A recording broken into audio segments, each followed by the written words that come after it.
You're all a bunch of. Oh, sorry. Hello, Pete. They might hear us. But they, Oh, I see the Oh, courier. said hello, I see Jay out Pipsqueaks. there. Jay. Yeah. No, I don't think they can if they hear can. us. No, I don't think they can Oh, hear okay. us. We can talk. We can talk You're about all it. a bunch They of. can't. Oh, Yeah, yeah. They're all a Hello, bunch. Pete. They might hear us. Oh God, not again! I see the Oh, courier. Miss We're gonna hello. play. We're gonna play that over and over and over, aren't we? Yeah. Yeah, there's me. Yeah. No, I don't think they can hear us. We're safe. Okay. Not now. What? What happened? Can anyone hear? Anybody got any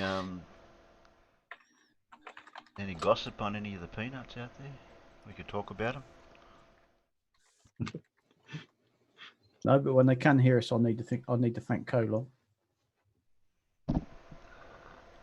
Oh, sent me a link to. I better check to see. Sent me a link to.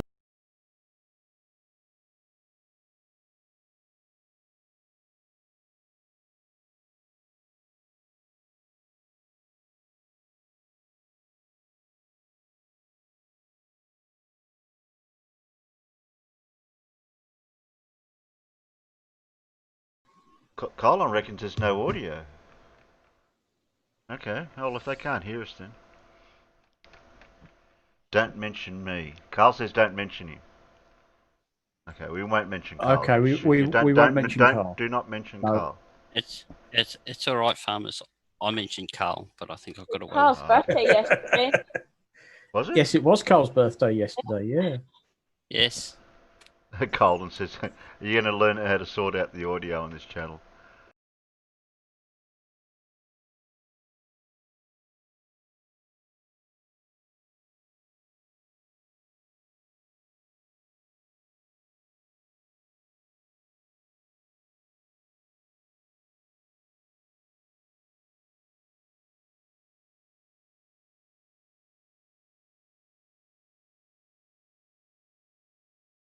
See, I can even do it.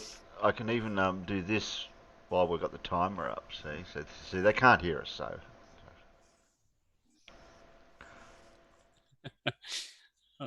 Carl says he's 75. You're not that old, Carl. I spent ages yesterday making a little B-roll thingy for me. I think he was born in 1975, Terry. Yeah, I know. That's what I was thinking. Oh, okay. Born. Oh. I was going to say that only makes him 45. Seth reckons you've already done that rooster. picture, Paul. No, you haven't done that picture before. Not that guy. Sure you have. You know, I said yesterday I'd had to order a second CPU for my computer. Yeah.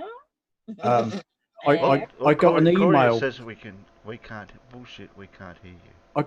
I got an email from the guy I was buying it from, and he said, "Oh, sorry, I'm going to have to refund your money because there's an issue with the item." I thought, "Oh, for crying out loud! Here we go again." Quick search on eBay, found another one. Yep, I've got it. You can have it by the weekend. Right, thank you. That'll do me. So annoying when you open up your computer. When you open up your computer and go, "Hang on, I've got two CPUs." Oh shit! This is better than I thought it was. Yes, but I can't just swap one. I've got to get another one, and it's got to be identical. What's Colin doing? I'm just waiting for the timer to go, and then he'll get the audio on Terry, and you have to press the huh?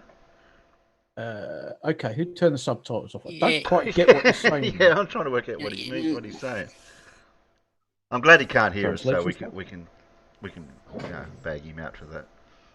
Are you sure you can't hear us? Yeah, I'm sure. Yeah, I'm sure, definitely. There's buttons here that you got to press, don't you, to make sound, don't you?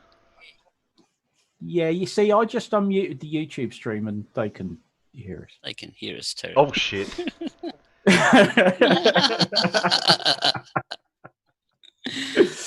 I'm glad I didn't mention certain things then. Don't mention the war. Carl said he's dyslexic with his numbers. It's 57. Numerically Maybe I just miss Carl. Dyslexic. Yeah. So it isn't true about that rash that Carl's got. Well, I don't know. No, you got the cream, Terry. That's not what you told me. Oh. Oh shit, we're still unmuted. Oh no. Oh. Oh,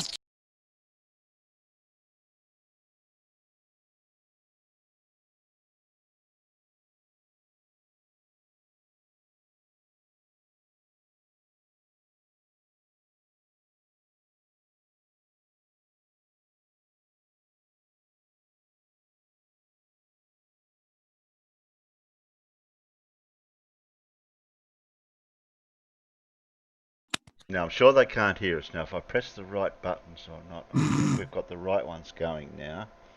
Okay, so they shouldn't be able to hear us. Okay. What? The rash was a secret? Oh no, we won't. No, we won't. Make sure you guys on the panel don't mention it to anyone that the Carl's had that rash. Could it be said that if you do mention it, it could be a rather rash thing to do? Sorry. No, I'm sure they can't. You tried, didn't you? Wow. God loves a trier. Farmers, you might say it's below the belt, though. Ooh. Anyway, we'll go now so that the Peanuts can hear us. Okay. Right, there we go. Oh, hi, Peanuts. How you going? Hi. Welcome. Have you been here long? I don't know. No, we just got here. We haven't said nothing and haven't been doing anything. Oh, there's an A&A out there. Surf and Colin and Jay, Mira. Oh, look, there's Carl. Oh, look, there's Carl. I heard a rumour about you, Carl. Is that true? Who started that rumour? I'll have to find out. I don't know, but I might have spread it. What, the rumour? Or no, the cream. Ah. Well, really, Oz? That was very kind of you, considering where it is. Well, you know. You do things for mates. What, to a point? Did you make my cuppa while you were gone, Farmer, or did you only go and make your own? No, I've got a whole thermos here, mate. I made a thermos load, so I can get at least 2 mugs out of that. I have to go downstairs again. Where's me cup? I'll Edwards, check your DMs.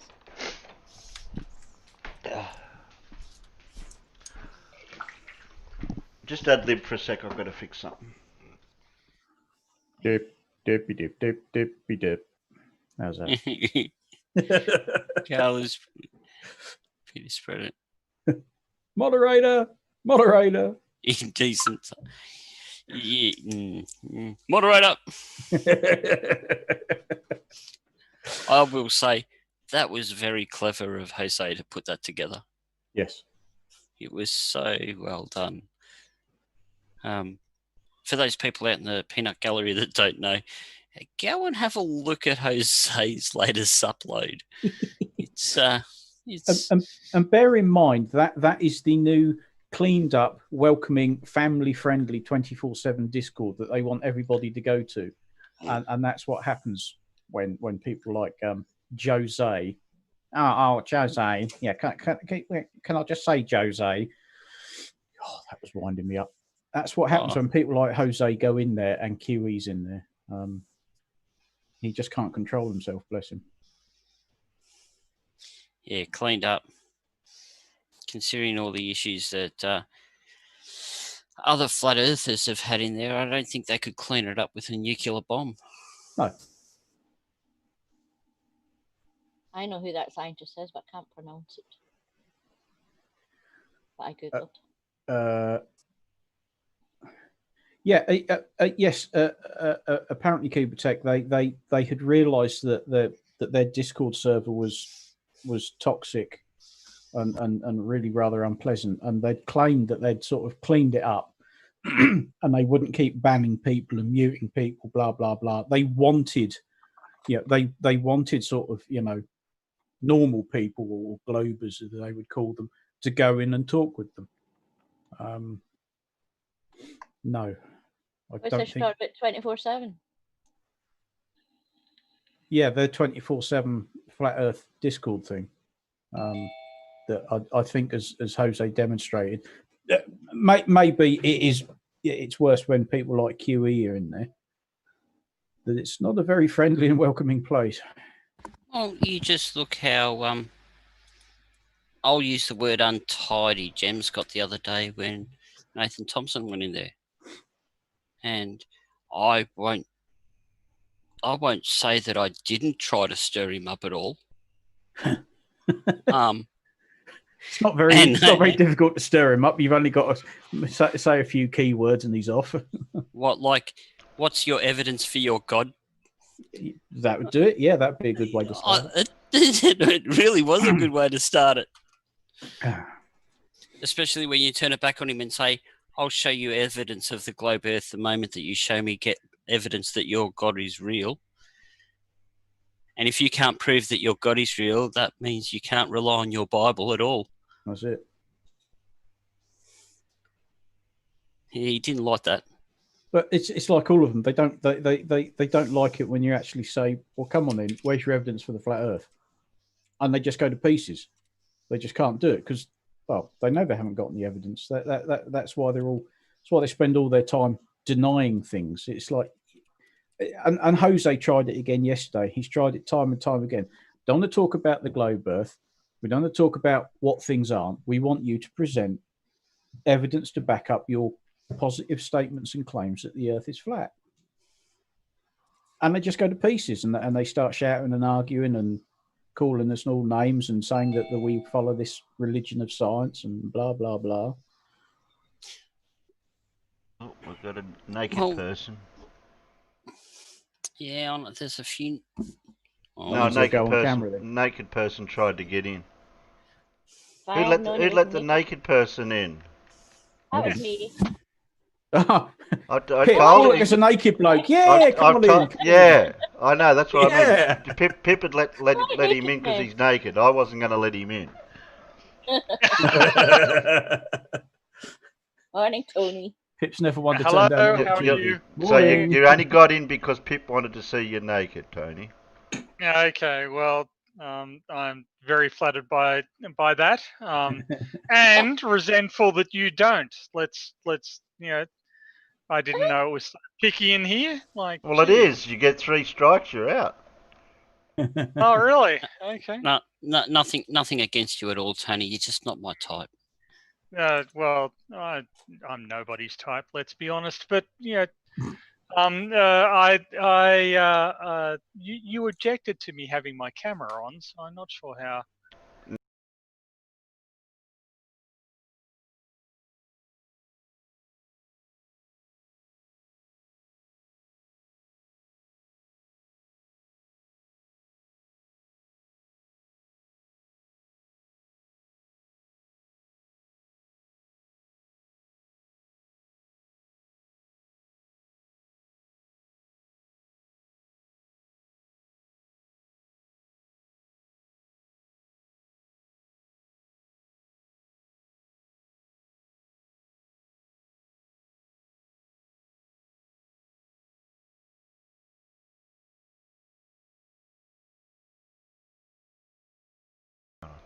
I've got that video for a bit of derp all ready to go, guys. It's what was it called again? It was a debate. How long ago did this happen? Hours. 12 hours ago. Oh yeah, 12 hours ago. FE debate: Conspiracy Cats, McToon versus Gleam, Plain Truth. And we won't play the whole 2 hours, 47 minutes and 54 seconds. But we have narrowed it down to 2 segments. One with that Gleam one. That starts at about... what did you say? 9? I've got it at 4 minutes 54 actually, because that's where it starts, the presentation. Oh, okay. If you want to watch all of Gleam's crap, that's fine. Well, it leads you up to that presentation with the block thing. Okay, Yep. no, fair So enough. it leads us up to that, and then we'll watch that bit, and then it goes back to them on the panel. So that goes to 16 minutes. So it's 15. I mean, I don't know whether 5 this to is 15. just the whole stream, because the last few seconds of Gleam's presentation, it all went it all went wrong. They were starting to get lots of buffering issues and. Okay. No, from what I saw, the actual what YouTube has recorded fine. It was just what was going out. Okay. Ah, What's that? yes. Oh no, it's all right. Just got an email. I've been waiting on. Oh, okay. My Nigerian prince is about to send the money to me. Oh, that's good of him. Yeah. I had to promise my oldest daughter though. Yeah. I thought it was a good deal. We're back to the white slave trade. Is that where we are? No, it's not a slave trade. I see bartering. You know. Okay. Okay. Well, I better push a few thingos to get there. Oh, bacon nuts out there. So is Gary. I seen Gary there earlier. Where's Gary? Oh, there's Gary. What's Jay doing up at this time of morning? I don't know that. Yeah, it's early. It's early, Jay. Okay, what do we got here? There we go.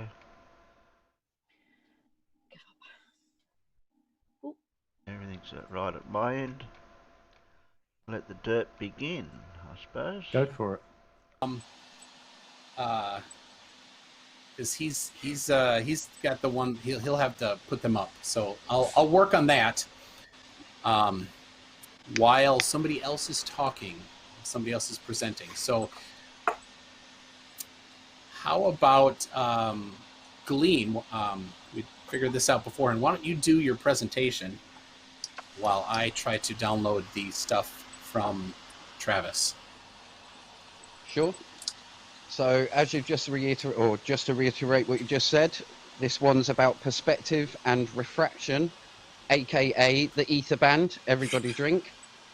Now, I am going to represent the perspective side of the flat Earth and attempt to present a framework and ask a question as to why globe earthers do not account for a lot of what I'm going to present here, which in turn can become a mechanism for hiding stuff bottom up.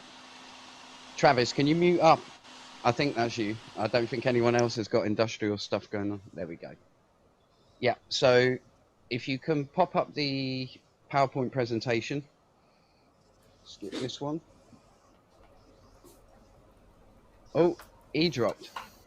He dropped the So yeah, this was just basically saying my aim is to come from a flat earther's point of view, asking questions to the globe earthers and explaining how it would work on a flat earth using perspective. And then I actually first met Travis, wandered in on one of his live streams, and I was cocky and still am, everyone would probably be saying, but I was cocky and I said, I can explain what you're showing me with just perspective. And I run the numbers and couldn't. And what he was actually showing is on top of the effects that I'm just about to present now. So what I'm going to present here is a basic geometric framework for what I like to call an apparent topology, which is basically our illusion that we see every day that isn't actually reality. Can you go on to the next slide, please? Okay, so next slide, that's just the contents. It's only four slides. Hopefully I'll do this in 10 minutes. So there's a lot of thing about the human eye versus the camera.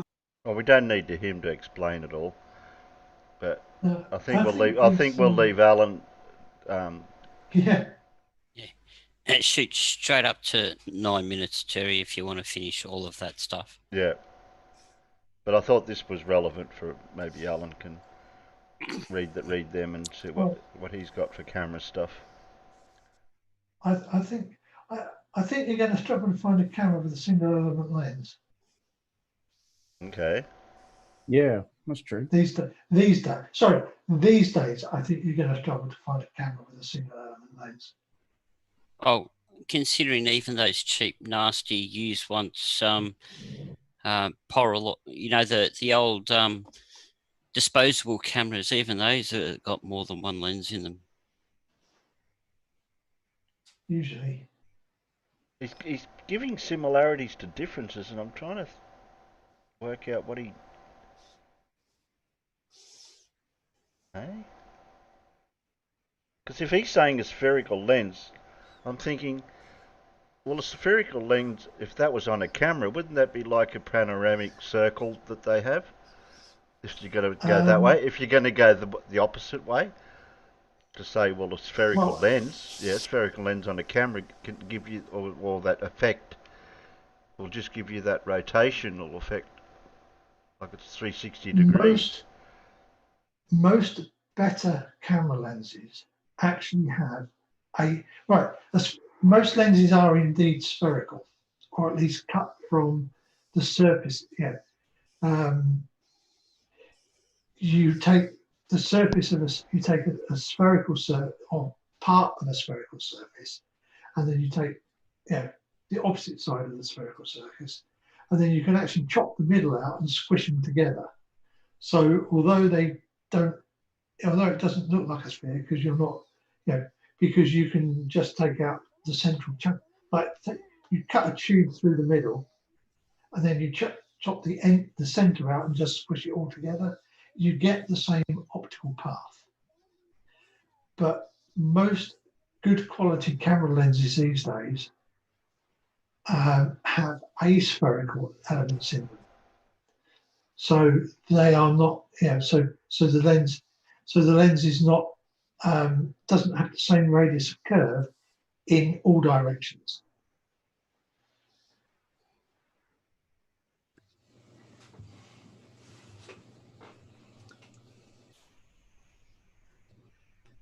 What's he mean by attitude limit?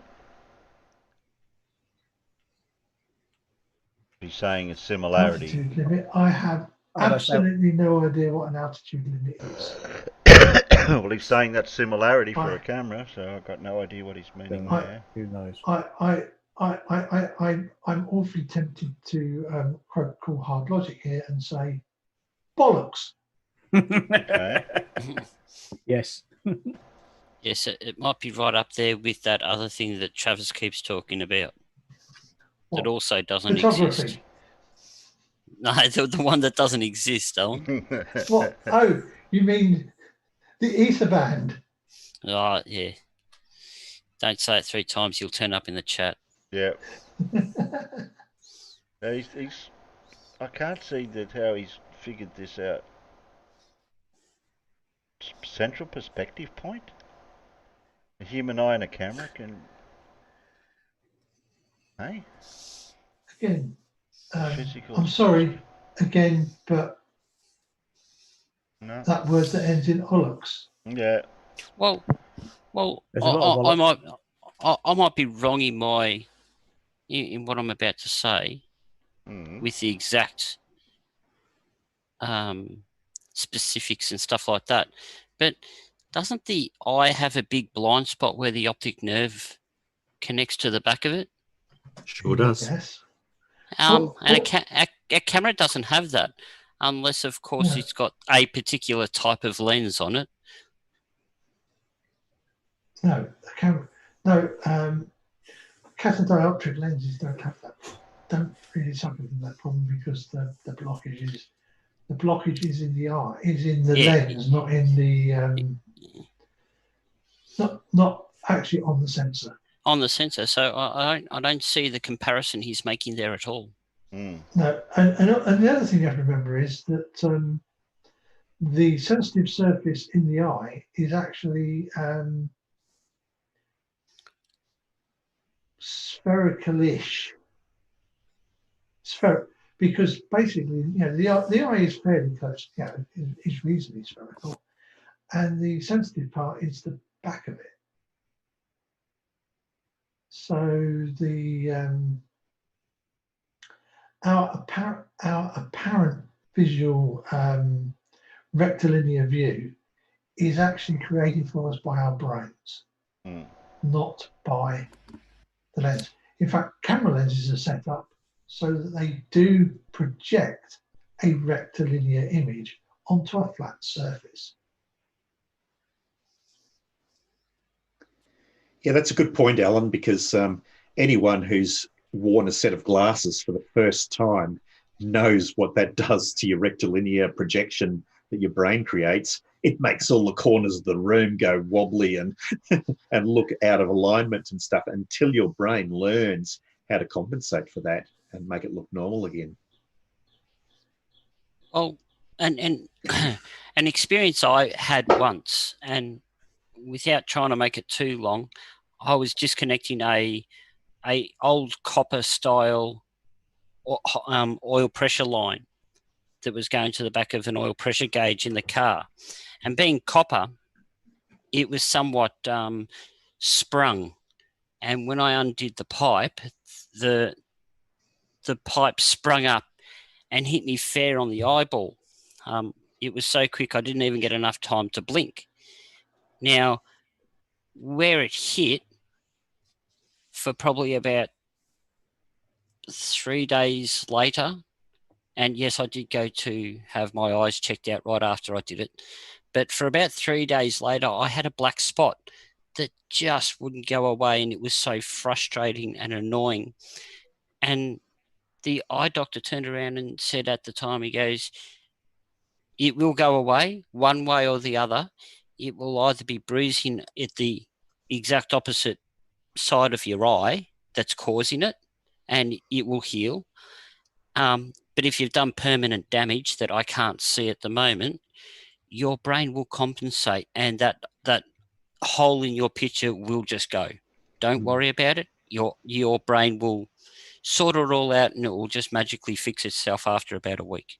So you could still have a hole that you wouldn't even know because your brain's compensating for it. Exactly, Terry. Oh, I'm talking about the hole in your eye. Yes. Yes. Yes. Yeah. In my vision. Yeah. More to the point. Yeah. Yeah. Yeah, I mean, damage like that, it might reduce your visual acuity a little bit, but your brain's certainly going to compensate for the gross errors. Okay, we'll let this play a bit because obviously he's wrong enough, as usual. So I believe they both suffer a lot of the same distortions. However, I will say that the camera can add more distortions, if anything. However, it is more clear and it does allow you to analyse observation better. So similarities there. I'm sure everyone would agree on this. They've both got spherical lenses. They've both got resolving power limits. There is an altitude limit, which I think I'll go through in more. I don't know whether you'll agree on that, but we'll find out later. A distance distortion. I don't know whether anybody's aware of this, but photographers surely are. It's actually called distance distortion and mistaken as lens distortion, where the scenery... Stop. He's...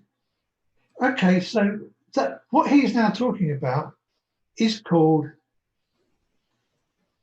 1, 2, 3... perspective! Oh, okay. Disproportionately... sorry. Wide angle lenses do not suffer from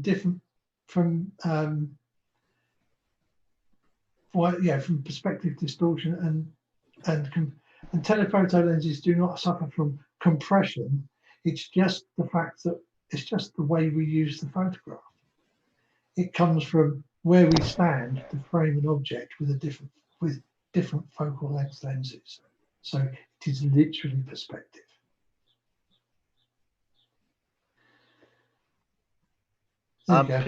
Pip, you've got Piplash at 8 p.m. Is that a time zone for you? Yes. Oh, okay, just clarifying that. Not my time zone. That's in approximately 9 hours' time. Well, that would have been easier to write, isn't it, in 9 hours? Well, no, 8 o'clock tonight. No, that's in another 4 minutes to me. Yeah, but you know where Pip lives. You know where she is. It resizes itself depending on your focal length. Now, also there is physical obstruction, which I'm sure you're aware. Ranty has gone through the likes of swell and tides and waves, and you do have physical bumps and lumps in land. Yeah, but that's not your eye. Nope. That's okay. Basically, and what they both have is a central perspective point that everything converges into. Now, the differences I see is that's a load of rubbish. Yeah. He's talking about what we see, not the eye. That's I don't know. Yeah, that's sorry. That's where he's going. He's going towards the human perception, the human skill of perception, as opposed to physical effects over what we can see. Yeah. Yeah. That's where he's and an almost complete actual lack of understanding of perspective. Yeah. Well, he's famous for that. The camera is a single lens. Clean cameras on both of them. So you only get a monocular view. A camera has a zoom, which does have its plus sides in as much you can go further in distance and resolve more. However, that does have additional distortions to account for. You can obviously record with. No, I was going to say you get zoom compression, but not so much. No, you don't get zoom compression. I just said that's the one thing I just said you don't get. No such thing as compression. Okay. It's just that's just an artifact of where you have to stand to frame the photograph with a long focal length. And anyway, if you want a really long focal length lens without distortion, you can quite happily go out and spend £12,000 on a 600mm Canon f4 lens, and you'll be very surprised how few distortions it has. No, I'm talking about the zoom compression, like with the Soundly's electrical towers that went out over the. That's not that is not an effect. That is not that. Zoom compression is something we should not talk about. Okay. Or telephoto compression is not something we should talk about. It is not a factor of the lens. It is a factor of the position where you place the camera in order to frame the subject. Can I just say that sort of when I think of evidence of of the shape of the Earth, one of the last things I think of is actually photos of the horizon. And it's not that I don't consider photos of the horizon to be compelling. It's just that flat earthers have wrapped this up in so much jargon and sort of confusion that that they'll drag you into the weeds. Whereas stuff like seismic travel times or photographs from the Himawari satellite, I kind of think aren't as ambiguous. So obviously flurfers aren't going to accept either of those, but it seems like they're well prepared to sort of turn this into a discussion of technicalities, and I don't really see that it's that productive. I agree with you. I mean, honestly, visible light. Excuse me. I believe doing anything with visible light, especially over water, is mostly pointless because Mhm. you just can't control the variables well enough. Well, except that you can, when you've got there are fantastic illustrations of ships going over the horizon with markings on them that really make it all very clear that you're actually not getting distortion because the text is still readable, the markings still have the same relationship. So the effects that they claim just aren't having the magnitude of effect. But even with that, to me, they are clear and unambiguous evidence. You're just never going to get through to a flirt with them. Yeah, that's. I guess that's closer to what I should have said.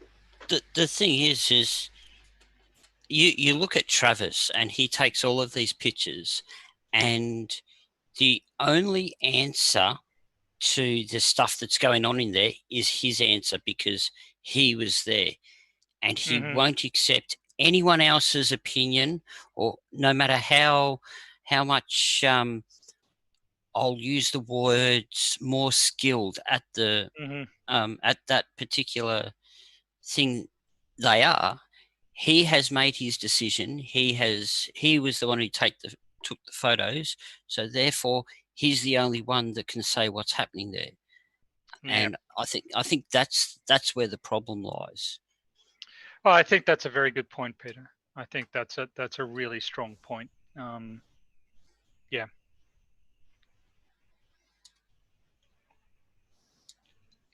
What? I mean, obviously, I want to direct all conversations into stuff that I have a strong background in, which is why I will talk seismic arrival times and travel times all day long. Where Alan's, it seems like a lot of the people in this conversation, Alan, not just Alan, have a great deal of expertise in optical effects that I just don't have. So you guys may be more comfortable discussing this and sort of beating down flat earthers. But I'd be. This is not my preferred ground to actually thump them on. Yeah. I mean, I've only been taking photographs with SLRs for about 45 years, so not that long. No. I'm surprised you summoned the temerity to make any comment whatsoever on that slender level of experience. But I haven't done a lot, but I have even done some commercial work, so I've earned money doing it. Okay, move on. Of the camera can cause a certain level of distortion. And then zoom distortions, which is similar to the distance distortion I was on about. Can I have the next slide, please? Now, looking at this picture, I'm just going to very briefly skim over this because I've only got 5 minutes and so.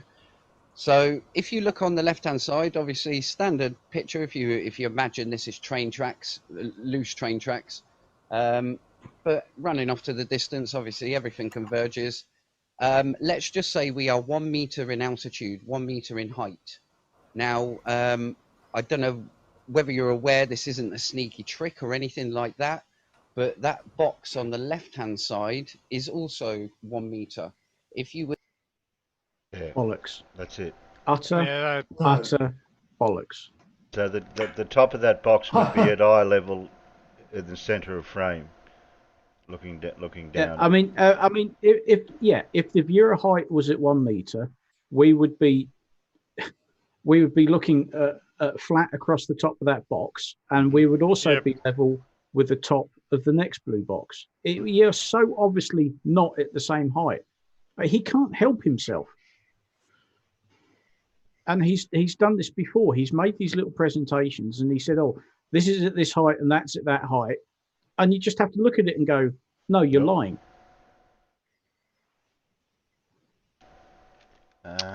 Yeah. I don't think it goes past. We're to straighten it up and put it right in the front of the actual view, which I'm not going to tell David to do, but I may make this available so MC Toon can put it on his website, and then you can play with it yourself, and you can actually swivel that round to be flat on, so you see a square, and it will only take up half of the horizon. Now, bearing in mind the horizon is halfway through that image there, and you are, let's say, 1 meter high, and that block is 1 meter. Now, that block is now covering the horizon just due to its pose.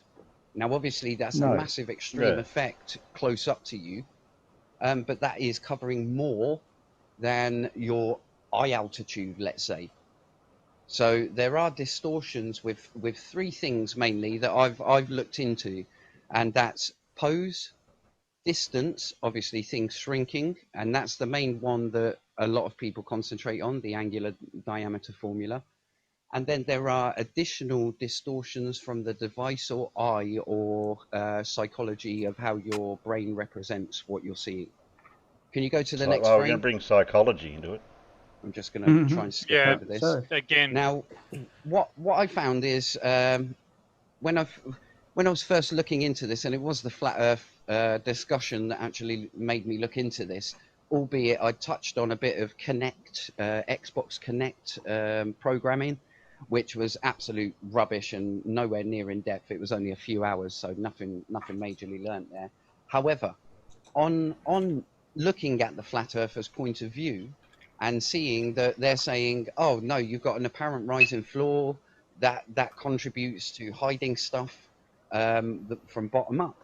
And I then hear a globe earther's argument, don't be so stupid, the floor's flat. If the floor's flat, you'll be able to see all of the object. There'll be nothing in the way actually stopping you from blocking stuff bottom up.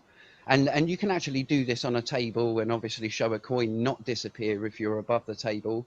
If you're slightly in line with it or below it, you can obviously make it disappear by the edge. Shout out Bearded Devil in the chat. I know you're there. You've been doing all of that. Trickery and that nonsense. Anyway, so what I come across is a whole field of, let's say, psychology, which is based around perspective and visual space.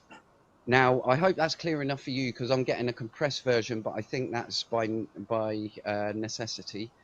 Either way, there is the paper link down there. You can search the actual paper, and it links me to a lot of my research. Anyone like Al-K or B-Ball in the chat will remember me in such episodes, such as Ozzie, where I presented a lot of papers basically showing that in the field of psychology, they have noticed that humans underestimate distance because of a compression thing happening with the floor, the ground surface. Now, with this is an additional thing that you need to be adding onto your geometry, which I do not understand why you don't account for this to try and shut flat earthers down on their own terms. Now, all I've seen for 2-3 years now is just pure avoidance. I've even brought this up. People have denied orthographic, showing perspective in orthographic view, showed them multiple papers actually using that, even down to virtual reality. Just because we're rubbish to obviously identify objects. Stop for a second, please, Terry. Just because we're a bit crap at judging distance. Yeah, that's the thrust of the paper he's citing, isn't it? Yeah. I vaguely remember reading it, and yeah, basically we're a bit crap at and also, of course, this was written regarding, I believe, stuff for computer gaming and the like, for building things like VR headsets. I think it was. Mm-hmm. Yeah. So my statement here, though, Alan, would be, if we're so crap at judging distance, individuals that judge distances regularly and practice the art of it, for example, your hunter throwing a spear at an animal, that the whole judging distance is a somewhat important thing, how come they can become very proficient at it? Practice, well, training. It's literally brain training. Yeah, exactly. It needs to be borne in mind that that hunters can only throw spears over a relatively short distance, Yes. in comparison to horizon distances. So I'm not sure that that's necessarily the whole. But the reality is that this just has nothing to do with the concept of stuff disappearing from the bottom up in as it travels over the horizon. It doesn't matter how crap you are at working out how far away the horizon is. That doesn't explain why the bottom of stuff disappears preferentially. It's just nonsense. Tony, you can get very nuanced at range estimations, up to 500-600 meters without any trouble at all, as long as you're doing it regularly. Because hunters do it now with firearms, of course. Yep, and indeed, people whose ability to run down animals depends on knowing how much of a head start the animal has. They'll doubtless get quite good at adjudicating distances as well. I've no doubt that humans can be trained to better estimate distances, but the phenomenon under discussion is how things vanish as they travel over the horizon. The ability to estimate distance has nothing to do with it. It's a completely separate issue. It's to call it a straw man would be an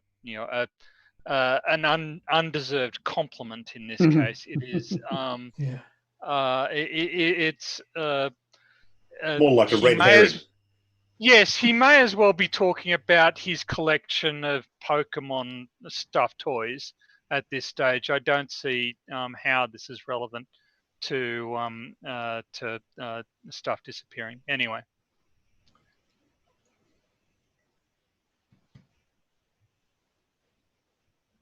I don't think it is. For the benefit of everybody, I've finished ranting. Now you can. I mean, you can carry on in safety. Look at that diagram on the right hand side at the bottom with the sloping floor. That basically just says if the floor slopes up and you don't realise the floor is sloping upwards because you can't tell because of the surface, then you will estimate the item to be closer. You'll misestimate the distance of the item. Yep, that's right. Well, I was going to add my 2 cents worth in if I can, unless I get called I'm wrong again about something. With your eyes, the reason we've got 2 eyes is it helps with depth perception. If a person only had 1 eye, we'd have problems with that.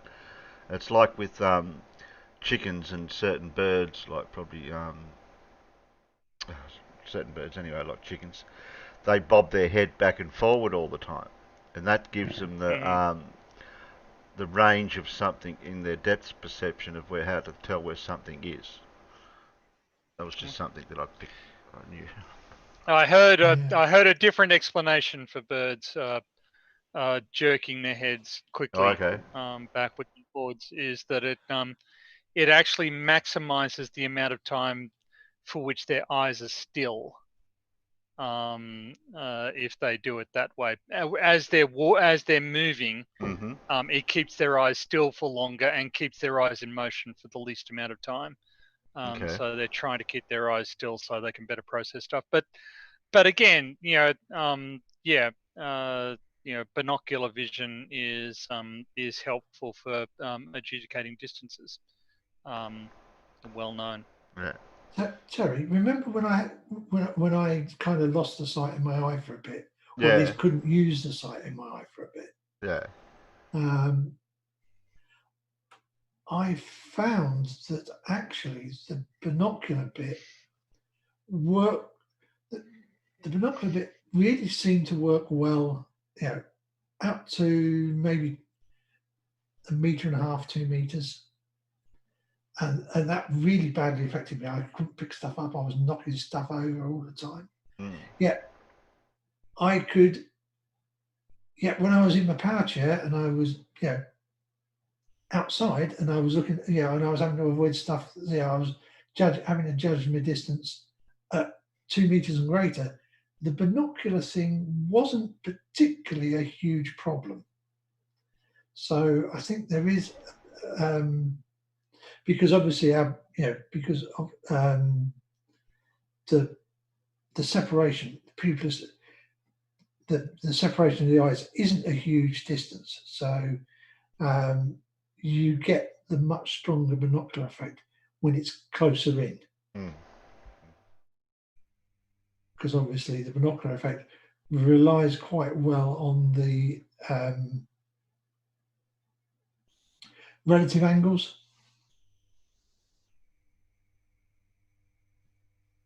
I think he finishes up here, So they are using these types of methods to actually determine what a robot would be able to see with a single camera. Can you go to the next slide? I've got 1 minute 28. I feel like I'm in a UFC or something like that, and I've got a minute to get the guy knocked out. So finally, I'll go on to the questions. If we can ask the questions afterwards, but what I propose is, and I'm sure a lot of people will agree with me on this, what we see and what we experience, whether it's through a camera or whether it's through your eyes, because things converge like train tracks and stuff, everything is an illusion or illusionary. It's apparent. So things are in their apparent position, things such as the sun, the moon, the horizon, the stars, and obviously globe earthers will come from the point of view and say, not when it's at zenith, which I can agree with that, but at all other points it is slightly off, and then it gets worse at the horizon. However, you're both building, flat earthers and globe earthers are both building their framework from an apparent illusion, okay, and making their models fit this apparent illusion. So I propose that flat earthers can do the same and use proven science to actually be a mechanism to block stuff bottom up.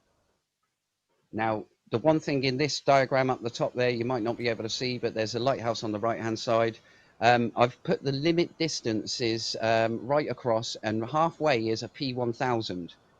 If you go to the left there, halfway between that is a P900, halfway between that's the human eye.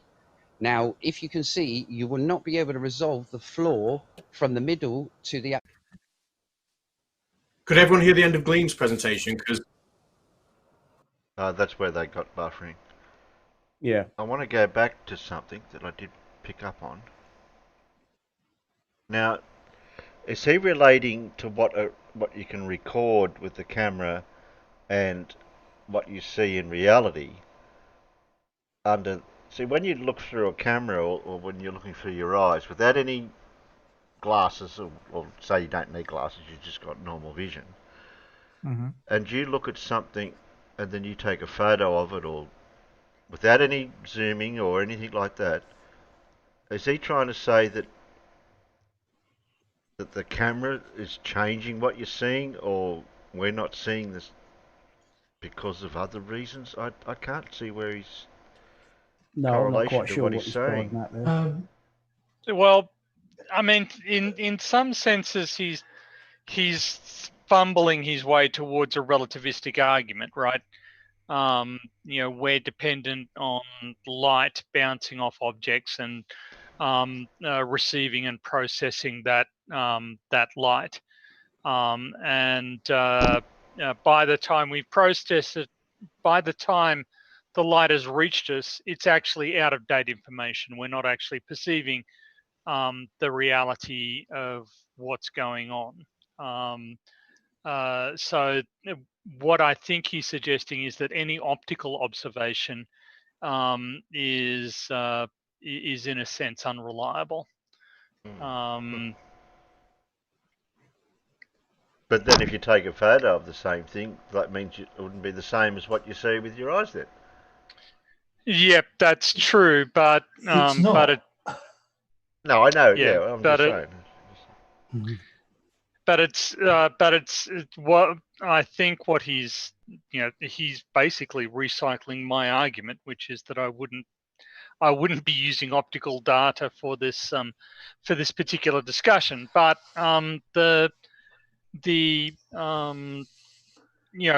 he's trying to suggest that if you take a photograph of something, that photograph is itself subject to optical effects in the atmosphere, optical effects due to the characteristics and positions of the relevant light sources, and effects that can happen inside the camera itself. And without a sound knowledge of what's going on there, you can end up misinterpreting the image that the camera records for you. And I have to say, like, that to me, this invites two conclusions. One, yes, there are non-zero errors, but how non-zero are they?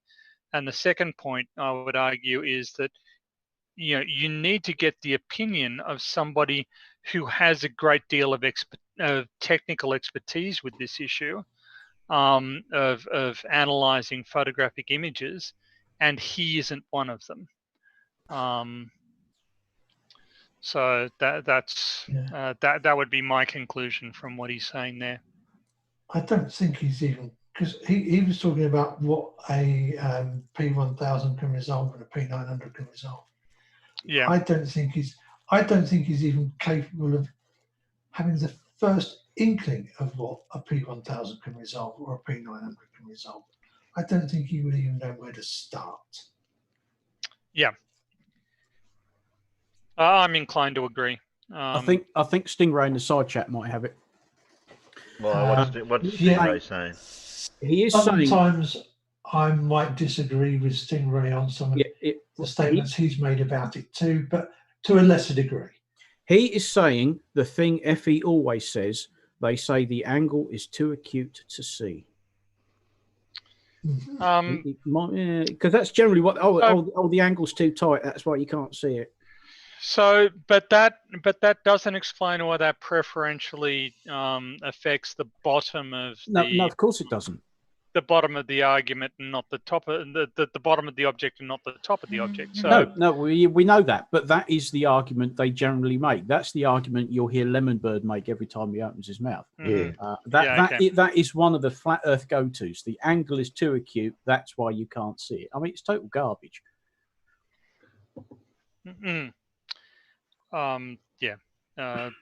So I don't know any of these people you're naming, so I can't tell who's the flurfer in this discussion. I'm guessing it's Lemonbird. Yes. Yeah. Yes. Have you not encountered Lemonbird? Oh, you're very lucky. I haven't. Lucky. Oh, God. You're very lucky. How did that deductive reasoning come to that? Okay. Yeah. The problem is when you've been listening to all of these idiots say the same things time and time again for, I've been listening to this for a couple of years now. You will hear the same things again. And one of their major arguments for not being able to see things down at ground level when you're far away is the angle of vision's too acute. You can't. That's why you can't see it. It's compressed. It's too small, and it's like, no, it's behind the curve usually. Put it this way, Tony. Lemonbird's like a message bank, and when he plays a message, you cannot stop the message until the end of the message has been reached. No. Right. Okay. That makes him seem like a lot of flat earthers, I think. But yes, but Lemon in particular, once he starts, he will just, if he's got 75 words to say, he will say 75 words. It doesn't matter who's saying, oh yeah, stop it, Lemon. Even when it's the host of the hangout like Jose, even Jose could say, no, Lemon, stop, Lemon, and he will just keep talking and talking, and he'll get his point out, come what may. Can we please stop talking about Lemon? Okay. I didn't bring him up. I can honestly say I didn't bring him up. I'm sorry, but he's a subject that I can't go. Him and Right the Hand subjects I can't go. So can I just want to say one thing here. Like any flat earther, It is not the case that any flat earther has ever or will ever say anything that anybody else cares about, right? And whilst what they may say is rubbish, it's not even rubbish that we need to engage with most of the time. So just look after your blood pressure, Alan. These people are counter-evolutionary throwbacks. So he is he has some rather views that I would not like to. He's an anti-vaxxer. Yep. Well, I mean, and that is the thing that we notice, right? Is that a lot of flat earthers are not are also anti-vaxxers, and they're also anti, Lagerlurgy, conspiratards, because because the magnitude of the conspiracy they have invoked is so massive that it doesn't matter what else you throw at it, it'll support it. So if the entire space program is a conspiracy, if our science education is a conspiracy, if all of this stuff is a conspiracy, then sure, why not? We can throw pretty much anything else on the pile, and that's why they're dangerous. But being dangerous doesn't make anything they say interesting or relevant. It just makes it noxious and potentially contagious. So they have to be corralled into a controlled area, and kept there until they either get better or the world moves on without them. Oh, well, we'll move on to the next bit of this video. We'll see if we can get through it quick enough. Yep. I've been informed that a certain person does something like... Okay, we'll just watch. We'll see what happens. Yeah. Is that okay? Yep, works for me. All right.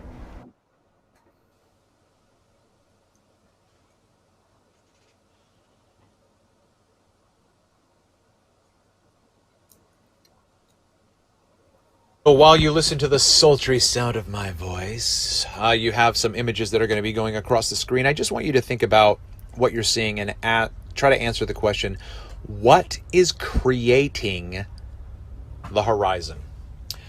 Can I...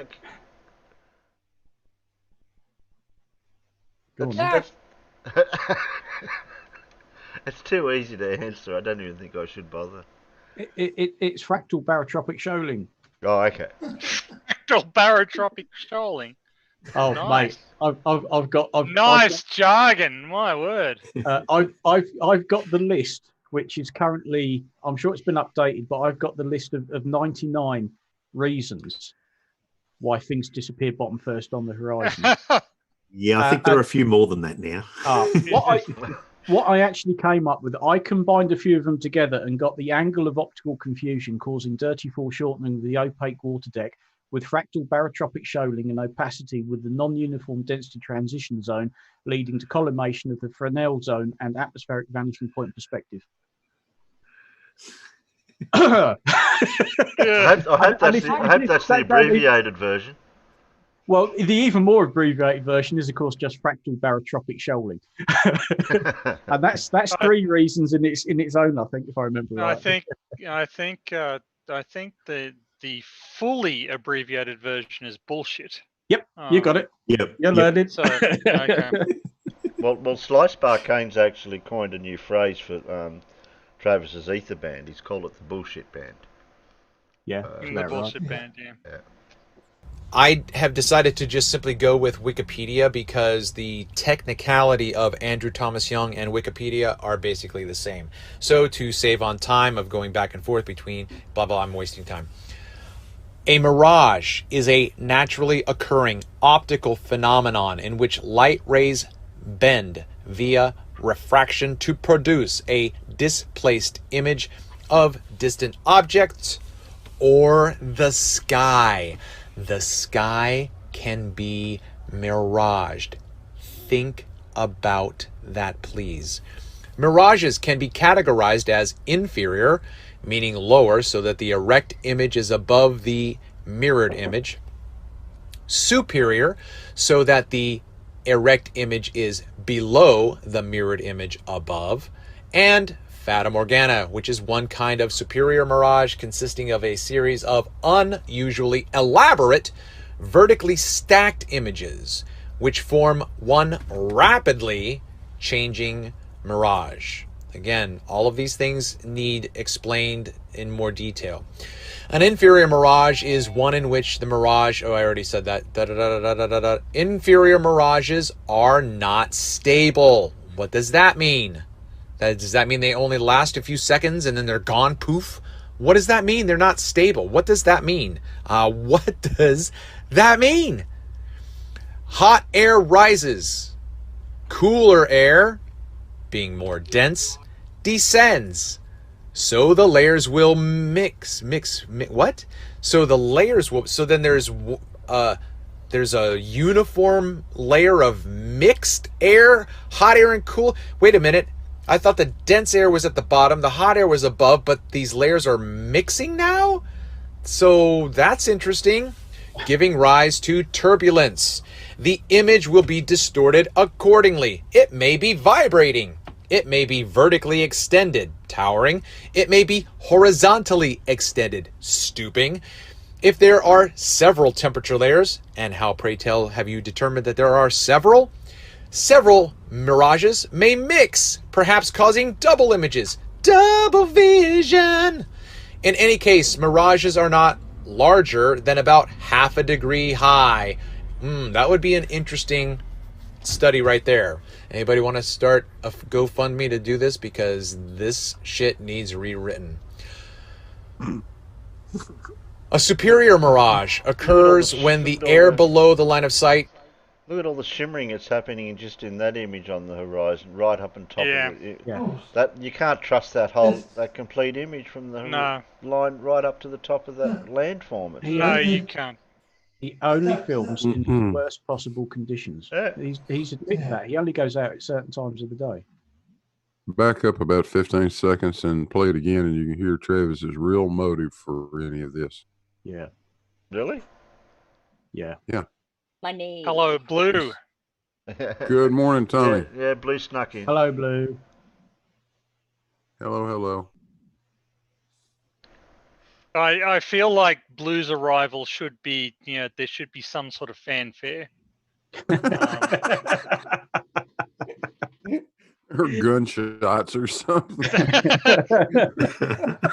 21 gun salute. something like that. Is something appropriate to a man of his stature. That's a trumpet. A trumpet's like he's entering the Colosseum. Yeah, that well. Yes.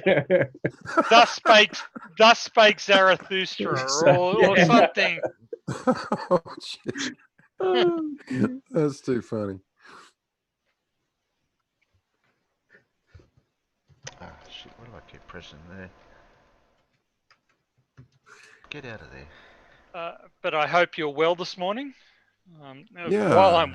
While we're all waiting for Terry to sort of rewind your required 15 seconds, which seems to be more technically challenged than I had imagined, I'm going to ask you how you are. So I am quite well. A little tired, but that's my own fault. Well, actually, I was trying to play this, but it didn't work. Get back there. Why isn't it playing? I don't know. Something's wrong. Because you haven't pressed the play button. What's going on here? Now that I've totally disrupted everything, I'm going to go make some coffee. Yeah, good plan. My work here is done. Yeah. I had it all worked out then, but it didn't work. Oh well. I'm OCD now because I wanted to get that to work now, and I went, Anyway, I'll play that last 15 seconds. Mirages are not larger than about half a degree high.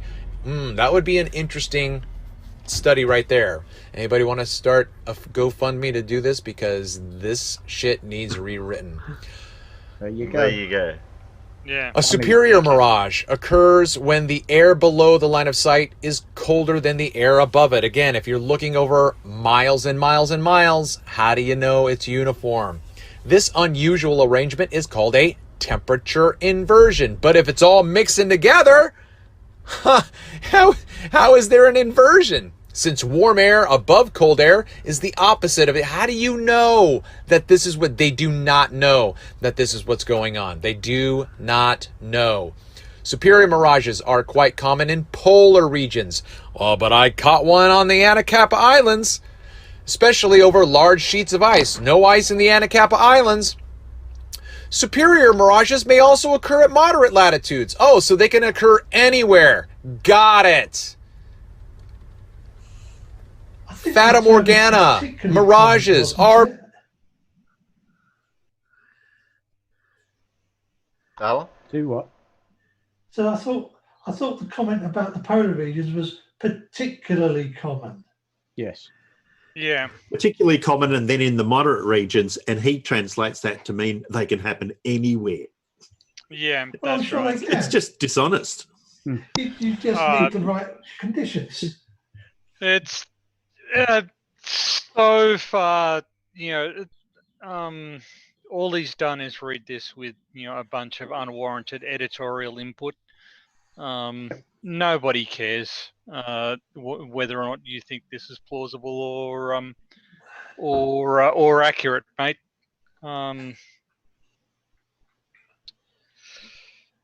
Just back in your box. There are better minds than Travis's that have studied this type of phenomenon much more in depth than what he could ever do. Yeah, exactly so. And I mean, the suggestion that no analysis of the temperature profiles in atmospheric columns has occurred is untrue. The suggestion that we don't understand the relationship between various temperature profiles and the sorts of mirages that can occur is untrue. His claims that we don't know, they don't know, just errant nonsense from beginning to end.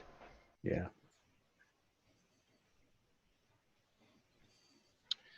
Other people can chime in with their own opinions anytime. No, you obviously needed to get it out, so I do need to vent. I feel, but I'm done now. So thank you. No worries.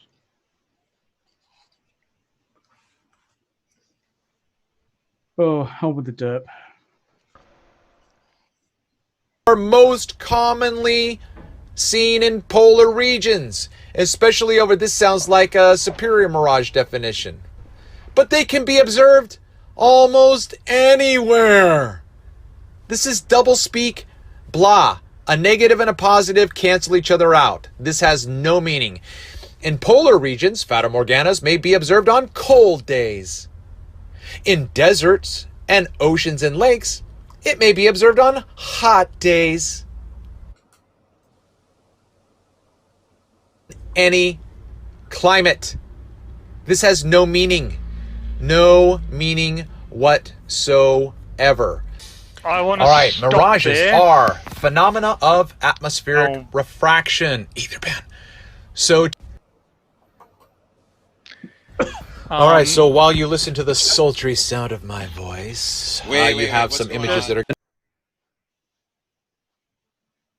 just to clarify, what he said there, in any climate, is absolutely an abuse of the word climate. Yeah. Okay, it doesn't. Climate is average weather conditions over a period of 30 years or longer. The conditions that govern whether or not mirages are concerned are not 30 years or longer. They're very, very short time scale effects. So it just pisses me off when people misuse the term climate. Anyway, I had to get that off my chest. So sorry. Yeah. Well, I guess, Tony, wouldn't climate affect the probability of those effects? Yep, that's exactly right. So so climate affects how regularly and at what time of year, and these effects are going to turn up. But the effects themselves are weather. So climate is kind of an average weather over really long times, over multi-decadal timescales.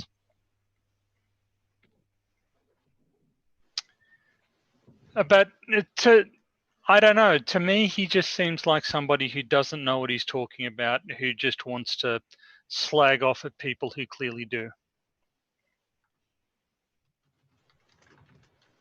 Travis has absolutely no idea what he's talking about. He has never known what he was talking about. The man is completely technically illiterate. But yeah. he somehow or the other, he's got it in his head that he's going to concoct this crazy story about ether band. He's going to throw everything we know about the way light behaves in a garbage can and replace all of it with his theory of everything, which is shit happens. And that's basically what it boils down to. Yep. The ether band, shit happens. I can't predict anything. I can't determine anything from it. I just know there's an ether band. And he literally believes he's going to get people to pay money somehow or the other. And he's going to be able to get himself a job. Now that you pointed out, that did come up a couple of times. He was quite resentful that he wasn't sufficiently well paid to be able to go off and do the level of research he wanted to do on this. Even if he bought a new camera, it wouldn't help. Oh, that's what the sleazy bastard is trying to do. Yeah, I mean, so I've been looking up, as a result of sort of a couple of these discussions, I've been looking into something called the demarcation problem. Have you guys heard of that before? So it's a problem from philosophy about how do you come up with criteria to describe what is science and what is not science. And flat earthers consistently want to pretend like that's been solved. We know exactly what science is, and we know exactly what isn't science. And they're wrong. It's never been solved. It's never been a subject that we have an adequate answer to. Any of the attempts to answer it have problems of their own. So we're actually a little bit fuzzy on what is or isn't science. But one of the symptoms of pseudoscience is that it is degenerative. In other words, it raises way more questions than it answers. So, if we adopt the flat Earth argument, suddenly we don't know why the sun and the planets have their apparent motion in the sky. We don't know what causes lunar eclipses. We can't explain sunrise and sunset. We can't explain the apparent obstruction as objects travel over the horizon. Just there's this unending list of questions that suddenly we would be unable to answer, and that's the symptom of a degenerative hypothesis. It's something that is just going to set us back. It's not going to take us forward.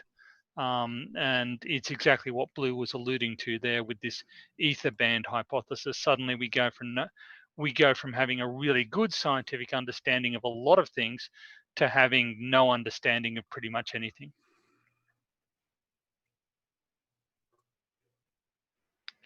Do I need a little bell that I should ring when I've finished Well, I wait for Hmm. the ending, and then I hear the pause, like silence, and okay, then I can get my bit in to say, then I can play. Yeah, okay. An inferior mirage because the images below the real object is produced by a layer of abnormally. What does that even mean, abnormally? Nature is normal. Abnormally warm air heated by the sea and beneath cooler air layers. Light passing at low angles across the layers is refracted so that the rays coming from the tops of the buildings appear to be coming upwards from the horizon. We don't see this. You don't see this. You just see the image. Our brain interprets that as a reflection from water. Yeah, Pete Shea, yes, it does. Okay, I was going to say it doesn't, but that's because I know better. There's more. There's more. The horizon is missing, and the base of buildings and low-lying land cannot be seen either below or above the line joining the real view and the mirage. This is a vanishing line effect. This is what I say. You just had it here right here from atoptics.co.uk. The mirage is the obstruction, people. Boats do not go over a curve. They go into the distance over water. When you lose sight, or when that image is distorted by refraction, it is due 100% to the aether band, which is the cause for all of the refractive effects that we would call mirages, or anything else that has yet to be classified, which is my claim. We have unclassified refractive effects that are misinterpreted as Earth curve. The Earth does not curve. Could you just stop a second for a Terry?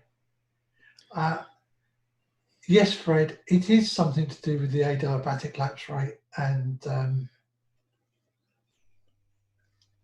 the way the density changes with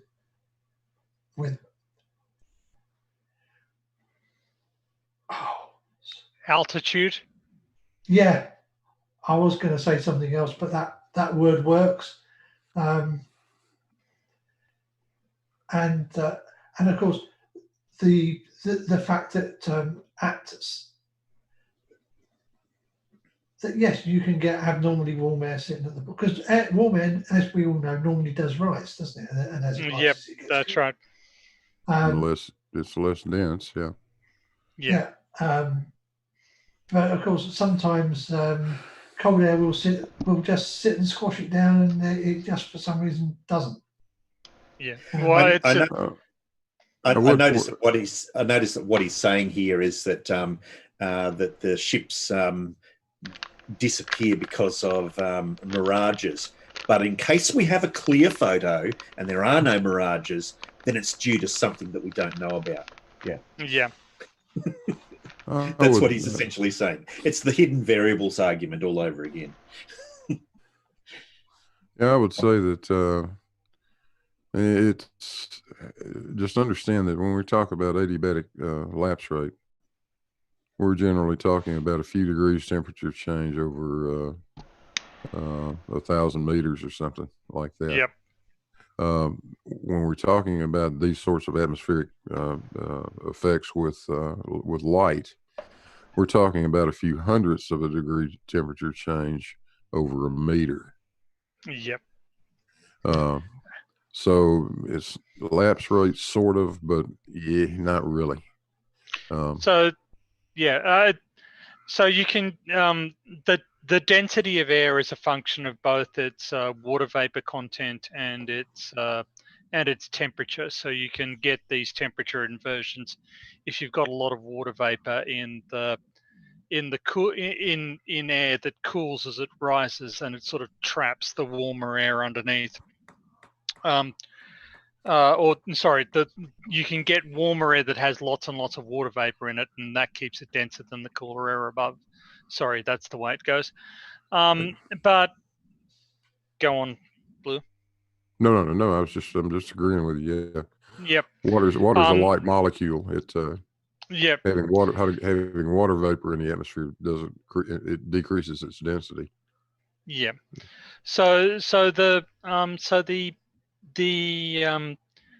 issue becomes, sort of how severe a gradient you can generate over a relatively short distance, which is what Blue was alluding to earlier. We do understand these, despite his strident assertions. We have actually researched this, and we do understand it quite well. Exactly how much refraction we can expect as a function of different temperature and humidity conditions. And we can well approximate what's going on with a lot of these images. But again, this, there is so much intellectual chaff being thrown off to just try and confuse the issue, to just try and stop this while things disappear from the bottom up. It doesn't. If there were refractive effects at play here, they would not be preferential. It's that simple. They'd be affecting the entire image, not just the bottom of it.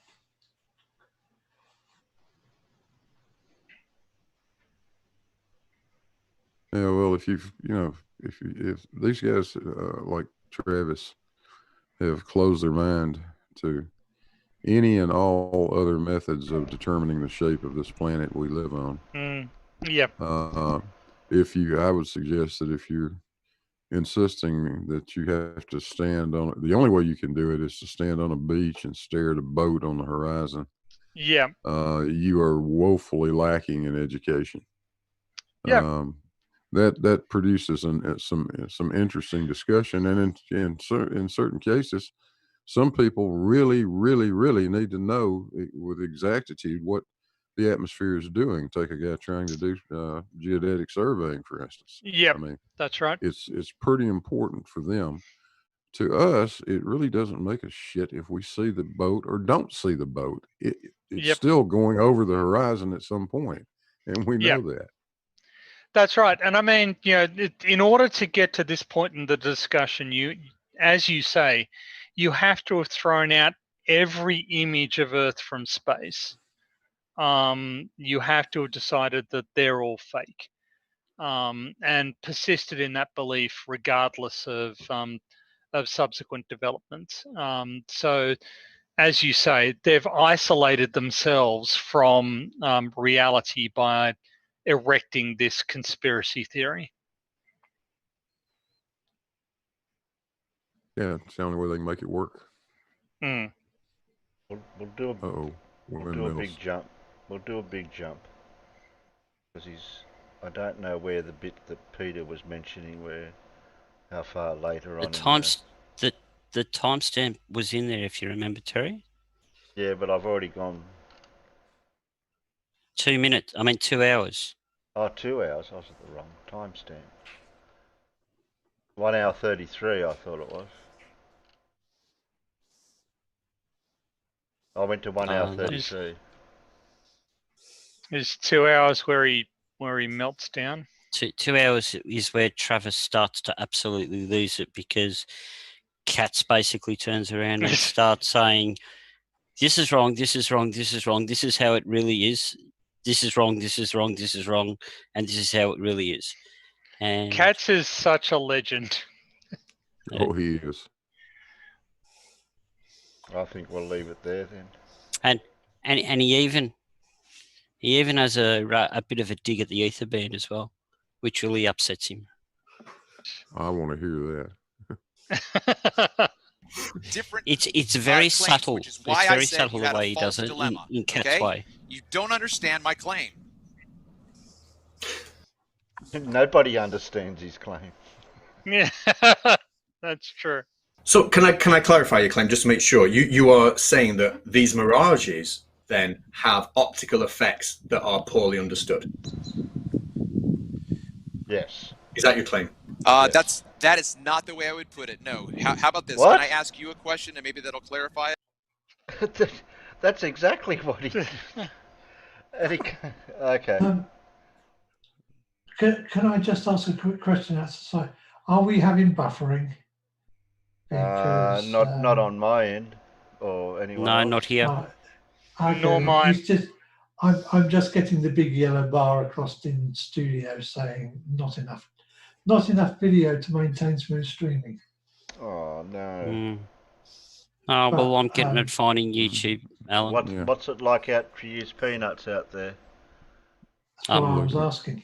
Like I just said, Terry, I'm getting it fine here on YouTube. Okay. I'm looking at both and they're fine. Okay. Okay. Okay. Does the scientific community offer up an alternative to the Earth curve obscuring boats, islands, oil platforms? Well, hundreds of years, or centuries ago. It's a yes or no question. It's a yes or no question. Oh, so no, they've all been ruled out. Okay. How did they eliminate those alternatives? And where's the citation that I can look up and see that? Okay. Well, first of all, those alternatives have to be sort of named. So if you give me one of the alternatives, I will tell you how that was ruled out. If you can give me one of the alternatives, I'll tell you how it was ruled out. No. And there we go. And that's why the Earth isn't flat. No. This is not my burden. This is not my burden. I'm asking you, and you said hundreds of years ago they had alternatives that they were ruled out. So you made the claim. How about you name one of those alternatives? Okay, the alternative would have been that the Earth was flat and we didn't understand optics. But since then, we've proved that the Earth isn't flat and we do understand optics, and that's the only one I could have thought of. So unless you can name any others, then your own argument seems to be backfiring on you. Okay, well, I would consider that insufficient data. So let me ask you the next question. Okay. How has science eliminated refraction as a cause for the obstruction of objects over distance?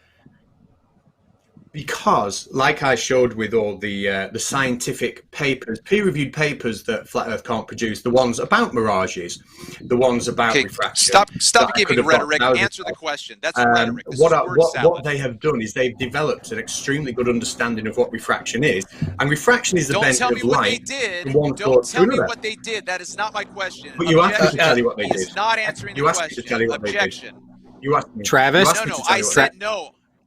Travis,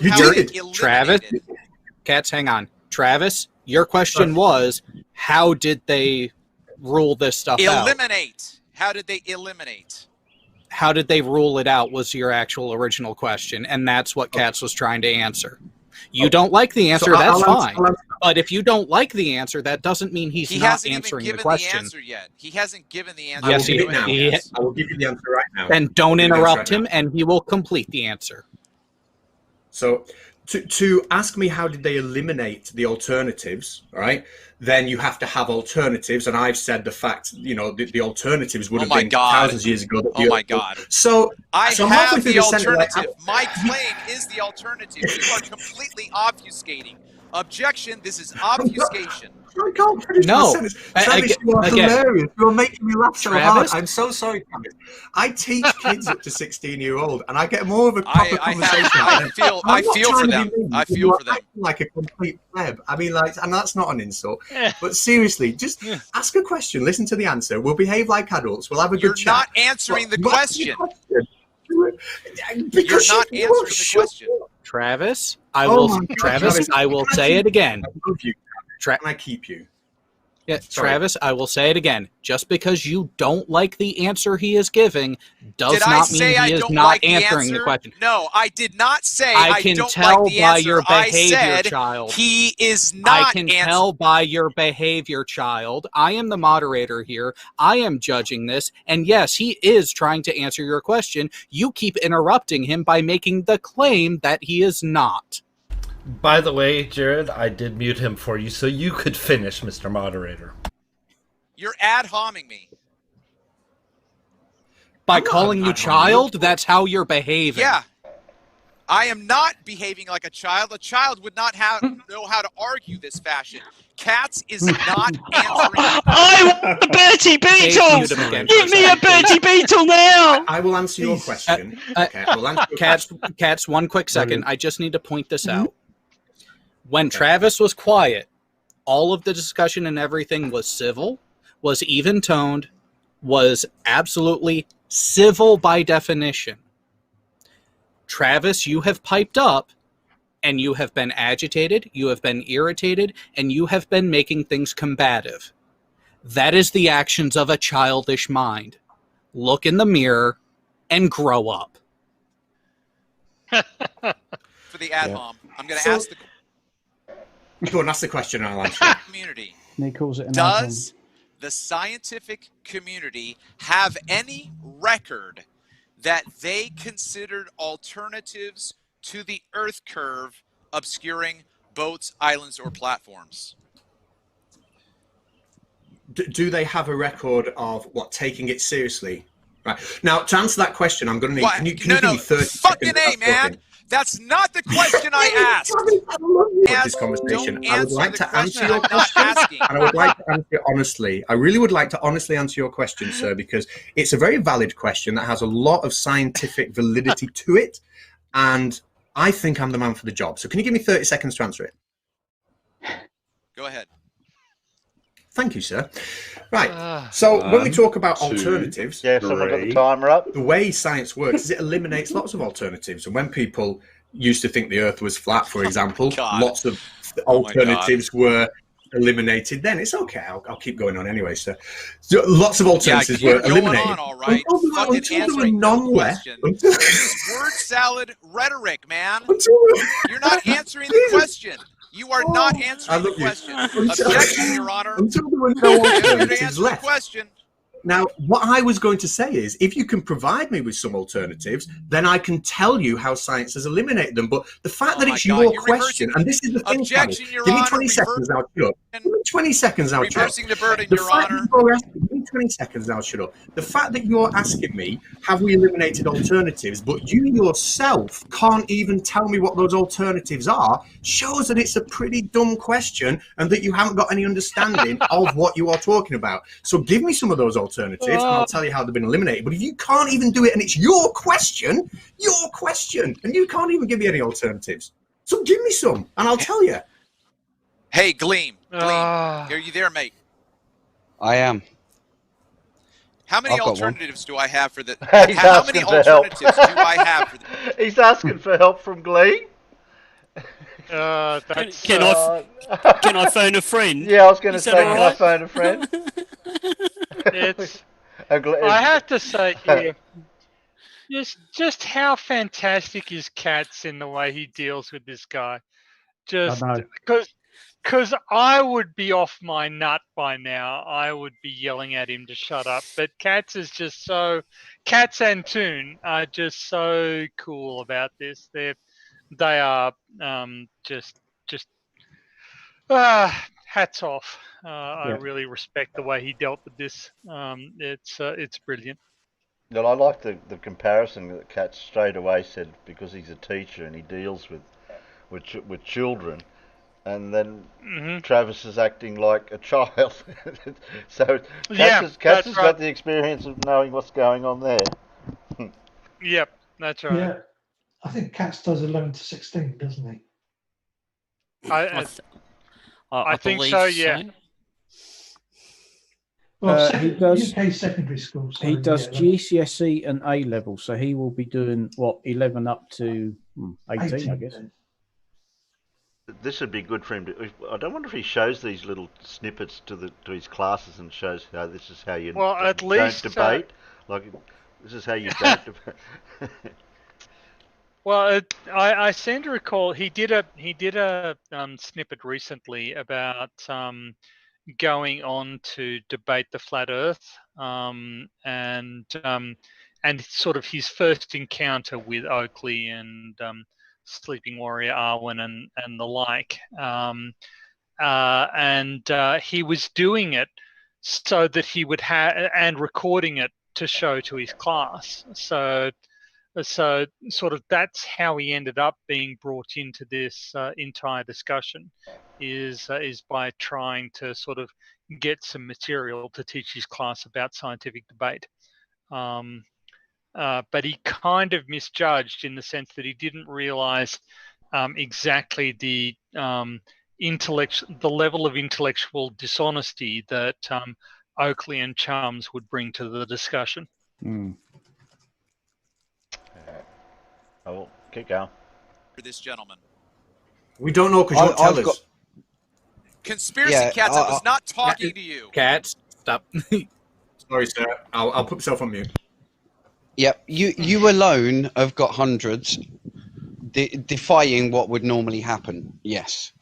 However, there are two other things which would answer his question in a scientific term. One would be sinking, which if you go back to the sort of like 150 after Christ, it's literally Strabo who said that the sinking effect was never attributed to refraction. It was always just the curve of the Earth. Sorry, never attributed to the curve of the Earth. It was always just thought of as refraction. All right, so I want to make sure I understood you correctly, Gleam. You are saying that Travis has hundreds of potential alternate explanations for what's going on. That's what Katz was asking for. What alternative would you like answered and addressed? And so on that subject, you are saying that Travis has hundreds of them. Yeah, Yes? I didn't want to. I did not. Hold on, I'm sorry. I need to clarify, Gleam. I didn't ask for demonstrations or examples. I have one claim, Gleam. I have one claim.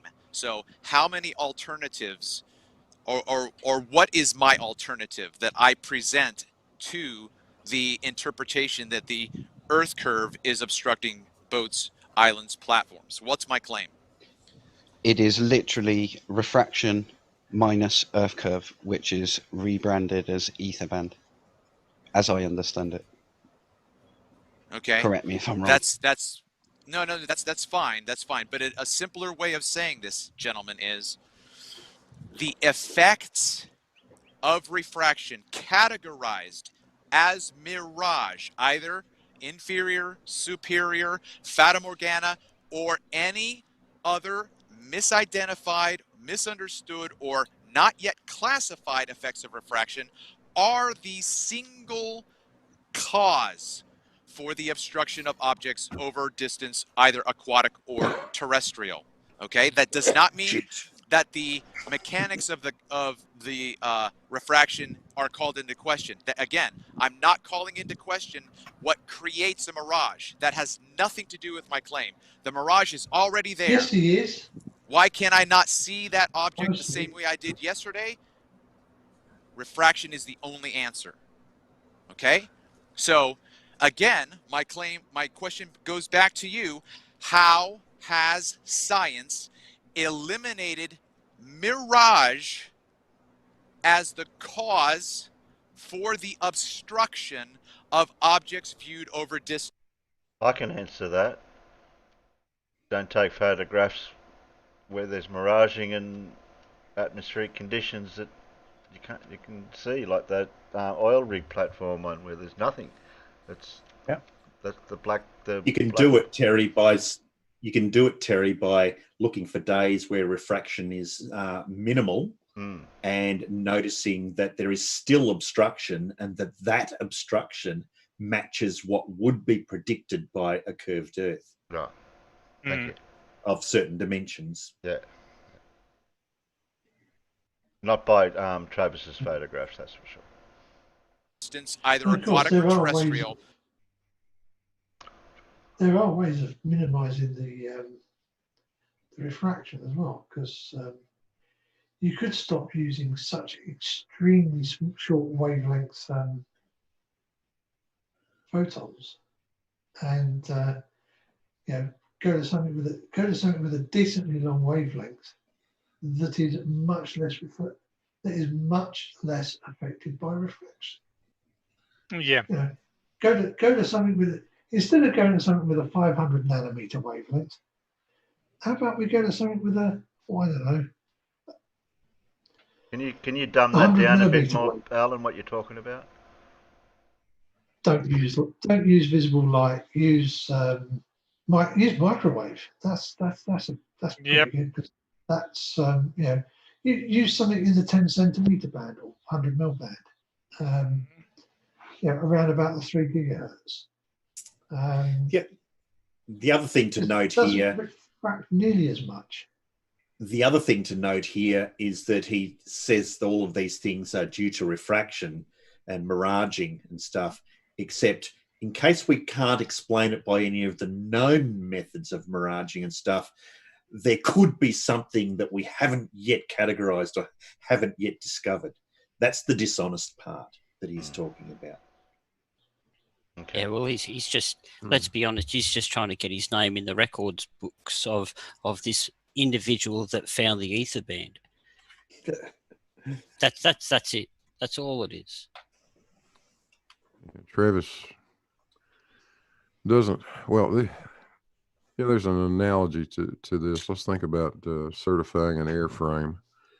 When they're running through FAA certifications, you get to a point with an airplane where you need to state the maximum demonstrated crosswind landing capability of the plane. If the guys doing the testing are flying on a day when there happens to be absolutely no wind, it would make just about as much sense. What these flat earthers are doing would make just about as much sense as those guys writing down this plane can't land in a crosswind. Yeah. And leaving out the fact that there wasn't any friggin' wind that day. Yeah, that's right. Wait on a day when there was some, Well, you bring up something that is a constant source of amazement to me, and I've mentioned it previously. One of my favorite television series, I've got the box set right on my bookshelf over there, is a television series called Air Crash Investigations, where they do investigations into detailed investigations into what caused various mishaps with aircraft. And I'm pretty certain that no flat earther has ever watched a single episode of this show, because it's just completely incompatible with anything that they say. The nonsense that they spout about air pressure, or the nonsense that they spout about bearings on a planet. Absolutely nothing about this show and the investigations that it considers is consistent with the flat Earth view of what reality. No. You're right. That is a great show, by the way. Yeah. I really enjoy watching it. It's well done. Yeah, it is. Okay. But those are professional, trained accident investigators that have a lot of aviation experience. Exactly. And they know what they're talking about. They know what to look for, and they know how to look for it. Yep. Unlike the flat earthers who have not one clue what to look for or any idea how to go about it. It's not just that they don't have any idea, because I don't think I possess the skills necessary to become an air crash investigator. But they believe that with an hour or two of Googling, they could pretty much do it, right? Yeah. There's pretty much no field of human endeavor that they can't master if they just sort of have a look at a couple of Wikipedia pages and squint a little bit. That's sufficient for them to gain mastery over any field of human knowledge. Wikipedia, keep in mind, though, is only useful if you just read the first sentence. You can't. Yeah, that's true. You definitely cannot go past the first paragraph under any circumstances. I thought you had to actually pick and choose the actual paragraph you read out that only fit your narrative. Well, in a pinch, if you have to, you can skip down and use a different paragraph. But don't pick the ones with the big words in it. That might confuse people. Did I tell you about my discussion with Sleeping Warrior? So I got into a discussion underneath one of Sleeping Warrior's posts, and I asked him, why do you think that the Newtonian model of gravity is wrong? I understand why Einstein thought it was wrong, because there was a problem with the predicted orbit of Mercury around the Sun, as observed from Earth, which was also orbiting around the Sun. But since you don't believe that any of that is true, what's your evidence? And he said, go to the Wikipedia page for the three-body problem and look at the graphic. And I've gone, okay, I'll go to the Wikipedia page for the three-body problem and I'll look at the graphic. And I've gone, so what do you think the problem is? And he goes, it doesn't match. And I've gone, it doesn't match what? And he's gone, it doesn't match reality. It isn't a graphic of reality. His entire objection to Newtonian physics was based on looking at an animation on a Wikipedia page. That's his entire intellectual justification for throwing out Newtonian gravity. That's the way he thinks. Yep. And without any understanding that animation has no bearing to observable reality. That's a mathematical solution to an abstract problem that we can't observe. So how do you make a comparison? It's just weird. There's a complete disconnect here. Yeah. Unbelievable. Be it lighthouse, boat, oil platform, island, buildings, wind turbines.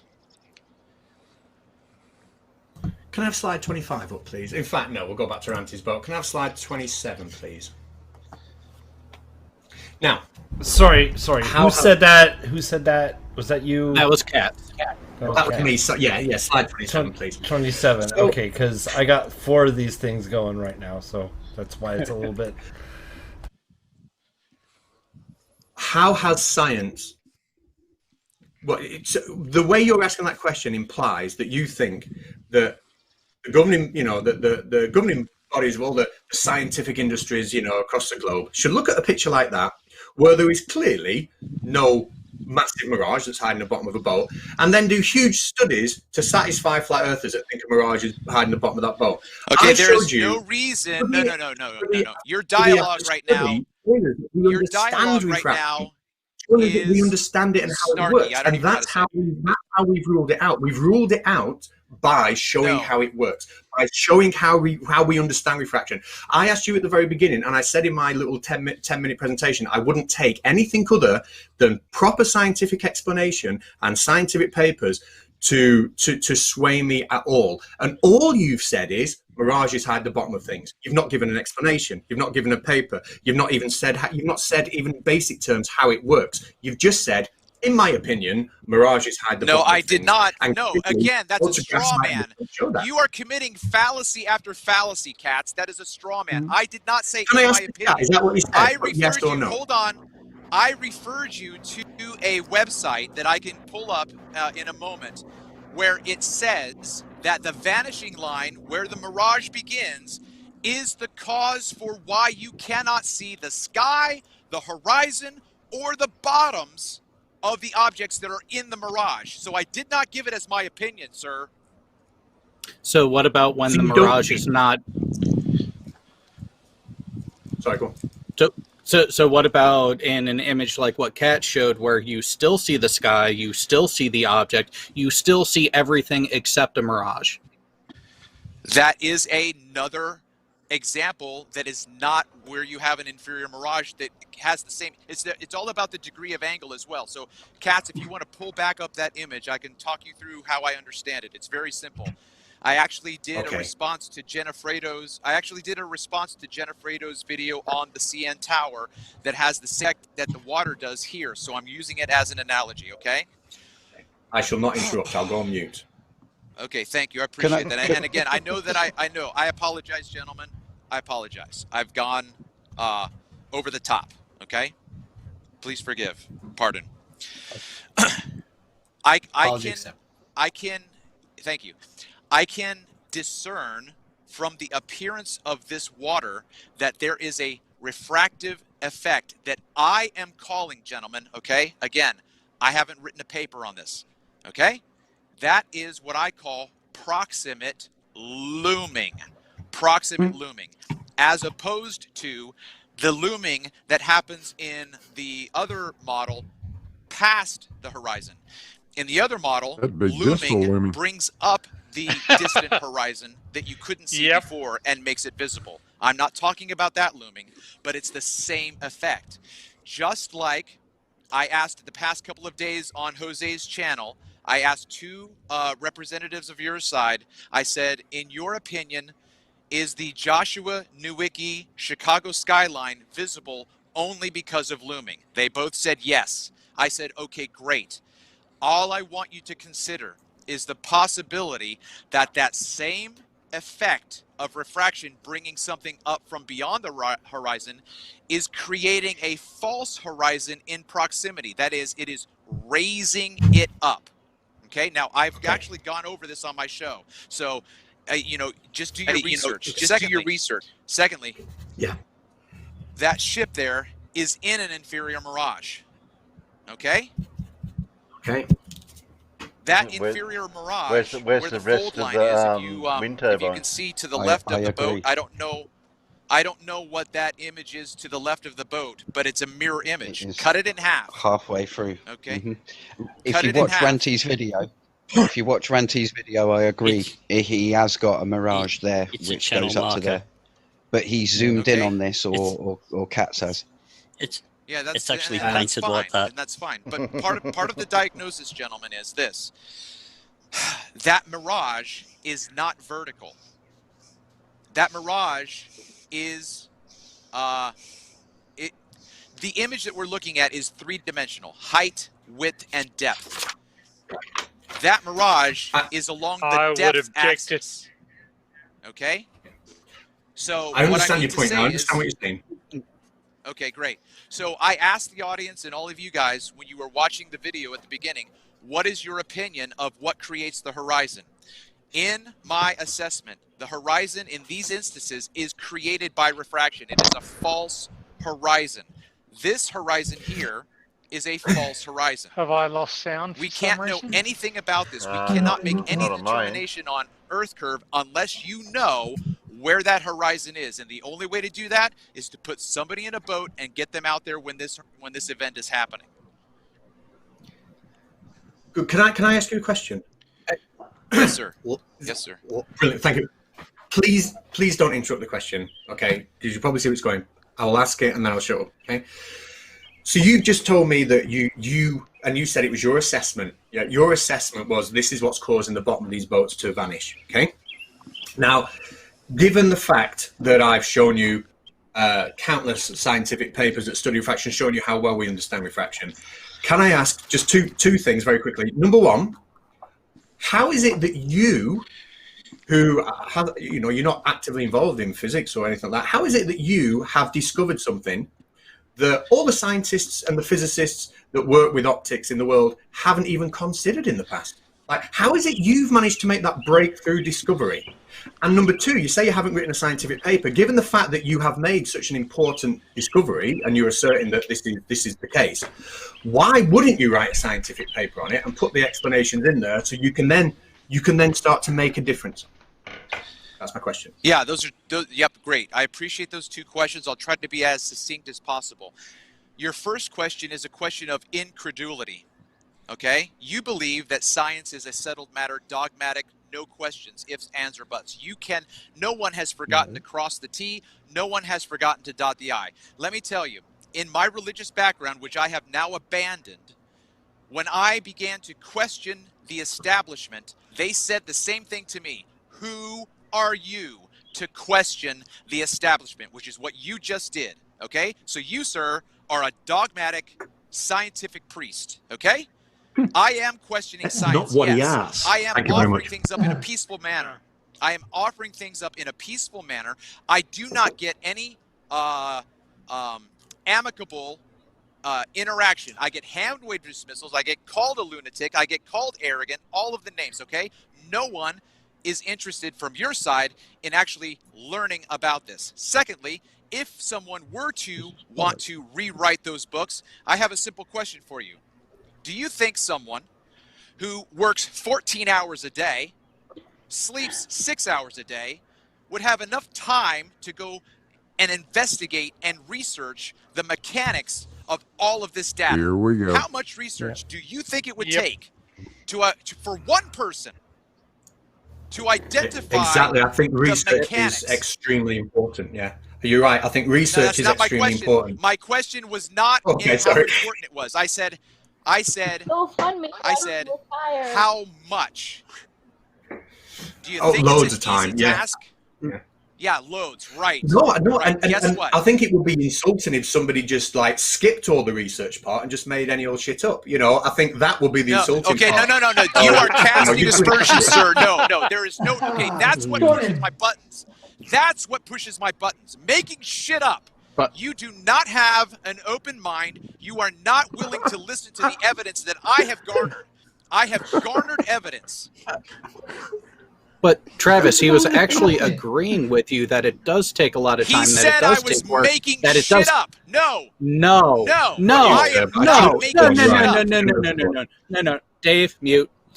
Travis, he did not say that. He said that yes, putting in the effort to research, to do the work and everything is better than just making it up. He did not make the connection logically that you are stating, that you are asserting. You did that internally on your own. You need to drop the persecution complex.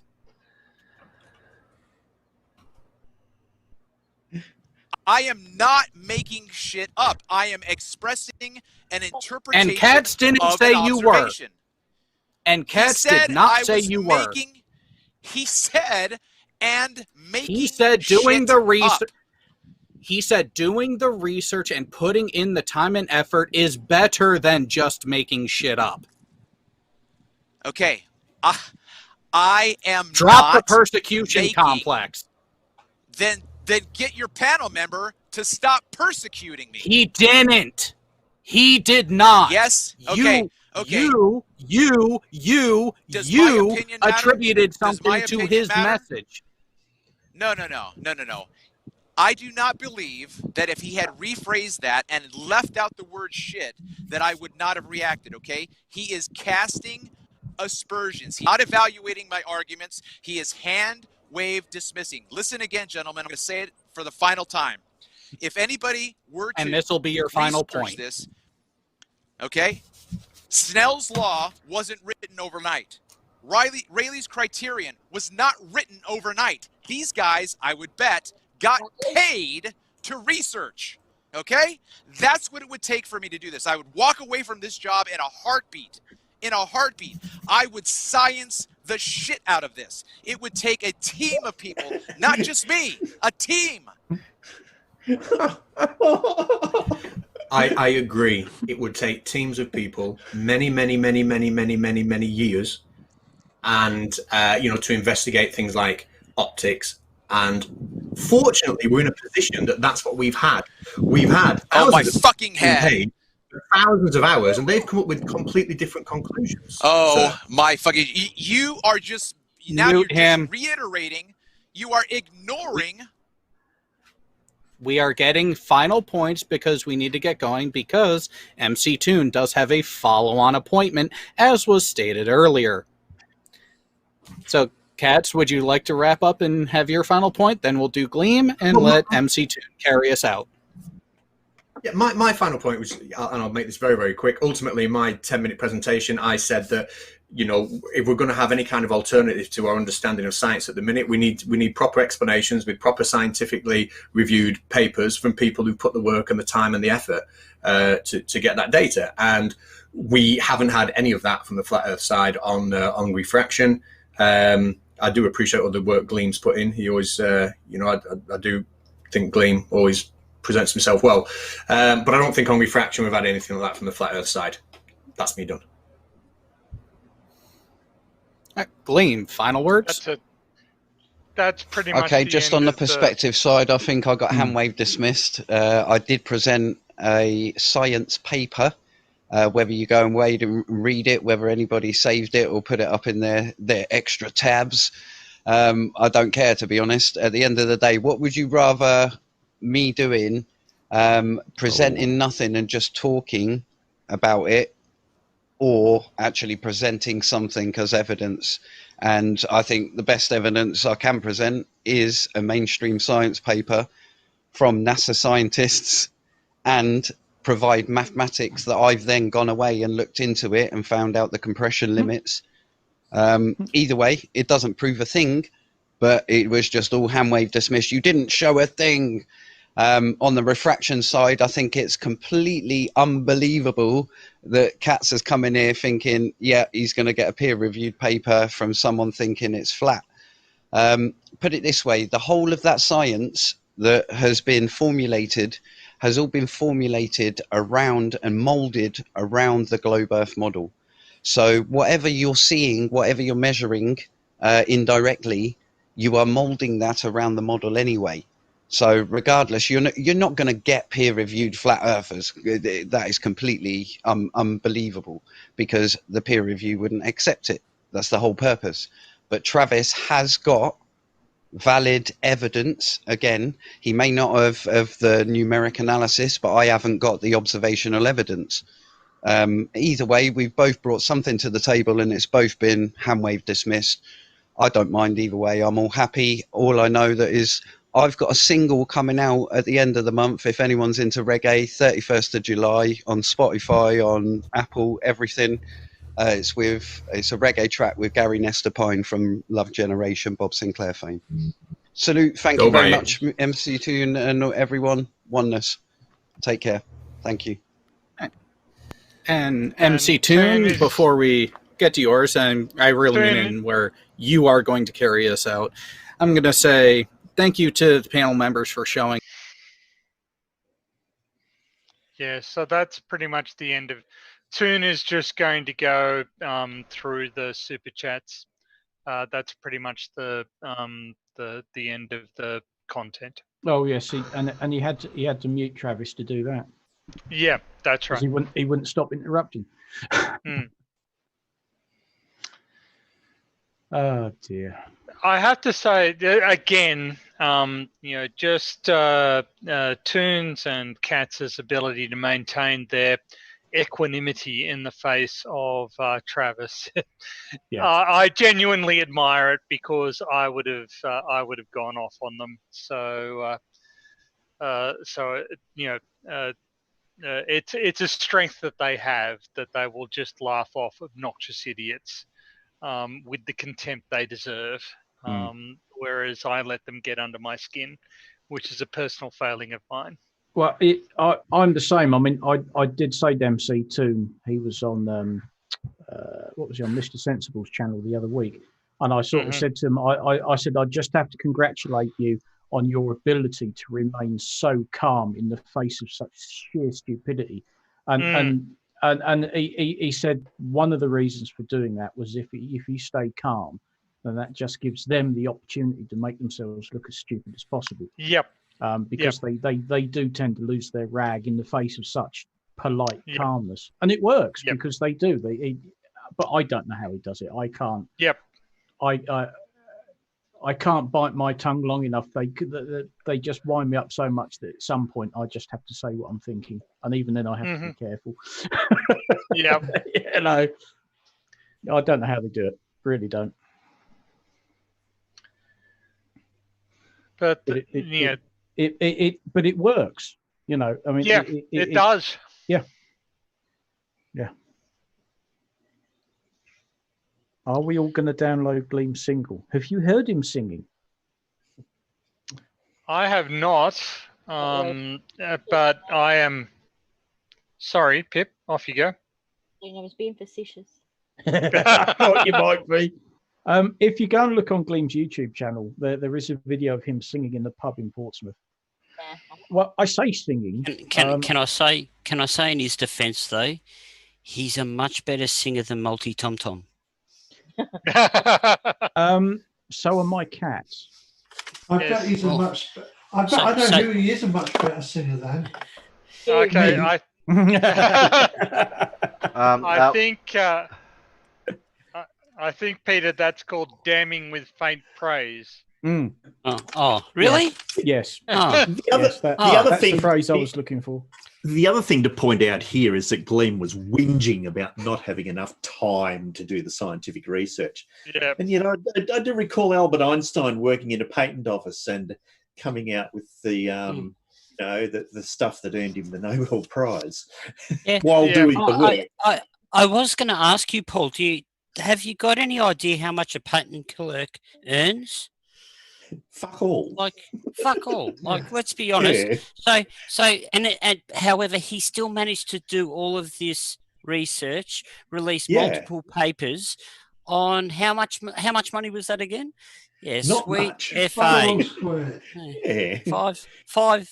5/18 of nothing. You know, it's just excuse after excuse. But Look, it's not. Oh, sorry, Blue. It's not a lack of time that's holding Travis back. It is a lack of ability. Yeah, exactly. If people thought that he had the educational background and intellectual ability necessary to undertake meaningful research, they would pay him to do it. The reason they don't give him that money is because they don't believe that he has either. So, you know, it's but again, and this seems to be a persistent delusion, well, a consistent delusion between flat earthers, is they have this unfounded but unshakable faith in their own intellectual ability. They believe they can do pretty much anything. Just, you know, ask yourself how much is a scientific paper worth that says simply shit happens? Not a lot, I have to admit. When you put it in those terms. And that's what you'll get out of Travis. That's all you'll ever get out of Travis. Yeah. There is always the other way to look at this. How much money would you be prepared to pay for Riley's thesis? Well, I got given that for free, actually. So you know. I hope you wiped the essential parts with it and flushed it. I did not print it out, so I kept it in electronic form. So that would have been very uncomfortable for me. But how far did you get through it before you lost too many brain cells to continue? Well, I got about 4 or 5 pages into it before I abandoned the effort to try and turn it into something comprehensible. But it was an interesting read. Let's just put it that way.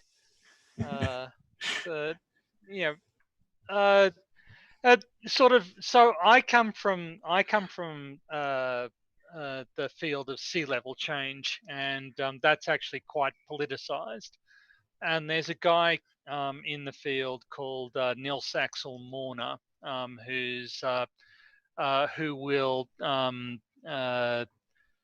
publish gibberish, but he will do it in predatory journals. The problem is that rather than the predatory journals paying you, you have to pay them, because they will publish whatever shit you give them without subjecting it to peer review, but you have to pay them for the privilege. And obviously, you know, the metrics for these journals are shithouse. You know, everybody knows what they are and how they work, so nobody puts any weight on what appears there. But you can at least claim that it has been published. You can at least put it on your publication list, and that's how the serious pseudoscientists work. That's where they publish their gibberish. And it's interesting that no flat earther has even gotten that far. So they haven't even graduated to serious pseudoscience. They're still in fringe pseudoscience. They couldn't even publish something in Vixra. That's right. From time to time, some of this can be hilarious too. Yeah. Yeah. I had a friend. I've had a friend back. Oh, this has been 40 years ago, and he was really good at concocting these goofy stories. Yep. And he would write crap up and send it in to some of the trade journals just to see who would publish it. And occasionally one of them would. Yes, occasionally one of them would. Yep. One time he wrote a paper that he sent to the Pulp and Paper magazine. And it was a long, very scientific sounding explanation of the effect of cruciform spores on loblolly pine trees. Okay, and it was just gibberish, just crap. 6 months later, some Japanese researcher was sending him letters wanting samples of these cruciform spores. So they could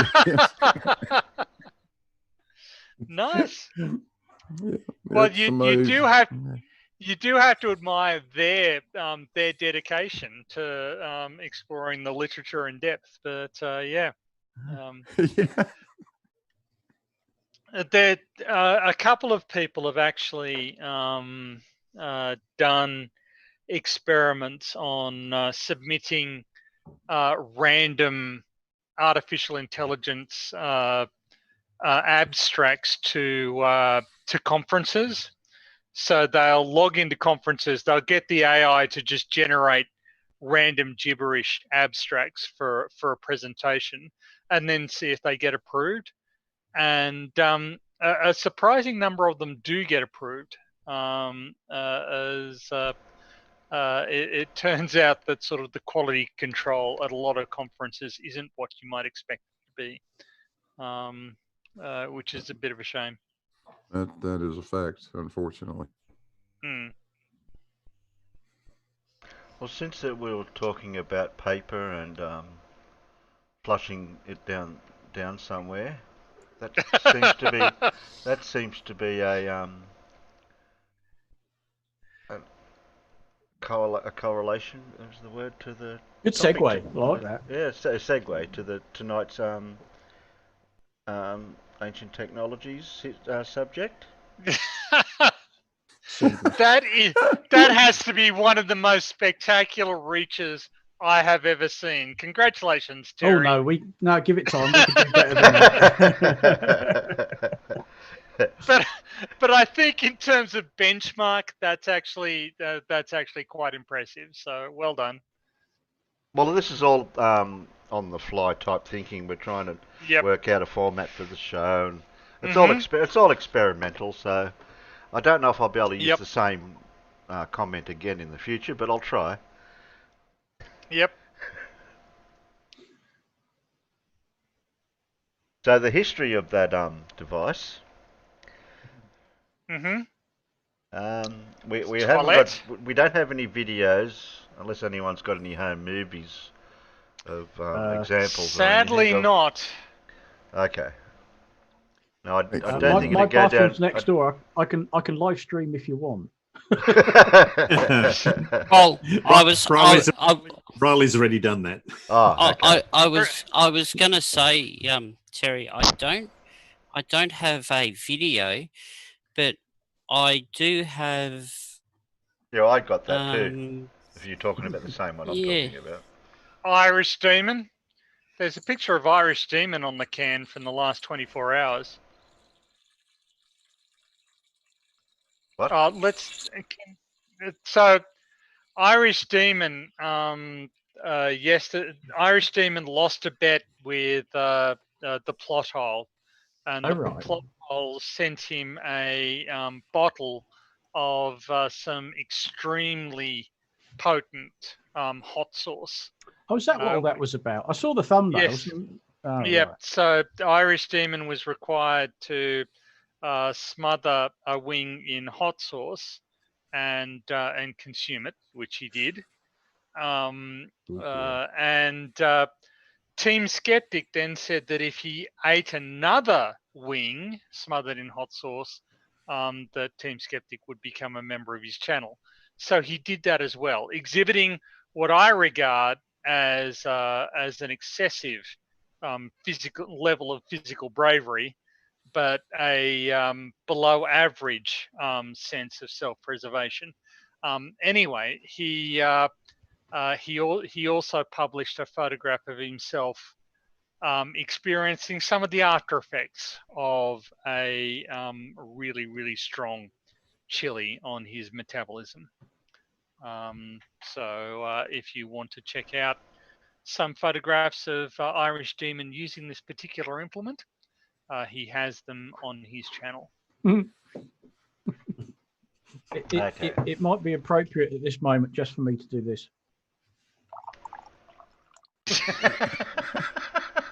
No, it isn't appropriate That's for not you the- to ever do that. Don't panic. I made a thermos of tea and I'm just topping my mug up. Yeah. Oh, hang on a minute. Yeah. Yeah, Oh, that's lovely. Sloppy Was it- Joe did was it- excuse too. Is it still warm? Is it?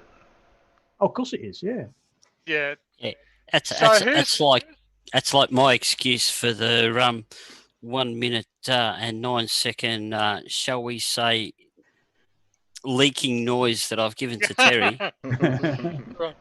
And I turned around and said, I used a Gatorade bottle. It's okay. So are we saying that there are urine drinkers on both sides of the flat Earth, globe Earth debate? No. Is that okay? All right. It's only on the flat Earth side. Only on the flat Earth side. Okay. Well, all right. As long as we're making that clear, it seems like an important distinction.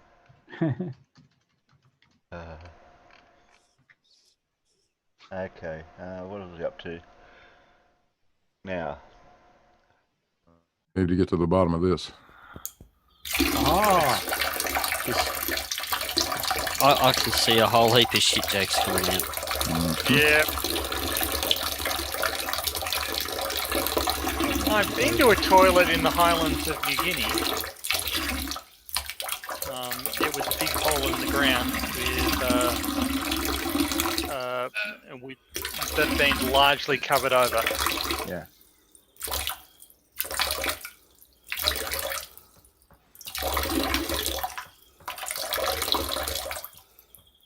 Terry.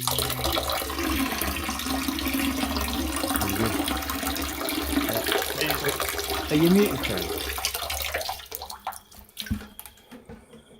No, it's not. No, I'm not muted. He doesn't seem.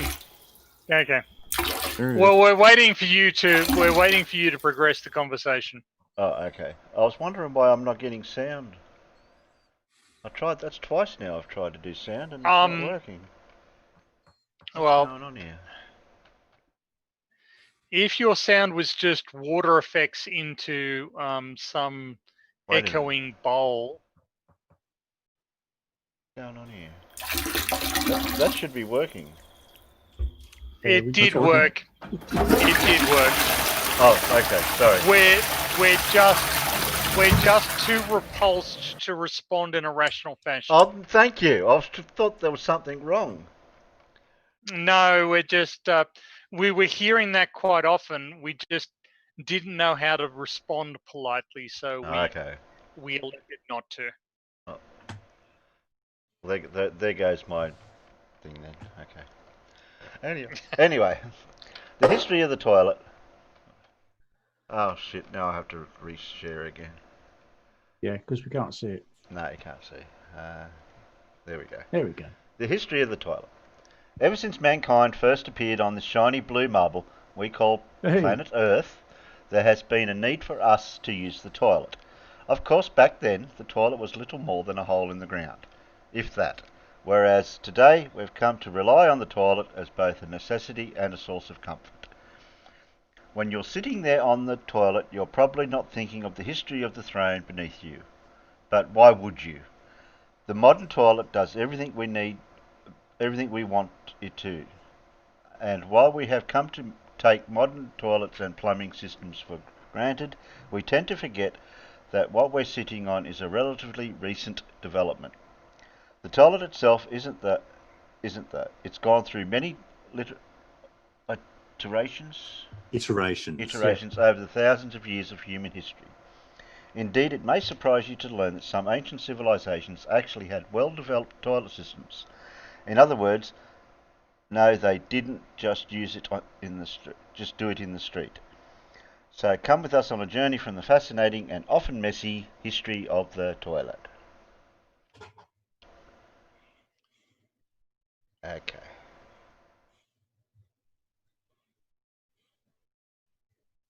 I know one volunteer that's doing some narrating. Is anyone else? Anyone else, or do you just? I'm happy to narrate if you want. Oh, okay. Well, you go, Tony, and then Farmer can pick it up after. What have we got here? Okay, that to the Middle Ages. Okay. So you want me to go?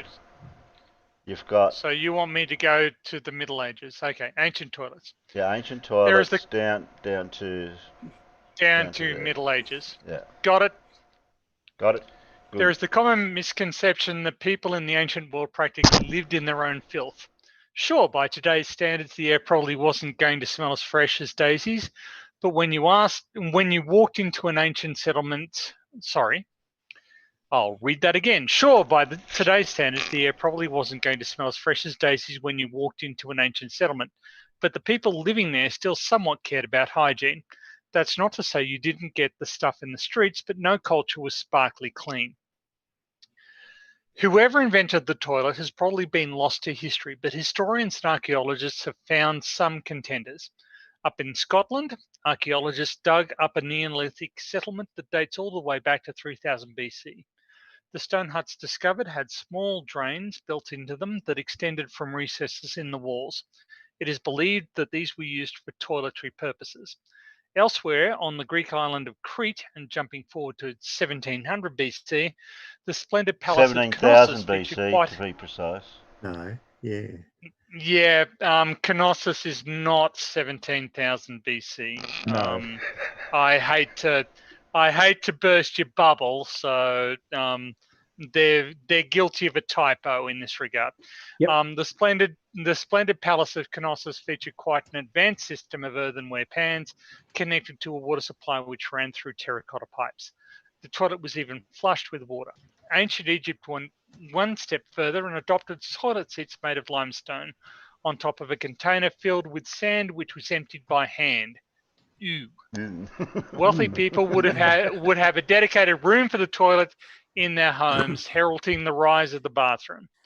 Poor people simply had to make do with a wooden stool that had a hole cut into it, but at least it was better than squatting in the street.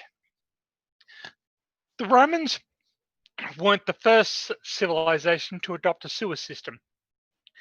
The Indus Valley civilization between 2600 and 1900 BC had a rudimentary network of sewers built under grid pattern streets, but it was the most advanced seen so far. The Romans understood the importance of hygiene and realized that mixing what came out of their bodies in their drinking water supplies wasn't such a good idea. I don't think you need to scroll up a little for me. So yeah, but the thing with let's not forget. Okay, I was just going to. Yeah. Because I don't think they'll actually bring this up. The little recess at the bottom of the toilet, everyone used a communal bottle brush, if you want it, for a better word. Yeah. With a sponge on a stick. Yeah, and it was just rinsed, and then everyone shared the same.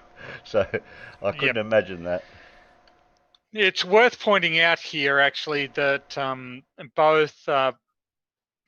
both urine and feces were economically valuable. Urine was used in treating fabric, and feces was used as a form of fertilizer. So there was an economic incentive to collect and sort through this toiletry product.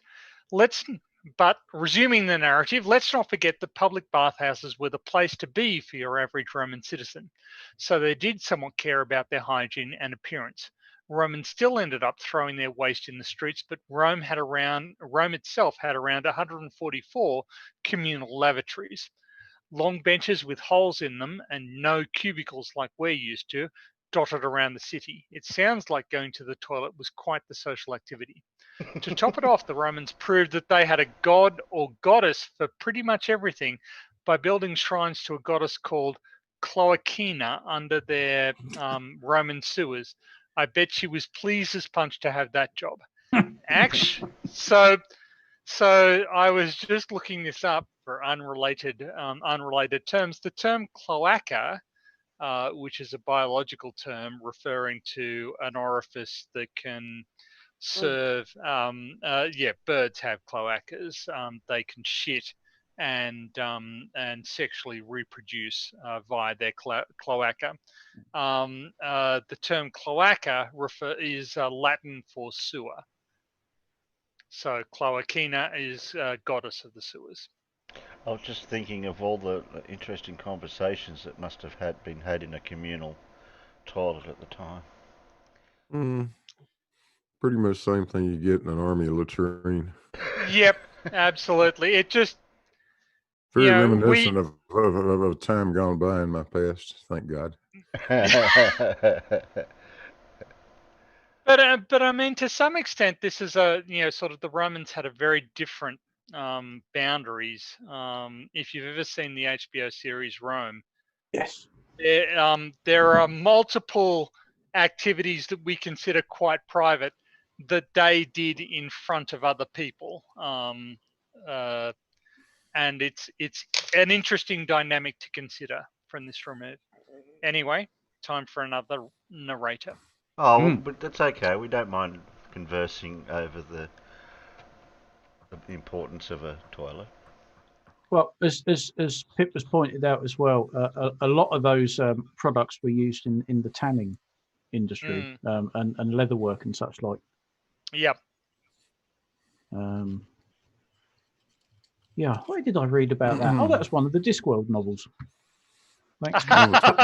Strangely enough, but yep.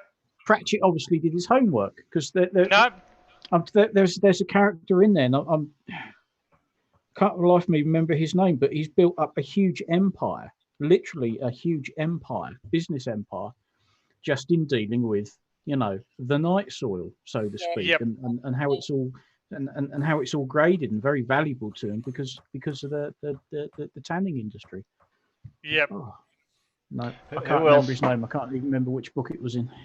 Who else on this panel or at the peanut gallery are old enough to remember having the shit can guy come and collect your full can and drop you off a new one in the backyard toilet? Yep. No. Yep. Oh, yep. I don't remember that. Okay. Our farm wasn't on the sewage system. It was too far out of the village, and so we had a septic tank, which for years, every now and then, the council would send a truck out and pump it all clean, and then in the end, I don't know, probably 15, 20 years ago, they had to replace it with a new one. But yeah, it basically there are drains set out. Thank you, Pip. Harry King, otherwise known as Piss Harry and King of the Golden River. That's the one. Yeah, and there are pipes that run under the garden and out into the field next door, and it all just gradually drains and seeps away. But yeah, we were the drainage stopped at the village, and in between villages, all of the various farms and that the system didn't go that way, so they've all got sort of cesspits and septic tanks and that sort of thing. Yep. When I was a young lad, I must have been 4 or 5, and I can remember vividly the local city, the local council. They were actually putting in the sewer system for our house and the houses in the area that we were in, and so we had this 9-foot deep hole that was 4 or 5 foot wide that we had to cross to feed the chooks every day whilst they were laying these pipes. And until the sewer system was actually put in, we weren't allowed to use the toilets, obviously, because they weren't connected to anything. But we had the dunny man come then, and once a week he'd come around, replace the pot. Thank you very much. And middle of summer, geez, they got ripe. Well, thankfully we got indoor plumbing after that. After I was growing up, I left that house when I was about 4, I think. So we had indoor plumbing by then, and then we moved to another house which did have. Oh, after I grew up. Yeah. But before I lived where I am now, the old house, apartment housing, it still had the old fibro dunny still standing in the backyard. The apartment housing wanted to pull the rest of it down, so what I did is I swiped the door off it. So I've still got the actual original dunny door, so that I've got out on the bench, that is a bench top. There was a house I rented for a while outside Newmarket, and what they'd done is, because they were semi-detached houses, at some point they'd filled in the gap. Yeah, each house was like L-shaped, and they filled in the gap with a bathroom. And you could see why they've done this, because there was like a little row of outhouses behind the houses, and the very end one on each side was obviously the outside toilet, and it had the traditional, the door was cut short top and bottom, and it had the heart-shaped hole in the middle. And you could look inside and see where the drain connection was, and that had all been sort of filled in, and that was used as a coal store, because these houses didn't have central heating. But it was still exactly as it had been, like, I don't know when these houses were built, at least 100 years ago. You'd still got the little hole in the door and everything. That was the outdoor. That was the outhouse.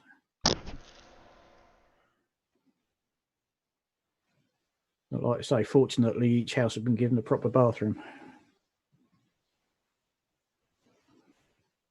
Okay, Middle Ages. A Middle Ages sit down. Right then. You'd think that by the time the Middle Ages rolled around, that toilets and plumbing systems would have improved dramatically. Unfortunately, you'd be wrong, and strangely, things were far worse off. Since the fall of the Roman Empire, the sewage system they had developed wasn't adopted across Europe, unless you count throwing your leavings onto the street as some kind of rudimentary open sewer system. Instead, Europeans tended to have communal outhouses that could be shared by dozens of families. This outhouse was little more than a wooden bench with a hole cut in it, over a pit that you probably want to sniff up around on a hot summer's day.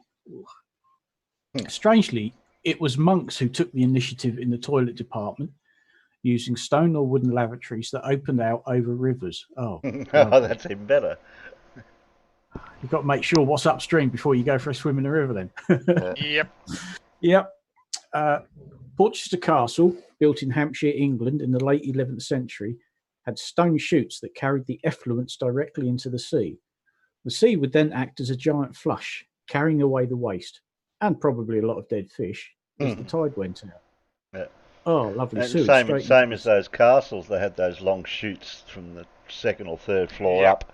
I think that's what there we go. There we are. I think there are a couple of cases of sieges being ended by people climbing up through the toilet, through those chutes. Yeah. Oh, that'd be a shit job. Yeah. Keep them coming. Yeah. Who pissed off the sergeant to get that job? Yeah. Yeah. Right then. Castles also had places called garderobes, a sort of cloakroom that also included a basic toilet. People wanting to visit the toilet would squat over a tiny hole, do their thing, and the waste would slip down the chute into the moat surrounding the castle, or a cesspit set up for the purpose. With all this said, it's safe to assume why we don't really hear about many people swimming around the castle moats of the time. Oh, yeah, I'll bet. No. Go for a swim in an open sewer. Yeah, lovely. Eventually, the smell of a toilet would start to put off those of the royalty who had figured out that even the smell from a royal toilet was no bed of roses. Louis XI, King of France from 1461, had a box with a lid that he would hide behind curtains and cover with herbs to make sure it smelt a little nicer. Elizabeth I, Queen of England from 1559, tried to make a toilet look a bit, well, less like a toilet by covering it in crimson velvet bound with lace. Oh, that sounds lovely. Back to that moat thing. They didn't have Chiquitos thingos back then, did they? Floating. I can't. No. We can further read the garderobe, Middle Ages hygiene, but we're not doing that. Because of course that's where they kept a lot of their clothes, wasn't it? They were hanging up in the garderobe. Oh crap! Yeah. Oh crap! So the garderobe is kind of where we get the term wardrobe. Yes. From ultimately, and interestingly, plumbing, of course, comes from the Latin for lead. Yep. Right. Yes, I have tried water from a very old house that's entire water system was made out of lead lined tank in the roof, lead piping. It was a grand old sort of country home, and the old boy that lived there, he'd fought in both world wars.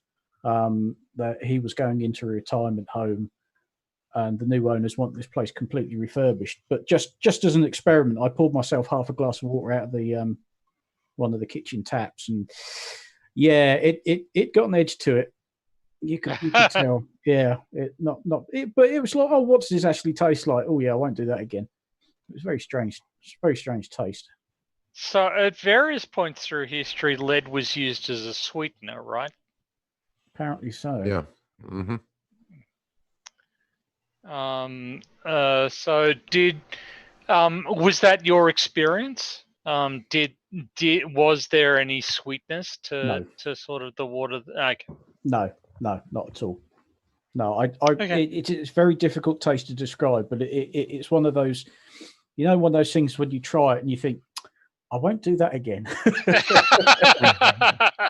But every single domestic pipe, be it hot or cold water, was straight lead pipe. There was no coating, no lining. It was lead pipe. And when we got up into the very large roof space, there was the cold water tank. It was like a bloody swimming pool up there, and it was lead sheet.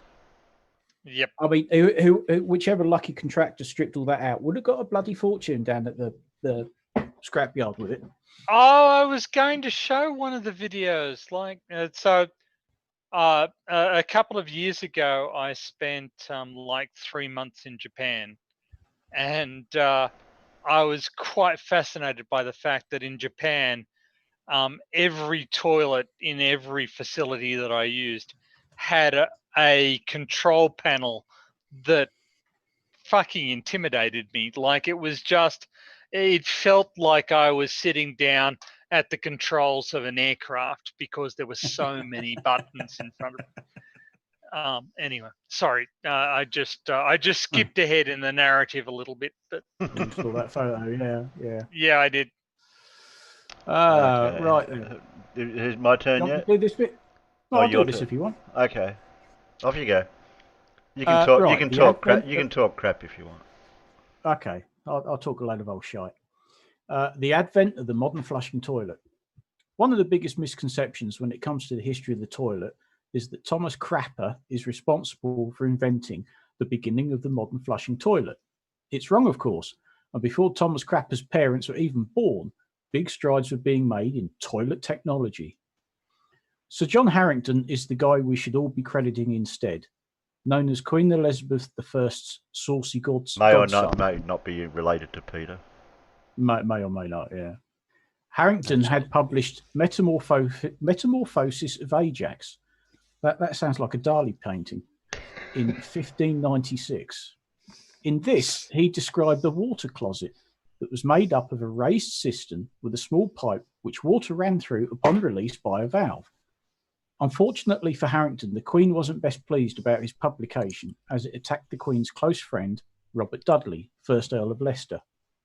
However, the Queen did see fit to install one of the Ajax inventions in her palace at Richmond, although they didn't enjoy much popularity on a wider scale across England, although France was more susceptible. Oh, so the French took a liking to it then. Okay. There you go. Crap has been approved. Registered ornamental flush down WE or WC. WC. With Water a new closet. design cast iron Water- siphon water waste preventor or something. Okay. Improved ornamental flush down WC basin. Registered number. Polished mahogany seat with flap. With flat. Yeah, none of this plastic rubbish. Toilet seats do need to be wooden. Otherwise, you leave half a pound of flesh behind when it's cold. New pattern 3-gallon cast iron siphon system. Brass flushing pipe and clips and pendant. Pendant. Okay. £6, 15 shillings. Well, that's a cheap toilet. Bargain. Am I the only one who feels a need here to educate non-Australians on the famous Slim Dusty song about what you can find on a toilet seat? Is it red and black? It is red and black, yes, And it bites. And it does bite, yes. Yeah. Were we talking about the Black Widow spider by any chance? No. Not necessarily. Okay. The redback spider.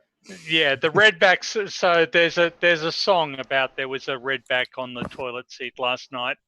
I didn't see it. I didn't see it in the dark, but gosh, I felt its bite. Yes, the redback is sort of a distant relative of the Black Widow, but they're a bit more venomous, and they remain something of a menace in outdoor toilets in Australia. Yeah, so it's nice that we just don't really have that sort of problem over here. There's very little that's actually venomous.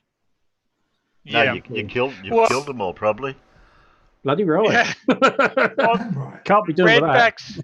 Redbacks like dry, warm conditions. So outdoor toilets that tended to have corrugated iron roofs provided a very natural environment still provide a very natural environment for redback spiders.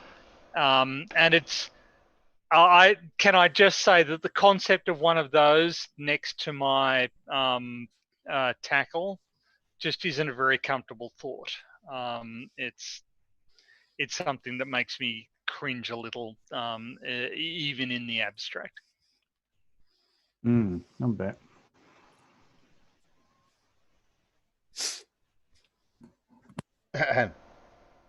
Right, okay. By the end of the 18th century, the modern flushable toilets had hit the mainstream and were warming bums across the country. This is where our man Thomas Crapper enters the scene. He could have knocked first. Hired by King Edward VII, Crapper was tasked with installing lavatories across several royal palaces.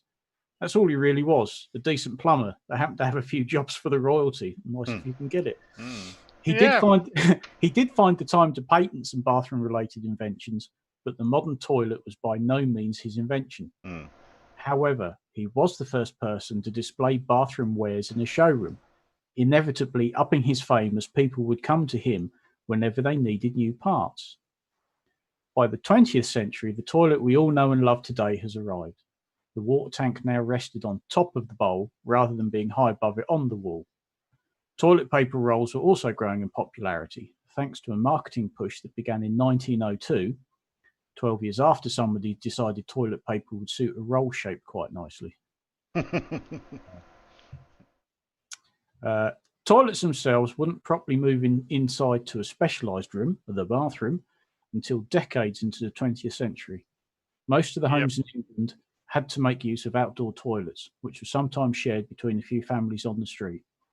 You can still spot some of these outdoor toilets around the country today, especially in the terraced house properties that most of the country's working class are occupied. That's true. And could I just say on a purely hygienic note, strictly speaking, the toilet should be in a separate little room all on its own. Shouldn't really be in the bathroom, but it's there out of convenience, really. Yeah. it makes the drainage pipe work easier. But strictly speaking, the toilet should be on its own. Yeah, well, Shouldn't be anywhere near where you wash and bathe and all the rest of it. Well, they did. Yeah, I grew up on a farm and we never had a toilet inside. We always had an outdoor toilet. Mm.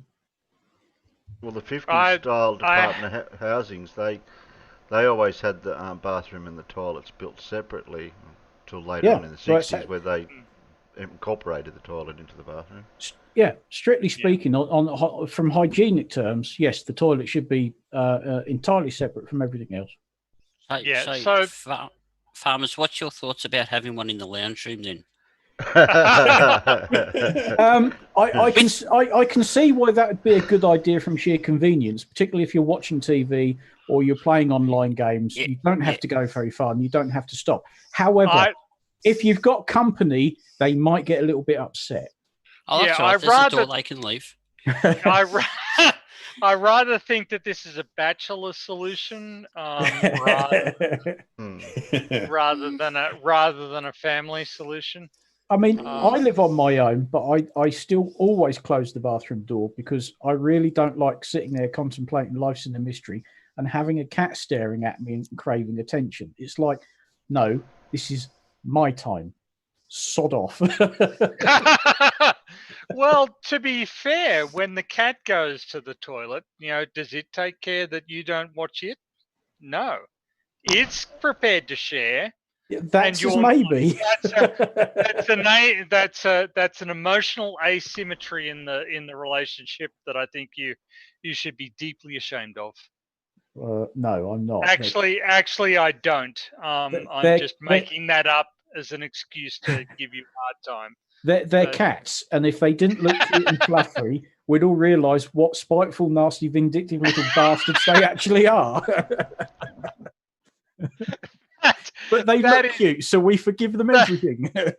Well, it's not just that they look cute; it's there are features of their behaviour that are distinctly human, as far as I can tell. Yeah. That was actually the beginning of my schism with organized religion. Was the assertion by organized religion that animals just don't have souls. I reject that concept outright. I've certainly had every pet I have ever owned has more of a soul than Nathan Oakley.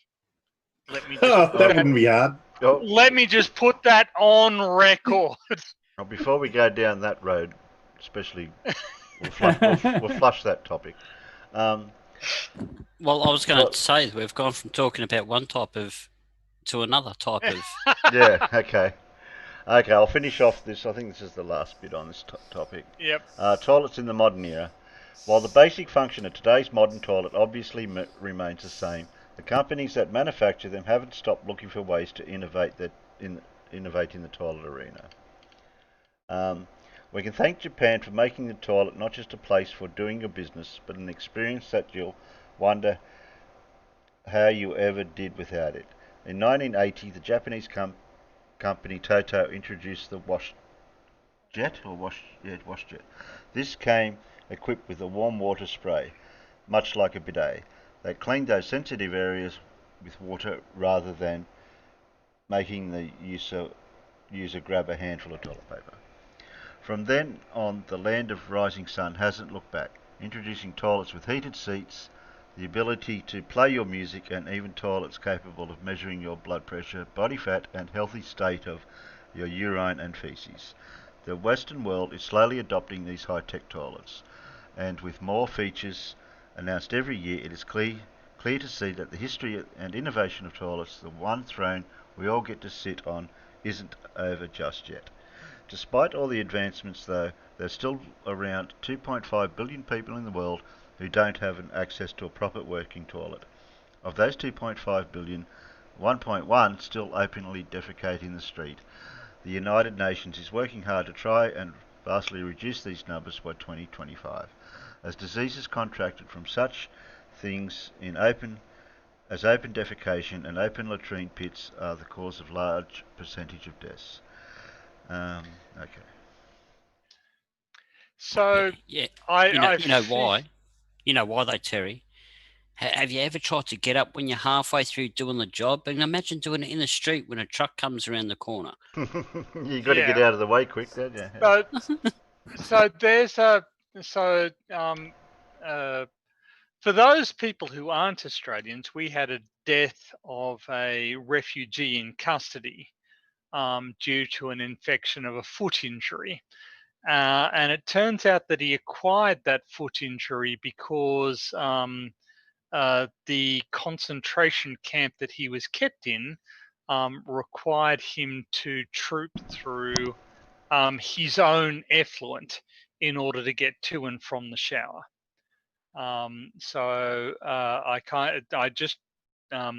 This is a connection, and it's tenuous, but I kind of think that our Australia's record of the conditions we keep our refugees in needs to be brought under the spotlight at this point, because it turns out that we killed a person because we didn't, and our government ignored the warnings that it was given by people who worked in the camp that this was a risk before it even occurred.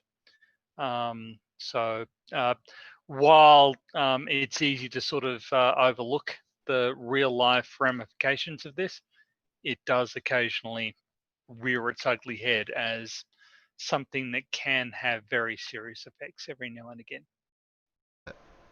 Okay. Oh, well, that's your ancient technologies for tonight. Pip mentioned that she may not be able to do the quiz. Have to go in a bit. Oh, what? Sorry. Yeah, she's got to go out. We might have to make do with some sort of quiz. We could try to work something out. I could always read the questions off my beer bottle caps. That's about all I've got. Otherwise, I'll have to Google some questions somewhere. If Paul's all ready to do his thing, I could probably go and look up, see if I can get 20 or 30 questions to fill us in. Is we've been is going that for individual in your photo a mathematician, or is he somebody else? He's primarily a physicist. Somebody in the chat's already got his name, so you're late to the scene. Sorry. He's a rather well-renowned physicist. One of the foreign ones. Yeah. Did he make speakers?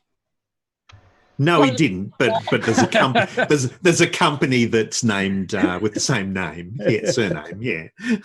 I'm sure I've got one of his sound bars downstairs under my telly. Okay. Yeah, they're very good, aren't they? Yeah. You know who it is now, Tony? No, I don't, because I don't know Okay. that. But I wonder if his last name is it Chandrasekhar? No. Okay, all right.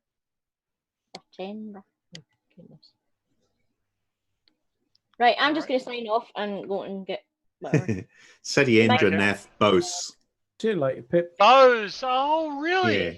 Bose knows. Oh, I had no idea that he was Indian. Yes, he was. He was one of the two Boses. There was another Bose that was an Indian who was a famous scientist as well.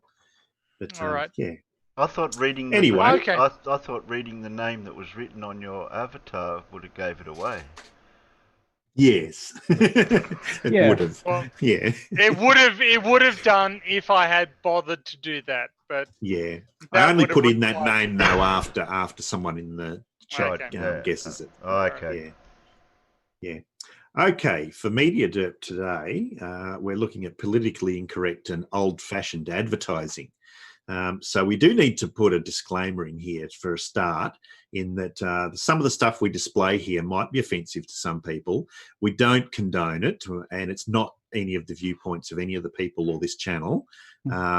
So just bear that in mind, that some of the stuff here would not be acceptable as advertising today, but it was in the past. And that's why we're looking at it. So we can be shocked or amused by some of these ads that were acceptable in the past, but aren't necessarily so now.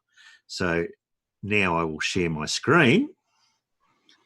Got it all set up, and we'll start with the first one. You know when it's up. It's up now. Yep. Yeah. I'll go already. Okay, so here, this was probably in the time when tobacco companies probably did know and were aware of the effects of tobacco smoking, but they used all sorts of tactics to deny those consequences and advertise them as being good for you. More doctors smoke Camels than any other cigarette, and they went to great lengths. They went to great lengths to make these advertisements sort of like seem as if these doctors were the well-informed of society and that. I mean, if I zoom in on this, it's very hard to read, but I can read this. It says, he's one of the busiest men in town. While his door may say office hours 2 to 4, no professional has office hours of 2 to 4. No. Right? He's actually on call 24 hours a day. The doctor is a scientist. Like a scientist, that gives him more credibility, you see. A diplomat and a friendly, sympathetic human being. All in one. No matter how long and how hard his schedule. See? So they went to great lengths to make it like seem as if this was a credible person and you could believe what they were saying about cigarettes here. So I am going to raise a flag right here. My father was a doctor. The suggestion that all doctors are diplomatic is just a complete fabrication. Of course it is. Yeah. And that also that all doctors are sympathetic human beings, because in my experience that's just not true. That's true too. Yes. Good point, Paul. Yeah. Okay, next one. Here we go. So on the theme of cigarettes yet again, something new has been added. So you see that the advertising here is in the college community, and they're saying that basically this guy here who's smoking old gold cigarettes, he's a bit better than all the rest of the students, you know. So they're playing on that sense of importance, or you know, that you'll be better if you smoke these cigarettes. Everyone, all the girls, and you notice that everyone in the background is female. Right? So you'll get all the girls if you smoke old gold cigarettes. Colonel Sanders, wife savers. So basically, Colonel Sanders is saying here, Colonel Sanders is a woman's best friend. The Colonel, the man who fixes Sunday dinner every day, 7 days a week, for weary wives. So he's basically saying that he'll cook dinner for you 7 days a week. Yep. Okay. Politically incorrect advertising. Stevie Wonder. If I could play video games, you bet it would be an Atari.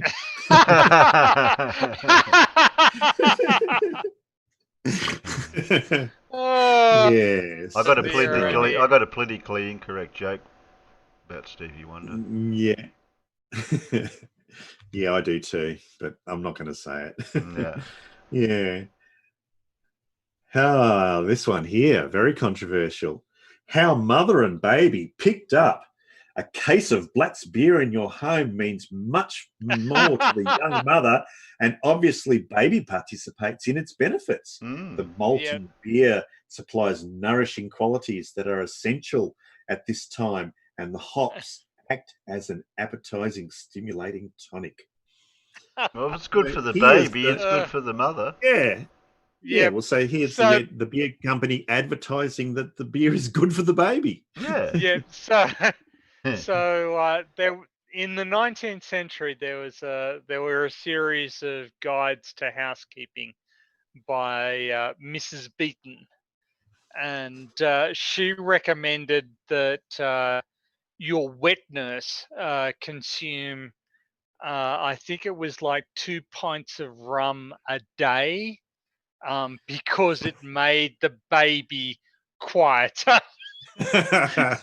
Yeah. So they were essentially suggesting that you drug your baby with alcohol in order to stop it from crying so much. Yeah. Attitudes have changed more than perhaps a little in the meantime. That's right. Yeah. Yep. Here we have one. Fellas, take a tip from me. The gals all go for a guy with well-groomed hair. Brill cream. Remember when Brill cream was all the go? Yeah. That's right. Yeah. Yeah. Just a little dabble, do you? It's Sort of interesting not really that in fashion now. no, not really in fashion, but sort of even as late as the late 1960s. Like this seems like an American ad, but the British ads had actually cricketers. They'd have famous cricketers who used Brill cream to advertise their product. But it's amazing how recent it is. Like Yeah. yeah. Of course, Brill cream just makes me envious because I don't have any hair whatsoever. But Yeah. It's a wonder you didn't recognise that guy. That was a very young Dick Clark from the American Bandstand. Yeah, Okay. that's exactly who it is. Yeah. Back in the mid '70s. Before we leave that one, okay, we had a party, and I got invited to a party. Somebody had a 50s party, right? So I had on the white T-shirt with a pack of cigarettes rolled up in the sleeve and all that stuff, and I thought, yeah, I'm going to go the whole 9 yards. I'll go find some Brill cream, and I did. And my hair was quite a bit longer in those days, so I smeared that shit in my hair, and it took me a frigging month to get that stuff out. I mean, it literally has to grow out of your hair. You cannot wash it out. You can't comb it out. You can't brush it out. It's just bare. You should have done an oil change while you were there. Yeah, should have just used some lanolin blue. Yeah, it was a mistake. I promise you that. Yeah.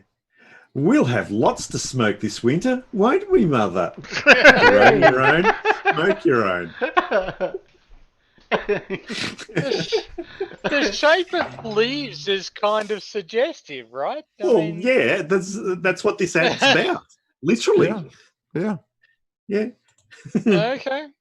Well, it was quite legal in the 40s and 50s. Yeah, right. Yep, that's right. Yeah. Sold over the counter as reefer. The brand name reefer. Right. I've got a couple of more ads later on.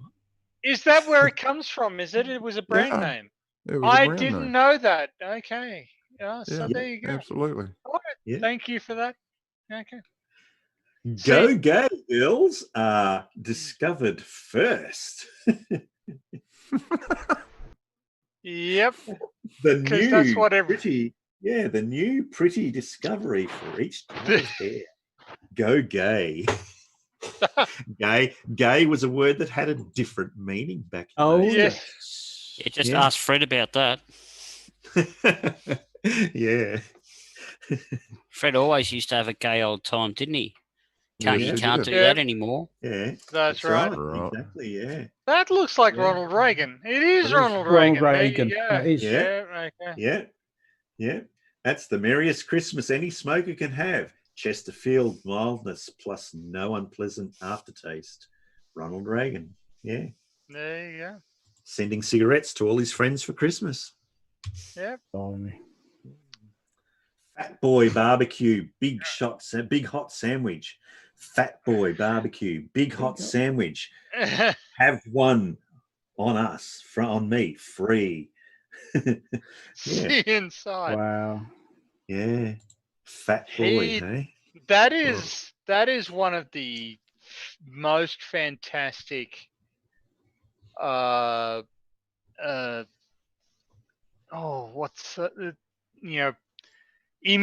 advertising images I have ever seen. He would not look out of place in a horror film. If you saw that in real life, that would absolutely terrify you. Yeah. Jesus. Yeah, it's on a match cover too. Yeah. Mary was so fidgety she couldn't concentrate. I was shocked to find out that harsh toilet paper was the cause. There you go. Apt. There you go. Yeah. And here's one of those advertisings, like from when it was legal. 20 bong hits. 20 bong hits without reloading. Token-matic. Oh, that's brilliant. Sorry. Oh my! Finally, goodness. uninterrupted bong smoking pleasure for you and your friends. Dear, oh dear. Yeah, but I only need one. I Yeah. don't need 20. Yeah. Cocaine. Yeah. Cocaine toothache drops, instantaneous cure, price 15 cents, prepared by the Lloyd Manufacturing Company. Yeah. Does your tooth hurt anymore? No, I'm No, I no. can't feel a finger. What does anything hurt anymore? Nothing hurts. Well, it may do. I just don't care. Yeah. Yeah. That's right. Whatever. Was this back in the day when Coca-Cola still contained coca? Probably. Yeah. Yeah. Wouldn't surprise Okay. me. Yeah. Yeah. Beautiful, but dumb. She has never learned the first rule of lasting charm, a long-lasting deodorant. You wouldn't see advertising like that today. That is the most idiotic ad I've ever seen. Oh my god. Yeah. Oh. Yeah. Cure for drunks. Tell them to drink more. Then hand them Boggs Tawny Port. Because Yeah. it'll make them throw up. Is that the? I've got no idea how that. I'll read the bit. I'll read the bit under the cure for drunks. You'll have to read it. Yep. Yeah, there is a cure for all alcoholics that has shed its. Can't quite read that. I'll make it a bit bigger. Its radiance into thousands of desolate homes. It does its work silently and surely, that while the affected loved ones look on, the drunkard is reclaimed, even against his will or without his knowledge. Tawny Cocaine Port. No. Tawny Cocaine Port. Yeah. The cure works like magic, consisting almost entirely of cocaine syrup and wheat grapes. If any drunkard drinks copious amounts of this cocaine syrup, they will almost instantly lose their need and want for alcohol and will gain a new want for life and fun. And more tawny cocaine. and more tawny cocaine port. Yes, exactly. So you'll they won't want alcohol anymore, they'll just want cocaine. Yeah. It is brilliant in its simplicity. Go on to the shop and say, can I get some tawny cocaine port without the tawny or the port? I can just see it now. You know, Dad gets home from work, a hard day's work, working at the coalface. His dinner's on the table, and here's Mum putting some cocaine port in tablespoons to put the kids to sleep at night. Yeah. Oh dear. God. Here we go. Now she can cook breakfast again. When you prescribe new Mornidine. I can't read. That's too blurry to read what's below. But just the incredulity of the wife. The wife was the one that used to cook breakfast, and of course she's probably suffering from morning sickness, and she can't cook breakfast anymore because it makes her feel sick. So the poor husband has to go without breakfast. But now that we've got this medication, she can cook breakfast for him again. Again, yes. Yeah, yeah. Well, otherwise she would just not be fulfilling her social utility. That's the right, social yeah. contract depends. Yeah. Oh Lord, why do I throw like a girl? Oh, parents, Jesus let your son Christ. play Little League. Oh, Jesus. I have to say, I used to play when I was a young man and still capable of physical exercise. I played Olympic handball, which involves throwing quite a heavy ball. Women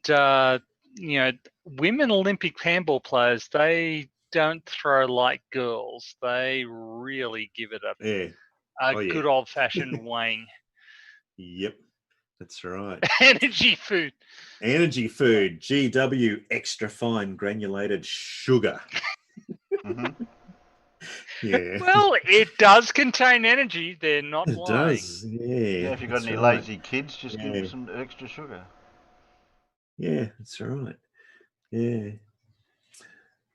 Yeah, Chesterfield is best for me. Now, scientific evidence on effects of smoking. Scientific evidence on effects of smoking, but the sort of effects they're going to talk about aren't the ones we talk about today related to smoking. No adverse effects. It's a bit hard to read that, so I won't read it. But you can bet your dollar they're trying to say here. I could read the text on the side when you zoom in. Things like you don't feel like you're hungry so much when you've got a cigarette. I can read the side text when you zoomed in. It's Arthur Godfrey. Yeah, I can read the stuff in the red, but the stuff in the black. Yeah, I can read but there's it on other the side. ones. Who is it? Arthur Godfrey. I don't. He was a U.S. Television personality back in the 50s and 60s. A medical specialist is making regular bi-monthly examinations of a group of people from various walks of life. 45% of this group have smoked Chesterfield for an average of over 10 years. After 10 months, the medical specialist reports that he observed no adverse effects on the nose, throat, and sinuses of the group from smoking Chesterfield. There you go. Yep. Perfectly safe. Perfectly harmless. Okay. Yeah, that's right. I'll go and buy some Chesterfields. Can you still buy them? I doubt it. Yeah. Certainly not in Australia. Who can spot the political incorrectness in this one, hey? I've been round and round, and they still want more. How dare she have a red flower in her hair? Yes. Oh, good grief. Danger. Don't spread disease by finger licking. And yet... That's actually good advice. It is, but the reason why I brought this one up is because what's Colonel Sanders' famous advertising? Finger licking good. Licking good. Are they talking about your fingers or somebody else's? To me, it brings up the woman, Dr. Burr, is it, or one of the women who's the woman who's on the COVID response council, when she made her initial statement about you should avoid touching your face or something or stuff like that. She said that, and then she licked her fingers in order to turn the page over. Like she said, don't touch your face and avoid this. And then she licked her finger to sort of turn the page over. So, okay. Don't do as I do as I say. Yeah. Mattel's new M16 Marauder If you think this gun looks great, wait till you hear it. Blah, blah, blah, blah, blah, blah, blah, blah, blah. Yep. Oh, every time every time I used to go into the cheap shop with the kids, I'd turn around especially the $2 type cheap shops.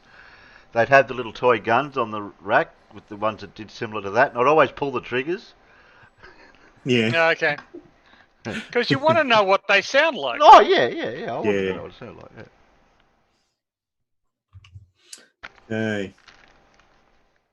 Yeah. If your husband ever finds out you're not store testing for fresher coffee. Oh, Jesus. Yeah. A bit of I was going to say she's got a smile on her face or not? I can't tell. I think she has. Hey, what you do on your time is your business. That's what I'm thinking. That's right. Whatever gets you off. Yeah, absolutely. No. And the little bubble, speech bubbles, harder. Yeah, again. Yeah. So the harder a wife works, the cuter she looks. Really? Oh, God. Yeah, exactly. Yeah. Gosh, honey, you seem to thrive on cooking, cleaning, and dusting. And I'm all tuckered out by closing time. What's the answer? Yeah, what's he been doing? I always get my vitamins. He's probably been just sitting behind a desk doing nothing. He's been testing coffee. I do have one that's worse than this coming up. So. Oh, okay. Oh, you cannot. I do. Oh. No, I do. I can tell you that this. There's another smoking one. 10 months scientific evidence for Chesterfield. I won't read it. Yeah, it's pretty similar. Well, we know what it's going to say. Same thing. Yeah. Yep. Oh dear. Yeah. Is this you 5 years from now? Reach for Lucky cigarettes instead.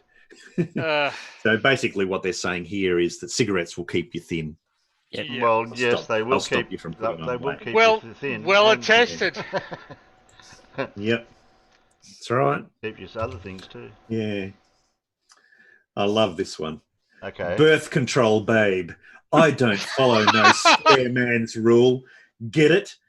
Pill popping, penis loving Satan's girl. Oh. What? Votes Democrat. Free thinker. Fast and sexy. I've got no idea what the Democrat part means. Conservative, lick my heel.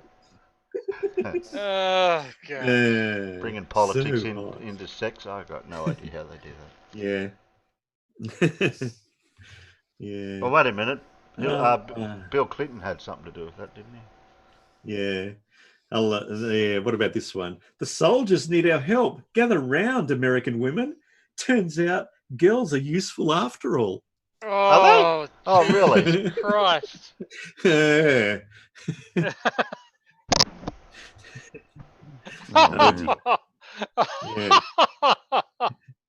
Small penis? Have I got a car for you? If you're going to overcompensate, then by all means overcompensate. Loaded 89 911 Carrera 4. Arcs for tiny. Arcs for tiny, yeah. Ask for tiny. Yeah. Well, that means if you've got a Lamborghini, you need a magnifying glass to go with it. That's right. This one here. Butter. Good and good for you. Your nutrition tip. Butter is slippery. That's why we eat as much as possible to lubricate our arteries and veins. My dad. It actually worked. Yeah, it really does. My dad must have read that. My dad must have read that. I swear to that's. My father lived on that whole. He come home from school, and put the dripping and lard on a piece of bread to make a sandwich. Yep. Yeah, so to be fair, there is evidence that it's the combination of the wrong types of fats with the wrong types of carbohydrates that's actually bad for you, and that it's not necessarily just butter on its own that's the killer here. But I like the fact that he's got a plate full of butter, and he's just eating forksfuls of butter. He's not using it to fry anything. Just gonna or, eat it or put it on bread. It's really cheese. Butter's actually better for you than a lot of the alternatives. Yes, it is. Yeah, it is. I always have unsalted butter. Always. Mhm. Margarine's rubbish. Oh, another politically incorrect. Politically incorrect one. Yeah, cocoa, sir. No better food. Right, it's pure concentrated cocoa. Yes. Dig for victory. Victory, grow your own. Okay. Well, I guess. Yeah. If you say so, sir. Yeah. Here's another one. Marijuana. Helping people getting over their problems easily since the dawn of time. Illegal since 1906 for doubtful reasons. I would actually say that there's a lot of truth to that particular advertisement, but yeah. Well, how choose the urban myth about the whole hemp market and nylon, and that being one of the reasons that.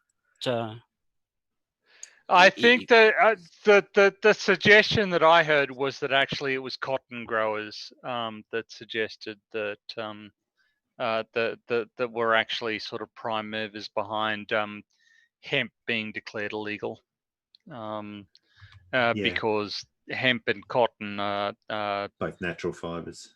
Both natural fibers, so in competition. Yeah. For a better start in life, start cola earlier. Oh yeah. Oh yeah, that's right. How soon is too soon? Not soon enough. I'm going to go out on a limb and say that kid is too young. Yeah, not soon enough. Laboratory tests over the last few years have proven that babies who start drinking soda during that early formative period have a much higher chance of gaining acceptance and fitting in. Like babies want to gain acceptance and fit in. Yeah.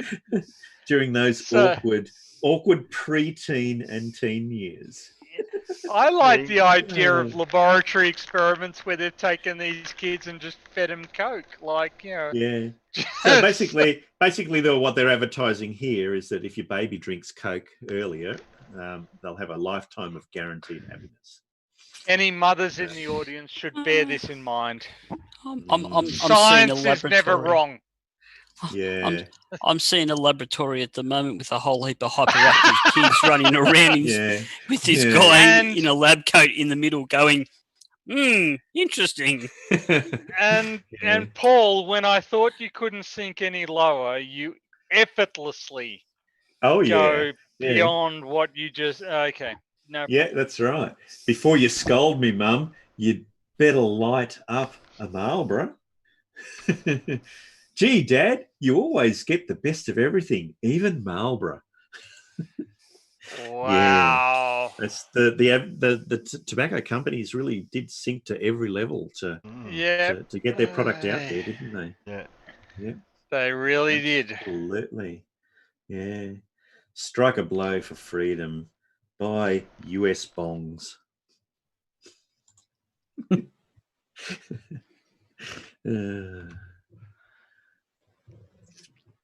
This was an interesting one. Is it always illegal to kill a woman? Well, it depends. Oh, it depends if you get caught. Yeah. Yeah. There are cases of self-defense, but I would argue that in the vast majority of cases, yes. Yes, it is. Yes. Yeah. Is your grass and Coke worn out from travelling? Introducing the Coke booster and the grass booster. They put back the potency that travel takes out. Oh, okay. Yeah. Well, much needed, I assume. Yeah. If men hate the sight of you, read this. Okay. Let's beat it. Here comes that skinny dame. Men hate the sight of me. I'm so skinny, I'm going to try ionized yeast. You're gorgeous since you gained weight.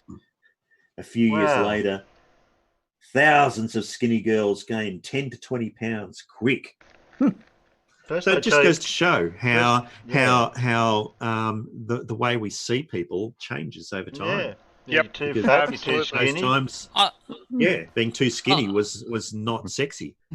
I can remember at now it's a similar ad to this flavour, but it was they were selling tapeworm eggs, and it was a weight loss cure. So take one of these and you'll lose all of this weight, and they're just infecting themselves with tapeworm. Yeah. Yep. Yeah, but now you're too skinny. So the determinative factor is sort of the diet you can afford. Poor people can afford high carbohydrate diets that sort of make them chubbier nowadays, and so chubby is less attractive. But back in, say, the time of Reuben, actually, poor people couldn't afford to feed themselves well, and so they were scrawny and therefore unappealing. And slightly chubby women were more appealing. Hence the term Reubenesque.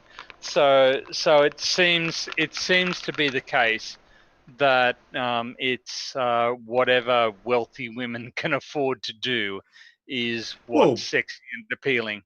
Yeah, well, like back in medieval times, a snowy white, pale complexion was considered the in thing, the sexy thing. That's right. But now to be bronzed and tanned seems to be the way to go. Well, yeah, unless you're Asian. Asian women have many Asian women have an outright fear of being bronzed and tanned because it makes it seem like they work outdoors, which they really prefer prefer to avoid. Here we have men who say no to prostitutes, spreaders of syphilis and gonorrhea.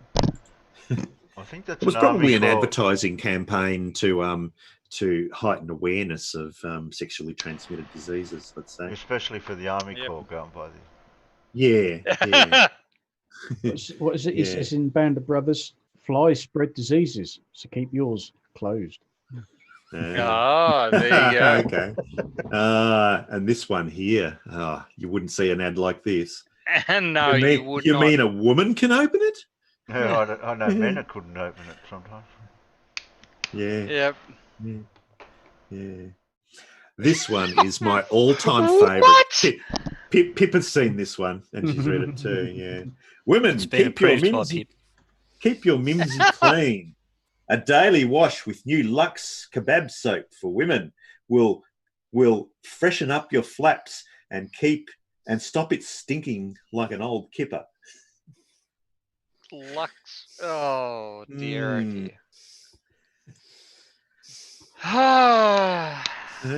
Freshen up those flaps, hey?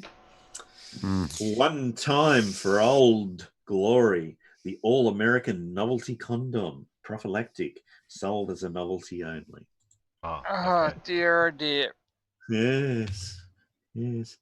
Another love match shipwrecked on the dangerous reef of half-truths about feminine hygiene. Lysol has prevented many such tragedies. I don't even understand where they're going with that one, but Yeah, I know. Yeah. To keep a slender figure, no one can deny. Reach for Lucky cigarettes. So playing on that, cigarettes will keep you slim. Yeah. This is no shape for a girl. No, only a planet. That's why Warner's makes the concentrate girdle and the little fibber bra.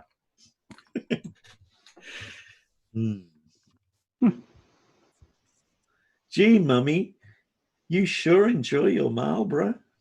oh wow. Yeah. I love this one too. There's lots in this one. I take one everywhere I take my penis. If you can say condom in English, you know how to say condom in French, Italian, and Spanish. Oh, Yeah. well, Never that's use a useful. Never use a condom with. Now, here you go. Never use a condom with Vaseline, Crisco, Cool Whip, sandpaper. I don't know who the hell would even think about using a condom with sandpaper. That's a real rough rider. Excuse me. Oh, Did you say Cool Whip? Cool Whip. Yeah. Cool Whip, yes. Sandpaper, can't beat a hand bit of lotion, Whip. motor oil, suntan lotion, baby oil, or butter. Blimey. Ah, dear, oh dear. Well, that Yeah. kid from earlier on is in trouble, isn't he? Like, Yeah, that's right. Yeah. Oh, dear. Yes, this one here was the one that I said was worse than the other one. Right. Learn to train your wife in 5 easy lessons. Free booklet shows you how. Teach her too. Now, Terry might have to read this because I find it hard to read. Fetch your slippers and pipe. Massage your feet. Serve you ice-cold beer and snacks. Sit quietly while you browse your favourite television stations. Respond to non-verbal cues such as the snapping of fingers. Answer yes, dear, to any of all your requests. Greet you at the door wearing nothing but cellophane wrap. Really? What's it? New scientific method works as the most something difficult cases or something. In the most difficult cases. So you can wrap her up like a cigar and have her answer the door. Amazing what you can do with a cattle prod. Yeah. and enough roofies. Is that how it works in Tennessee? Is it? Oh, you can teach a chicken to deal blackjack with one of those things. You can take a chicken to quack like a duck, and if you do that, I have to say, I'm just going to pop in here and say that Blue nearly killed me with his last video. I was just taking a drink when I got to the bit of his video about describing a flat earther, something a flat earther suggested as being as useful as bird shit on a doorknob. And I nearly died. I have to say, there was just coke everywhere. So shame on you, Blue. You nearly killed me. I'm sorry. It just no, you're not. This one here wasn't really controversial, but I just thought it was a good example of an early Coca-Cola ad. So how different they were back in those days to what they are nowadays. Yeah. Yep. The ideal brain tonic, specific for headache, delightful winter and summer beverage, relieves mental and physical exhaustion. So not really controversial, just a different style of the way they advertise. Yeah. Yeah. Well, I'm a bit surprised that you haven't had as many laudanum advertisements.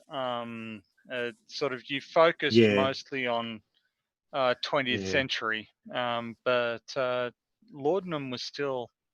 Oh yeah. This is just media derp. Still a big we just get whatever's given. Yeah. Okay. Yeah. Show her it's a man's world. Van Hensen, Man's World ties. You wouldn't get an advertisement like that now, would you? No. No, not from a company that expected to retain its liquidity. Yeah. No, that's right. Yeah. Yeah. Christmas morning, she'll be happy with a Hoover. Yeah. Oh my goodness. Exactly. No words so much in this one. I can't read what it says down there, but Santa Claus smoking Lucky Strikes. May be able to read it if you just zoom in a little bit. I doubt it, Terry. I think it's going to go. Yeah, I think it's gonna go a little bit. Yeah, no, it's a bit too. Anyway, it doesn't matter. No. Yeah. I learned from a beauty expert how to hold my husband and why so many women fail. So, Yeah. oh dear, oh dear. Yeah. Shh, Mum's on the warpath. Why ruin everything, Mother? Housework on hot days is bound to leave you tired and cross. To make evenings with your family the best part of the day, try this pleasant treatment for nerves. Every afternoon, get into a bathtub with a cake of new ivory soap. There you go. That'll work. This one I thought was interesting. I've never seen something like this before.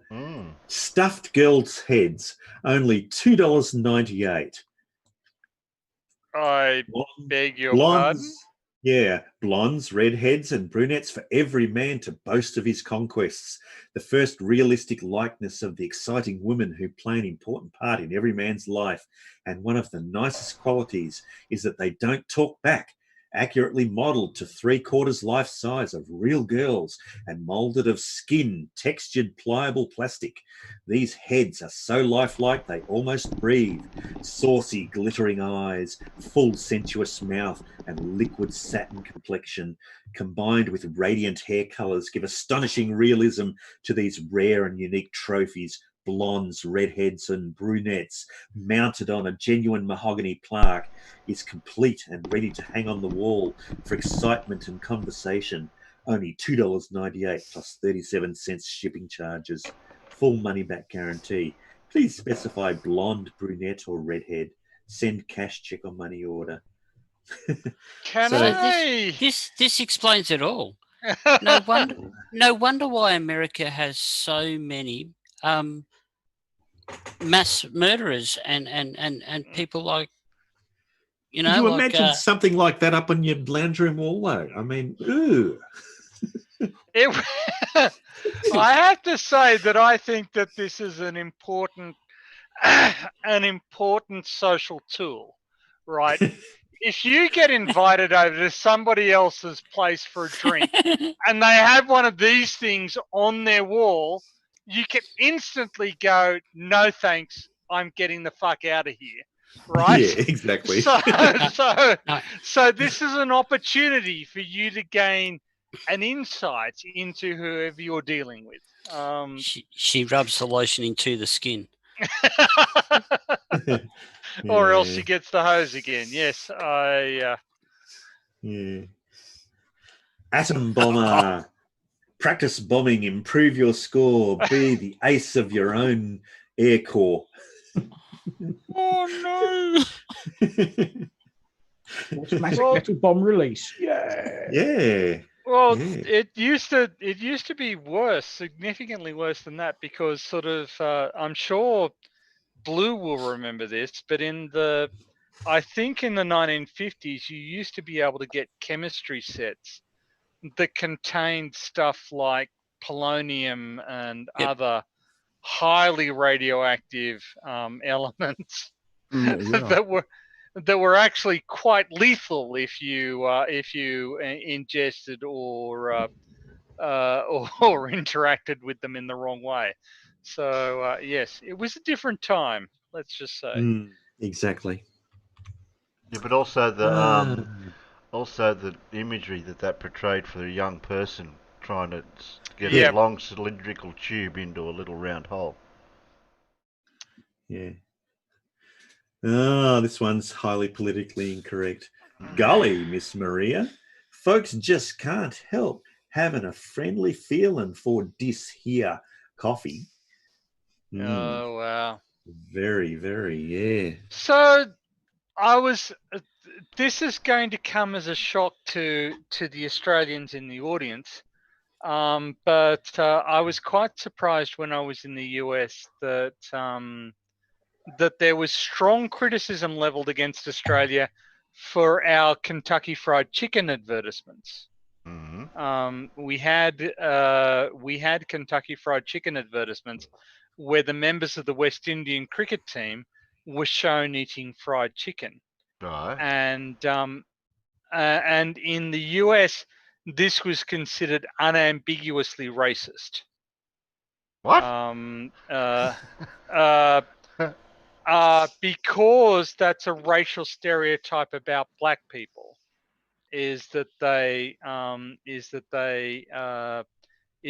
eat fried chicken, that they strongly prefer fried chicken, and I was actually quite surprised by it. But in America, and Blue may be able to back me up here, or he may not be able to back me up. I don't know. But in the US, that was actually picked out of Australian culture, shown on American television, and generally people were incredulous at the level of racism involved. I never really saw anything about that.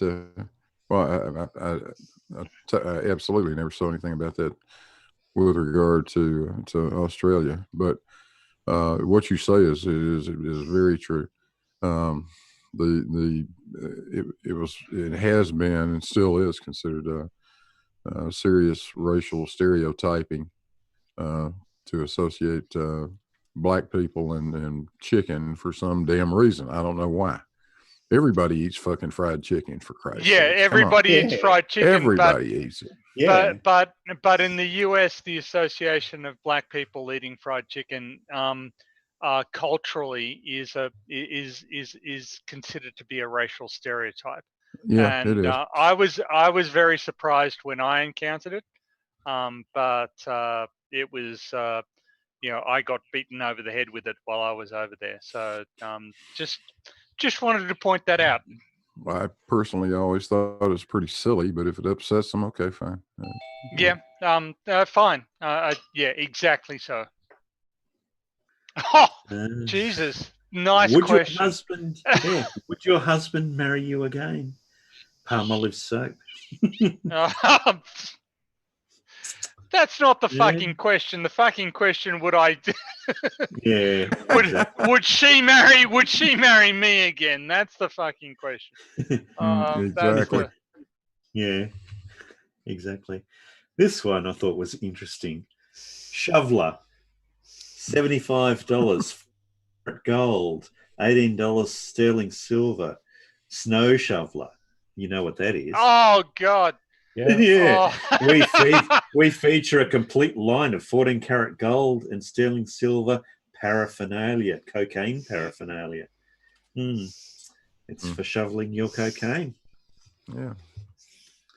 I heard a statistic that in the 90s, something like 60% of American banknotes tested positive for traces of cocaine.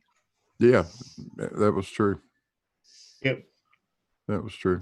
Almost every $20 bill was right. Okay. Positive, and I think almost there you every go. 20 and every $100 bill tested. So if we'd had more of these things in the 1990s, we could have been spared this defacement of American currency. So what you're saying? The funny thing was that you remember that little plastic spoon that for a while McDonald's used them. They made those little. They used those little. They gave you those little tiny plastic spoons to stir your coffee or whatever. And all of a sudden, McDonald's realized that was the perfect size for the cocaine guy. I hadn't heard that, but but it does people fit. Were going. Yeah, and the people were going into McDonald's and just taking hands full of those fucking things. Perfect. They literally had to stop supplying them. I'd always wondered. See, I'd noticed that they'd stopped providing them, right? And I didn't know the reason for it. So there you go. Thank you. Always educational to come onto any stream with Blue. That's what I'm finding. And there you go. We're back to the start again. We're back to the start again. That's what I've got for tonight. Yeah, thank you, Paul. There you go. Hope you enjoyed that. I did, but in all of the wrong possible ways. Well, that's what it was about. Like I said, we don't endorse any of these attitudes. No, absolutely not. But they were just there to show you what life was like in the past. Yeah. Well, it's interesting. Perhaps I'm the only person whose mind goes in these. It's kind of interesting to consider, looking back 100 years from now, what are people going to look back and from our period and think, oh, isn't that delightfully quaint? Isn't it weird that they didn't spot how wrong that was? I'm sure there are going to be some things that they pick on. I just don't know what they are. Yeah. Because what's acceptable now in our society, we don't know what's not going to be acceptable in the future. Exactly. Like watching media derp images. Oh, I love a bit That of media could derp, be- don't get me wrong. You're late, but you're here. I was Just let me another freshen my location, coffee. I'll be back in so a I sec. couldn't make it. How is everyone? I don't know. Doing well, Finchy. How are you? State of uncertainty. Oh, not too bad. Just living life. Have I told you my logician joke? Oh, I don't think so. Do I want to hear it? Four logicians go to a restaurant, and the waitress comes over after a while and says, "Is everyone ready to order?" And the first one says, "I don't know." And the second one says, "I don't know." And the third one says, "I don't know." And the fourth one says, "Yes, we are." That's my logician joke.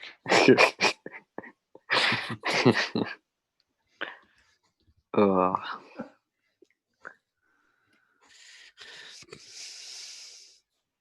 It's pretty lame, but I trot it out whenever anybody asks a question of that sort. So get used to it. Oh. Tony. Well, good to know. Tony, please don't tell any more Yes? jokes. Please don't tell any more jokes. Well, I wasn't going to say it. You're banned from telling jokes. Okay. Just message us in the side chat, Tony, when we're I just thought I'd chuck a laugh in there for a aesthetic purpose. Okay. Even though it's maybe a little bit amusing. Well, we're Just a little bit. running a little bit behind schedule, so I do have some questions that I've just randomly grabbed as quick as I could. There's 29 of them. Mm-hmm. They may seem a little bit basic and very easy for some people. Even I know some of them, so that's how basic some of them are. Even I know some of them. What? Don't put yourself down, mate. That's our job. Yeah, exactly. Yeah. There's always plenty of other people to do it. There you for. go. Okay. This is going to... I won't be able to answer them, so you can't prove that I know it or not, then, can I? Well, I'm kind of hoping you will be able to answer them because you're asking the questions. And you've got the answer in front of you. Yeah, I do too. Oh, I hope so. That makes it even easier for me. There you go. Can I write the answer in the full side? I'll full write the marks answer. then. I'll write the answer in the side chat, and I bet you I'll get every single one right. Yeah, Excellent. but you'll be the last. You'll be the last one to answer it because you'll have to put the bottle top down and then start typing. No, these aren't bottle caps. These are just ones I found off the interweb. Okay. I haven't filled up the beer cooler. What do you call it? The thingo that holds Stubby the holder. Esky? The stubby. No, Stubby not holder. Esky. What do you think I am, Tony? I don't drink that much. I was just navigating The beer towards cooler nearest object thing I was that holds the familiar beer. I fill up the stubby holder with the bottle caps with the questions on it. I don't drink beer. I am unfamiliar with this entire field. Well, under the beers that I get, they have trivia questions and answers. Okay. All right, are we ready, boys and girls? Oh yes. Yes, please, Mr. Music. Okay. I don't know. Have I told you my logician joke? Oh, no. Jeez, where's that mute button? Quick, boot him. Yeah, quick. I'll put him in the rubber room. He can tell me all the jokes he wants. Okay. All right, here we go. John Rat Fleetwood Mac. No, sorry, John. Not in this quiz. Okay, question one. John, you're stealing my answers. Question one. Who was the first man to fly around the Earth with a spaceship?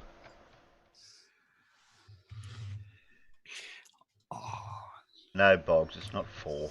Yeah. Do you know, for a split second there, I'd think, how the bloody hell do you spell that? I don't know why. Well, now you know why I went, oh, jeez. Okay. Just waiting for the peanut gallery to catch up. I knew the words, but you think I could spell that? And you know, it took a certain country 3 goes to achieve that. Okay. Oh, it wasn't that one then. We're getting answers through, and looks like Dora. Yep. Dora got it. Gagarin, and the Yep. first wombat in here to get it was Farmer. B. And everybody else except for Finchy. Okay. Yes, it took the Americans 3 goes to actually get a man to orbit space. Their first 2 weren't orbital flights. Okay. And he had to go. He had to go all the way around. See. Yeah, the first 2 were suborbital. They literally went up. Hello, I'm in space. Came back down. I mean, they were up there for a matter of minutes. Wasn't that what's his face? The Chuck Yeager? Wasn't he one of those? No, Jaeger was the first one to officially break the sound barrier. Okay. I'm a bit worried about this second question because I think it's either self-explanatory or there's. Anyway. Oh, I have a chance. You may have a chance. You got a 50-50 chance for the next question. Oof. Okay, I've got my fingers ready. They're a bit cold, but. So you ready, Finchy?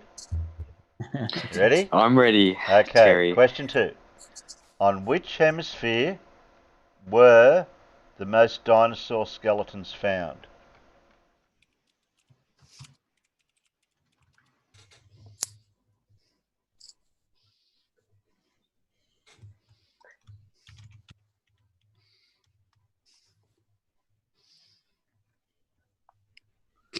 Oh, I missed.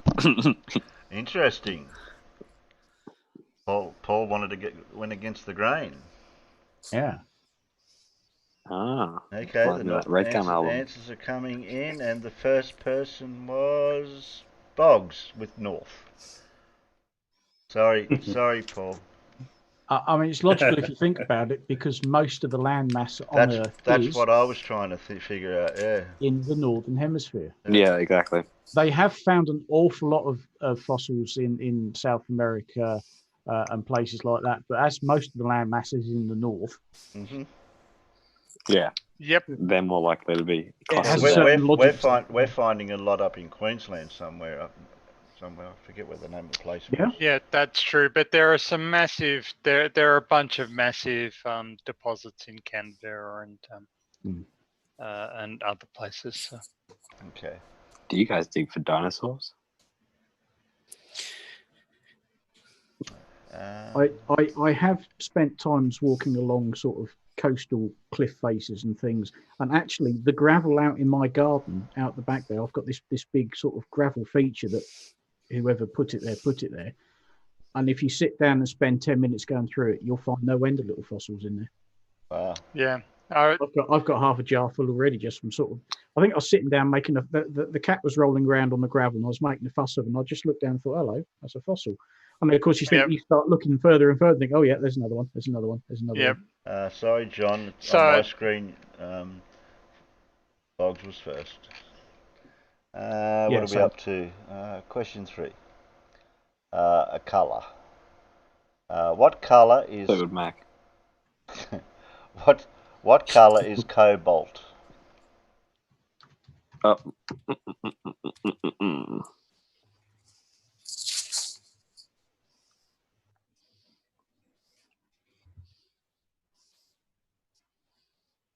Oh, there we go. And it looks like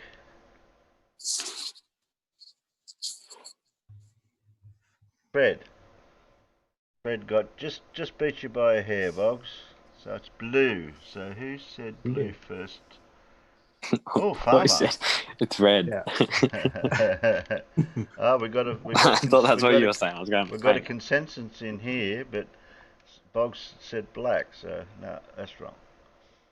No, it's definitely blue. Miro says on my screen. Hop on the Google machine. Okay, number 4. Who invented vulcanized rubber? I got this one wrong once before this question, so some people should remember this one. No. Yeah, that's. I remember this. Okay. Who? Never heard of him. You've never heard of him? Well, it wasn't Avon. Oh yeah, okay, right. I've been bitten a little bit. It looks like. I don't know. It looks like, and the winner is Fred, with a good a year. And a good a year was Pete. No, it can't be Peter because he said wrong answer. I was the first one with the right answer. Yeah, that would be blue. Yeah, but that have to be blue. Sorry, Peter.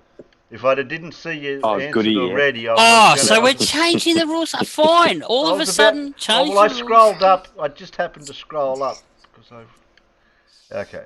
I don't know what I was doing, Who's this Terry, bloody Macintosh farm? I've never heard of him. You're all wrong. It was Spock. Oh, it was Spock. Give him the beer. Oh, vulcanized rubber. Yeah, Vulcan. Oh dear.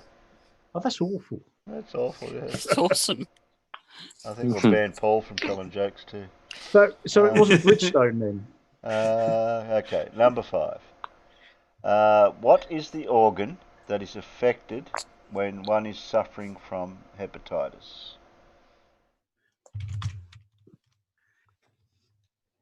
Whoa, that was quick. They flew in that time. Do I get handicapped because I'm on my phone? Very nice slide. You're handicapped because you're a Finchy. But there is that. Flightless bird. May as well change me name to Emu now. Okay, looks like Fred got in quick. Just beat Dora with liver. And the first wombat in here was Paul. Paul was first, and everyone else. Absolutely. Everyone else. Everyone else was not first. Yes, that's true. Everyone else was second or lower.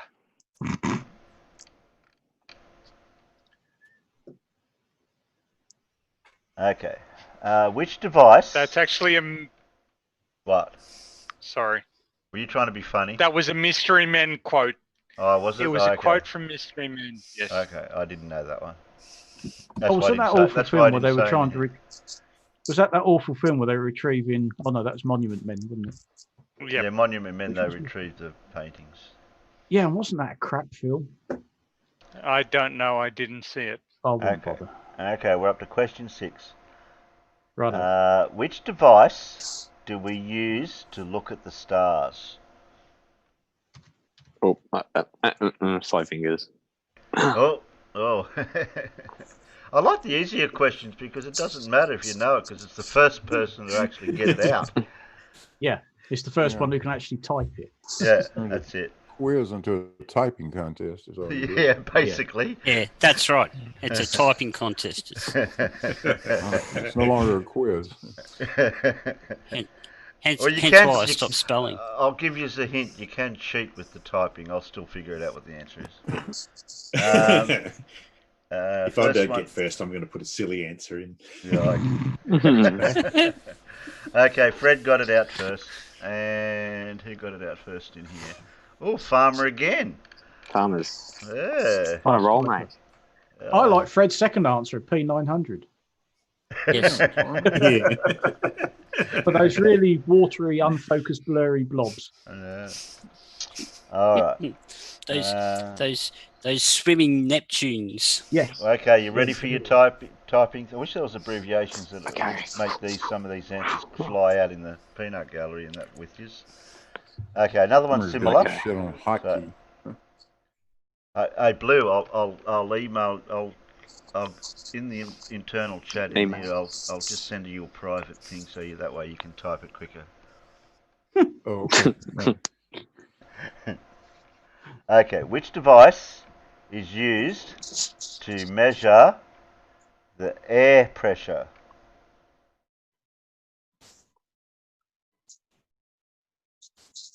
Oh, okay. Yeah, see, I can see who's the quickest typist on the panel here. You know, for a split second, I had a brain fart, and I thought it was something totally different. Peter Harrington. Okay. Okay, Dora. Barometer. Peter, that's what measures how many male friends you've got. Yeah. Okay. Who did I say out in the peanuts? Dora, I think. Oh, Dora got it first. And Fred, I nearly put manometer. And actually, Tony was first. And I know that's what a manometer does, but I knew what the answer was actually going to be. Oh, okay. I got excited because I have to give bonus. I have to give a bonus point to Blue. Okay. So I have a I want to acknowledge Dora because she apologised for mistaking me for Daniel Pratt. That was harsh. So that is at the same time quite hurtful. Yes. Nice that you apologise. So thank you for that, Dora. I appreciate it. Okay. Question 8. Which unit indicates the light intensity? I thought it was another answer, but yeah, that's right. It's that one. I think it's that one, isn't it? No, you're wrong. So if I go and have a little quick run to the that one then. No, you're wrong, Dora. And everyone else is in here wrong, except for one person. Well, it's not that. Okay. And the answer is... I'm just stabbing in the dark. No one's getting it right. If I go and look at the weather station. If I go and look at the weather station, but that'd be cheating if I went and looked at the weather station. Nobody's getting it right. Well, I must admit, I'm a mechanical engineer, not an electrical, so I haven't done lighting design in years. Okay. Oh. Do you need to buy a clue? Well, obviously we have to, because I can't take Paul's answer. I can only take Paul's first. I have entered an answer and it is wrong. So So none of you have actually written it right for the first answer. Inside here, and out there, I'm reading wrong Dora, wrong Fred, wrong Mira, wrong John, wrong. Oh, Hads, looks like Hads has got it. Candela. And I can't count anybody's answer here right. Sorry. I think Paul has to get a point. No, he can't because he's not allowed to. Yeah, I'll stick the mechanical building services. Thank you. Stop this electrical noise. Okay. Question 9. Oh. This is a. Okay. Who? Who? Yeah, this guy. You. This guy. Who is the father of the atomic bomb?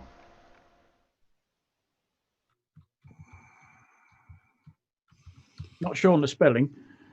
Yeah, that's okay. I get it.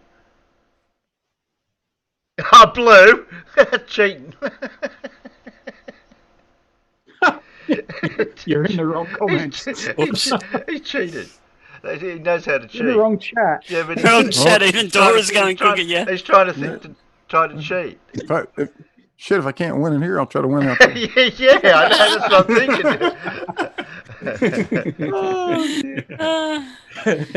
thinking.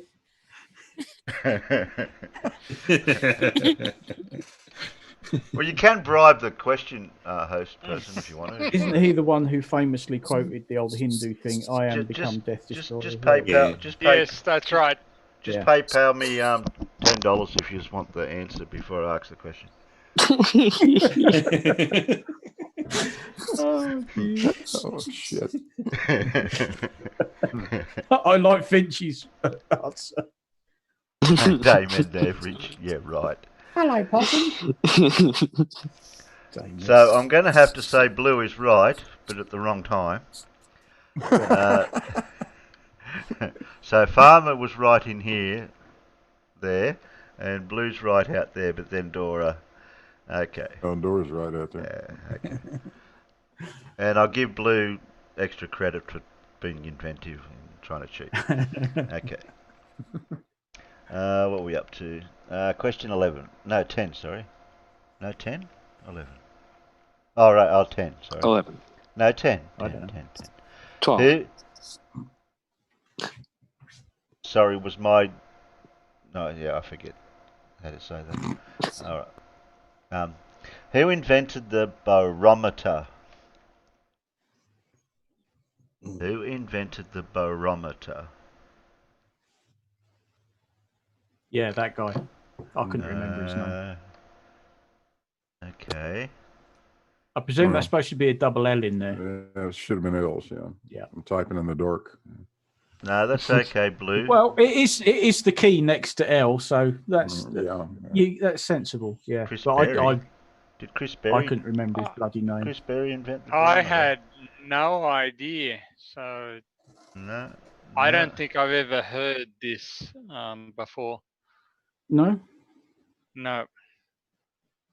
And I'm not I'm getting not- it. no, I'm not getting. I'm not getting the So right answer this out. is- I'm not getting the right answer. This out is in the why peanut you gallery. should listen to. This Sorry, is why was you the- should sorry, listen was to the Blue beginning of your rather than sentence me. interrupting the middle of mine? You remembered it. I remembered at that time. Yeah. Well done. Oh, I'm sorry. Were you saying something at all relevant? excuse me. Do you want to get kicked? My finger's very close to the boot Tony button here. Ask Jose what happens when someone. There's a particular button for boot Tony. Is Yes, there is. Oh, yeah. Ask Jose what happens when someone starts upsetting him. Yeah, he just kicks him and bans him. They have a holiday. They have a holiday. Oh, Just ask okay. Travis all about it. And just ask Travis what it's like to be told off by Terry. Yeah. And Don't Travis worry. gets I a have- holiday too. So, with all Don't Terry, I just want to say, genuinely, I think you run a very good operation here. So, Yeah, just remember to get your but if avatar you want next to beat time. me, Just remember to if get you your want to beat avatar me next now, time, that's Tony. fine. Okay. Again, I use Zoom for work meetings. No excuses I've here, got to have- Tony. No excuses. So Tony, do you want me to tell you how to fix it? Take a picture of yourself. Oh, sorry. Take a picture of an avatar. Yep. Right, and just put it in your video, in your virtual Yeah, background. it tells me that my hardware can't support that. No, that's Mine fine. says it too, That's Tony, fine. and it does it. Turn. You tell it you've got a green screen, and then put a piece of paper over your camera. Okay, I shall try that the next time It will round. superimpose it all in there. Look, us old farts were able to figure it out, like Blue and me. So. What do you mean, you old farts? Are you implying that I'm young? Nah, that's me, Tony. Yes. Yes, I am under no illusions as to my youthfulness. Terry seems to be under a misconception that I am somehow some whippersnapper. Well, if you're older than 55, you can join the club. Okay. Well, not quite that ancient. Well, But, there you go. We're all older than you then. You're only a young whippersnapper then. Oh, sorry, Paul. I forgot about you too, you old fart. How old do you have to be an old fart?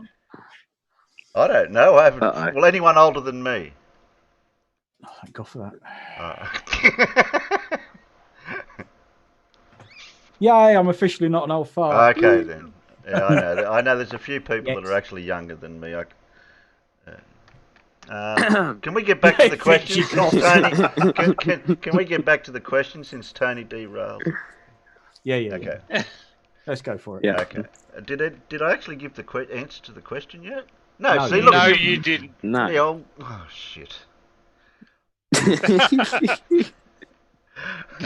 What was the question? Who invented the barometer? Oh, that guy. Yeah. Yeah. Who is the most senile member of the panel? Me. Me, obviously. Okay, I'll have to scroll back up now to find the answer. So I've only got one screen here. I can't have the chat very big, so I've got to scroll up. Blue has the correct answer, obviously. I've got to read the peanut first. He was there. No, not Rutherford. Not. Oh, Dora was close, but not the right. No, it was Hads, wasn't it? Hads got it. Dora needs a map. Yeah, Hads got the right answer. Torricelli. Yeah. Torricelli. And the first person in here was Big the Blue. Other person in here. Well, there you go. Yep. Or Torricelli, as the Italians might actually pronounce it. Probably, yeah. Okay. You had a brother, you know, who's called Tagliatelle. Shit, we've got an American question. Oh, no. If only there was an American here. Blue, put your fingers Blue, put your fingers in your ear for a sec. Okay. He's going to mangle something. Well, I'll let you guys fight it out then. Who was the first American in space?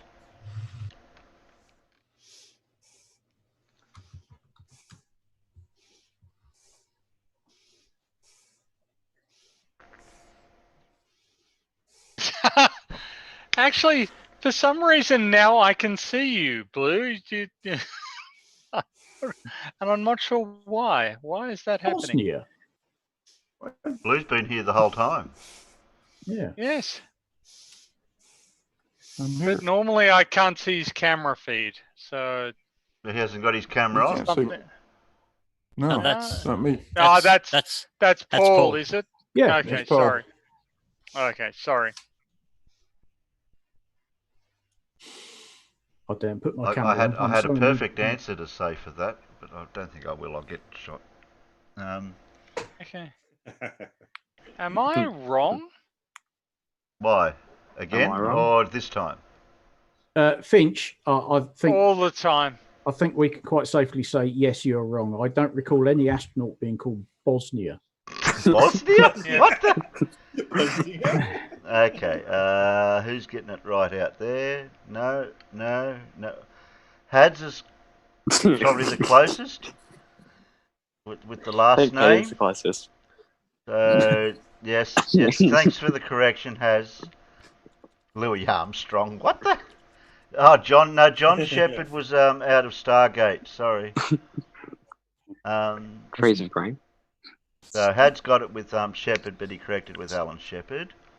Yes. And who was the first person in here? Blue.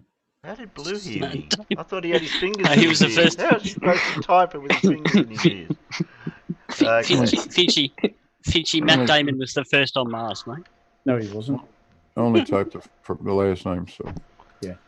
Okay. Alan Shepard was the first. Oh, into because you had space. the other finger in your ear. Oh, okay. I can't remember Yeah. who the second guy was, but there was 2 suborbital flights, and then John Glenn was the first orbit. The second one was a guy named Gus Grissom. That's it, Grissom. Oh yes, Grissom. Gus Grissom, Ed White, and Roger Chaffee. I don't think anyone's going to get the answer to this next question. Oh, this easy one for you does. to This See, one Peter's does. already jumping ahead, and he's guessing that it's 42. No, there's no What? number involved in this one. This is Oh dear. This is a word. Okay.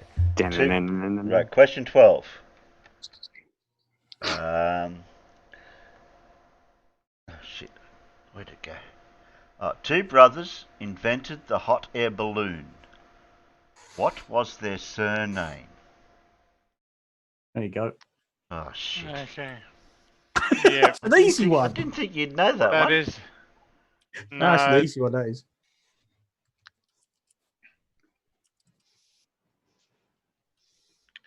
Features in the movie Highlander, doesn't it?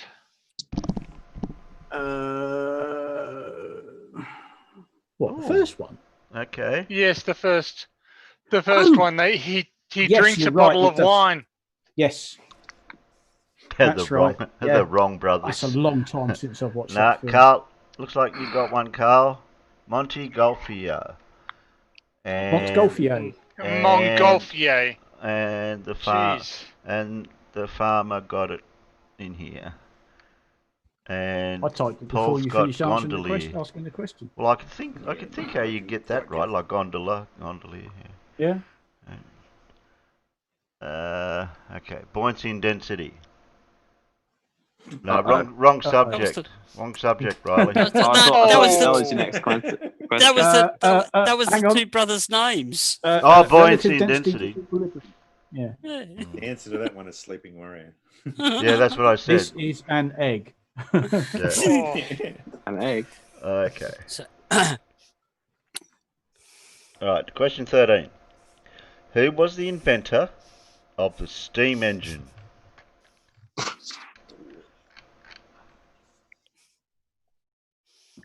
Yes.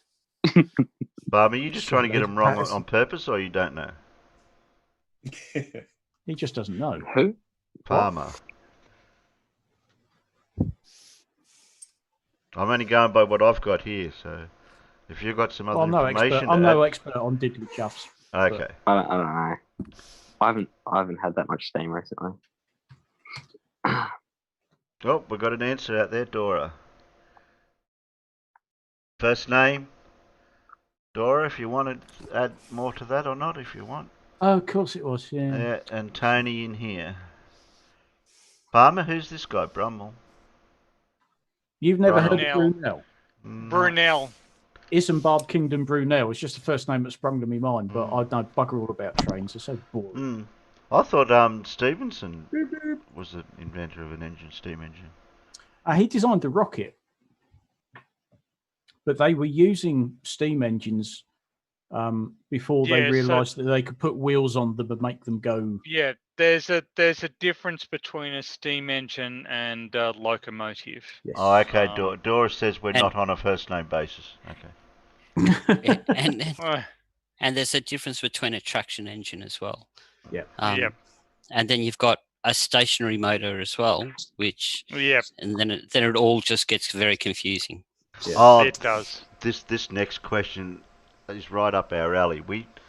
In our ancient technology series, we did do It's a whirly this. bird. We did do this subject, so we'll see if anyone can remember it. So it's not going to be toilets then. Not tonight. As we It only did wasn't. that No, it today. wasn't tonight's series topic. It was one of the other ones. Okay. So, which device was invented by Henry Mill? Geez, why couldn't you say Ford? I would have got it then. I don't know. You have to think back to our ancient technologies. So who was listening? I have to say, I suspect I wasn't present for this discussion. It wasn't that long ago, actually. Pip's back. It wasn't that long ago. I'm back. Well, Hello. yeah, watch out, Tony. Pip's got the Hello, control to Pip. kick you too. So if she does, don't And blame and she's asking the eternal question: have you spotted Dick? To which the answer would be yes. I saw him just the other day. Hey, Finchy, you're not googling or anything, are you? I refuse to answer I'm just on the grounds throwing that answers in. Well, on the grounds that you don't know the answer. Okay. Dora goes, nah. I'm not Am I sure. correct, No, Terry? no, I think it's the one before that Which one? Before that. So the thing is, before Terry, that, yeah. You can tell that he doesn't really know. He's just guessing from the last couple of episodes. Yes. Okay. Anyone getting it in out there? Weaving machine? No, not far back enough. No, we haven't done hand grenades, Fred. We haven't done a milling machine that I know of. Yeah, but the Mills bomb. That's what I was flour thinking. grinder thing. Yeah, but that's no, not really Boggs. ancient technology, is it? No, I wouldn't have thought so either. So I'm winning a parrot because I wasn't in. Okay. Sponge I'm pudding. going to have to put the, what do you call it, music on, whatever they call that music. Yep. Elevator Jeopardy, music. the Jeopardy music. Yeah, that's it. Does Pip know the question? Let's give Pip an opportunity to answer the question. She is a woman of Well, if Pip was wisdom out and in the profound peanut gallery, knowledge. she could have got a chance before she came in. You want to hear the question, Pip? Yes, please. Okay. Which device was invented by Henry Mill? Oh. No idea. And I'm not getting the right answer out in the peanut gallery.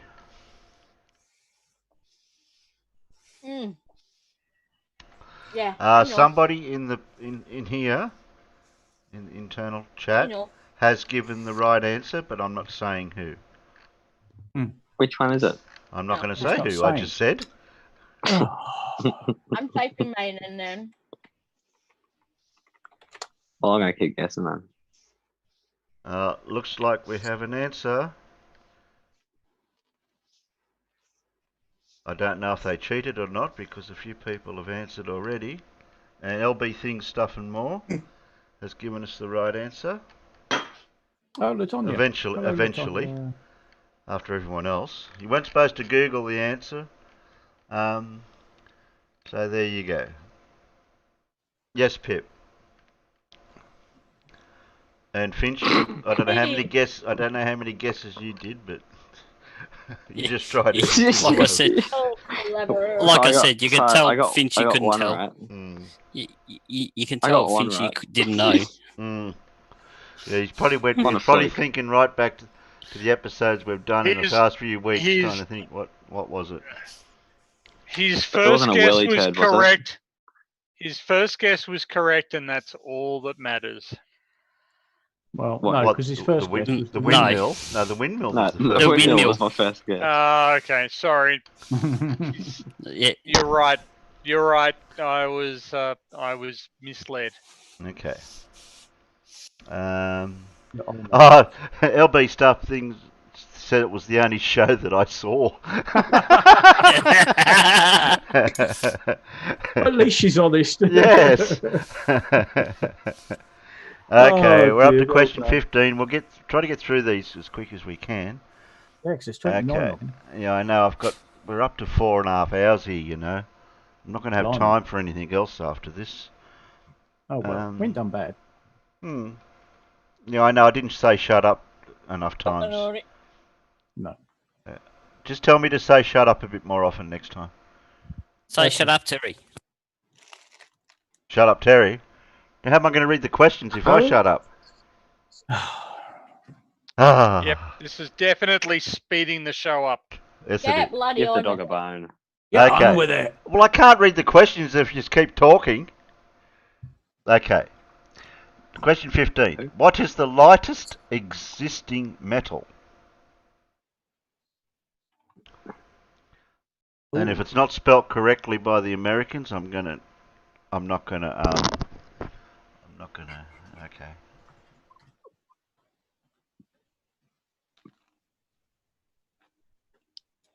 No, I think it. Do you want Yeah, the I'd go original with that. spelling, Terry? I want the proper spelling. I got no clue. And we getting it out there? Yes, we got it. We got a winner. Fred Knotts with aluminium. I nearly said it wrong. Aluminium. And in That's here, got a great atomic mass. And Pip got it right in here. Can I ask how you're defining metal in that regard? Look, don't shoot the messenger. I'm also only reading the lightest. question. What I got written That's here. what I say. Okay, question Okay. 16. What is the substance known by the chemical formula? Oh shit! I know this one. NH3. I don't think there's any chemists in here that might know this. Oh, somebody's close. Somebody's close. Just double check when you put yours in, Pip, because I accidentally sent that to you. You might have the spelling. Depending on your spelling, I'm going to have to give it to the person. Take the U out. Take the U out of it. No, yeah, but it's not that letter that's the concern here. There's another letter in it that actually needs to be there that actually makes the word. Vitamine and vitamin D. I don't think so. No, Carl. No. So you're dancing around it very closely because I can't actually technically give it to you unless there's a certain letter in the word that's in the right place. What? Even though it might... Yeah, it's not... Yeah, I can see where you're going.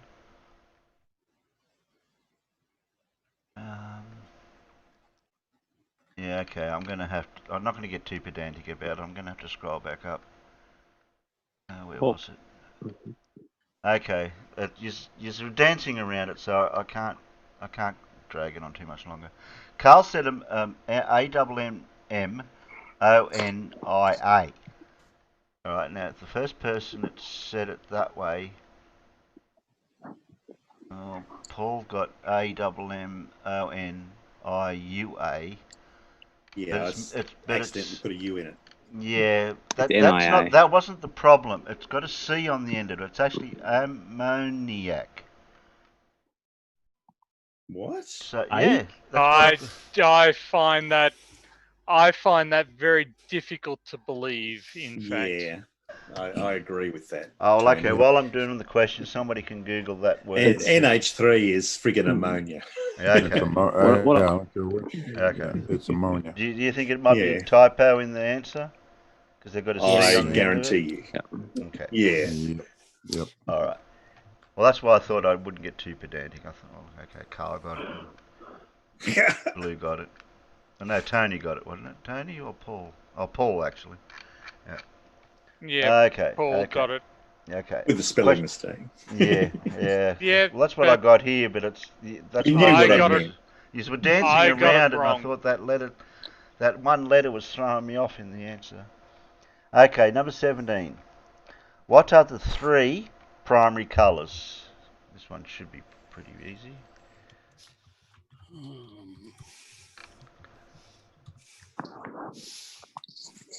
You don't have to get them in the right order, obviously. I've just got to read them as they come out. Okay. Wait a minute. Wait, hold it. Stop the thing. Oh, Fred, no, you're not right, Fred. RGB for Boggs. No. No? No, Dora. No. No. These are all wrong so far. Typed it, but I don't know where it went. These are all wrong. You're getting, it's red, green, blue, you're getting 2 right, but there seems to be. So are you talking You about? need to think about paints or light. What are the 3 primary colours?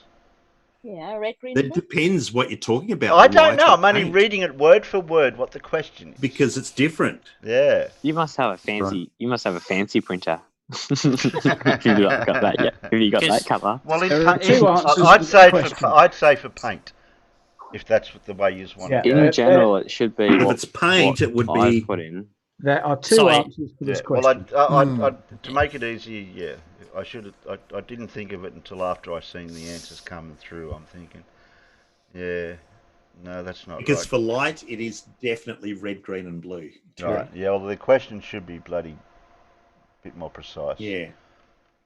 Okay. Okay, we're just doing next. So for paint, it is who's got the first one? Yeah, that's right, Dora. Green is that you mix them 2 together. So yeah, red, blue, and yellow. And it's Tony in here, I think. Who got it out there though? Yellow, red, and green. On the yellow. No, not green. Not mirror. Red, green, blue. There is no order. Red, yellow, blue. Dora. Did you already answer Dora? Oh, you did. Yeah. Okay. So with light, Terry, you get yellow from mixing red and green. Green, yeah. Yeah, when I read it, I thought, 3 primary colours. Who actually set it out in the peanut gallery? It's hard to work it out because there's so many different answers.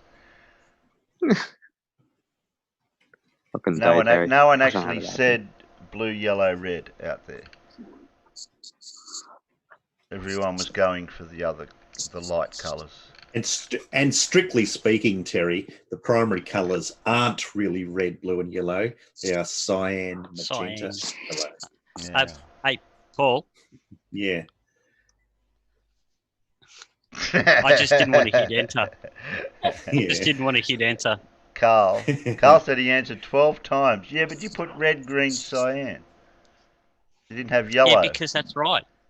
Cyan is yellow, Terry. Is it? Well, it's a particular No, it's shade. not. It's not. What? No, You're cyan wrong. is a Isn't type it a of blue. That's the Cyan is a secondary colour Oh. made from mixing blue and green. Light, that is. Anyway. Blue, green. green. LB Stuff and More said red, yellow, blue. Go. Okay, so Accelerate. LB thing's got it right then. Yeah, but it's a good thing that we're slowing the show down as opposed to Terry. Yeah. Yeah. Oh dear. Okay, question 18. Who discovered one of the first antibiotics, penicillin? Take that away.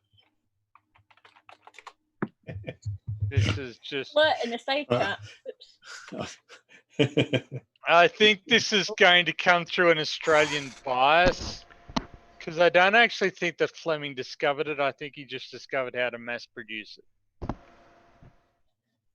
Well, Sorry, okay. I said Well, that yeah. loud.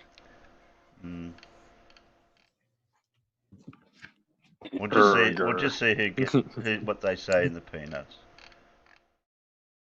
Dog says Pip will be on soon at this rate. Well, it is only 5 hours away. Yeah, Dora said it, Fleming. Yeah. Alexander Fleming and Tony got it right in here. Okay. Hello. Bob Fleming 19. here. Oh, that's what I got here. Okay, number 19. Which planet is nearest the sun? That should be pretty easy. We'll get that one out of the road. Damn, you can tell Pip's playing. Yeah. You can. Yeah. I would have got the last one, but I started Lightning fingers. Oh, This- Did I miss something? Dora definitely got missed something. Dora in here and Pip in there. No, you didn't miss anything. This Wait, was man there another question? I was. What? doesn't have No. enough rules. You need a new rule. You really do. Yeah. Everybody should have to type with one finger, like I do. Yes. Well, I have told Pip. I have told Pip she's got to go and Well, I'm stand just in the using my corner when thumbs. she hears the question. Well, don't worry, Blue, because I'm just using my thumbs. Yeah, well, you can use one entire hand if you want to, but don't use both hands. Damn it, that's Yeah. not fair. That's not fair. I Blue, can't you use just- both hands. Blue, you just do what I do whenever Pip starts playing. You just stop. Yeah, that's what I No, figured but that out. all answers. So That's the science who got Mercury first out there? Obviously.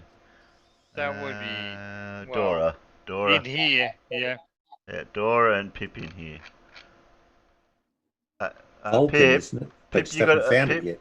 Pip, you got to mute yourself button so you can't hear what we're saying. Stop computer audio. Okay. Okay. 20. What was the name of Yuri Gagarin's spaceship?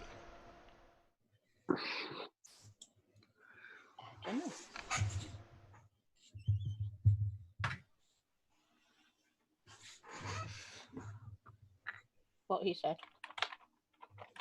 Sure, that's what it was. And I won't ask you what number it was. Well, if you'd like to make a guess at the number. Oh, Finchy. Wait, hang on. I got a better one. Wait, is that the right one? Is that a misspelling, I think Dora? that's the right one. Because Fred Oh, Bailey, no, Fred that's Bailey not- got it more in the way it sounds. Oh, I do like Dora's answer though. Yeah, it's quite appropriate. Yeah, vodka. Vodka. But Fred got it first in Vostok, and in here, Vostok. And what number, Pip? Go on, hazard a guess. Yes, it was indeed Vostok 1. It was the first one, yes. I reckon mine were. Okay. I thought I was pretty spot on there, Terry. I don't know. What did you say? MH370. Where are we? Another easy one. We'll fly through some of these ones because they are pretty easy. Which natural substance is the hardest?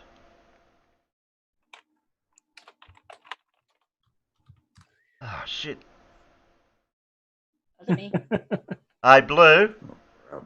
I'll let you just type 1 or 2 letters for the word.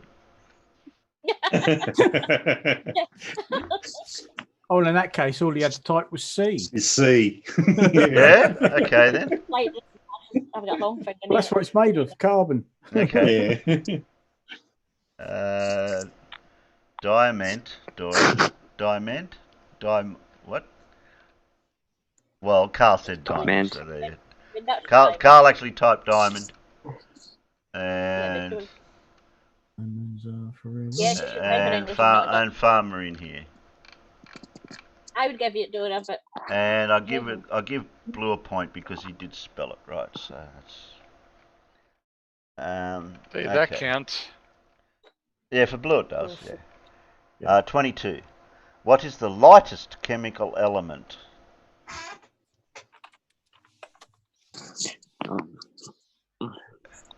I was the wrong one. I should just have done that too. No, you're not allowed to. You have to type the whole word. No, I should Not get fair. I had my eyes closed. Anyway, if you type in one letter, it's got to be in the right case. It does. Yeah. Yep. Lowercase is just correct. That's wrong. Dora's trying to do the same thing. Yeah. Well, she's right. Well, Carl Sorry, Carl Dora. got the whole word, but Dora got the H. But that's you just can't cheat out there. Okay, who tried to do it in here? I got a D from Blue. A D. That was from the previous question. Oh, that was from the previous one. Yeah. Peter gave us a small H. Yeah, apparently the goalposts keep moving. So Yeah, I know. get that with me, Paul got the hydrogen all the way out.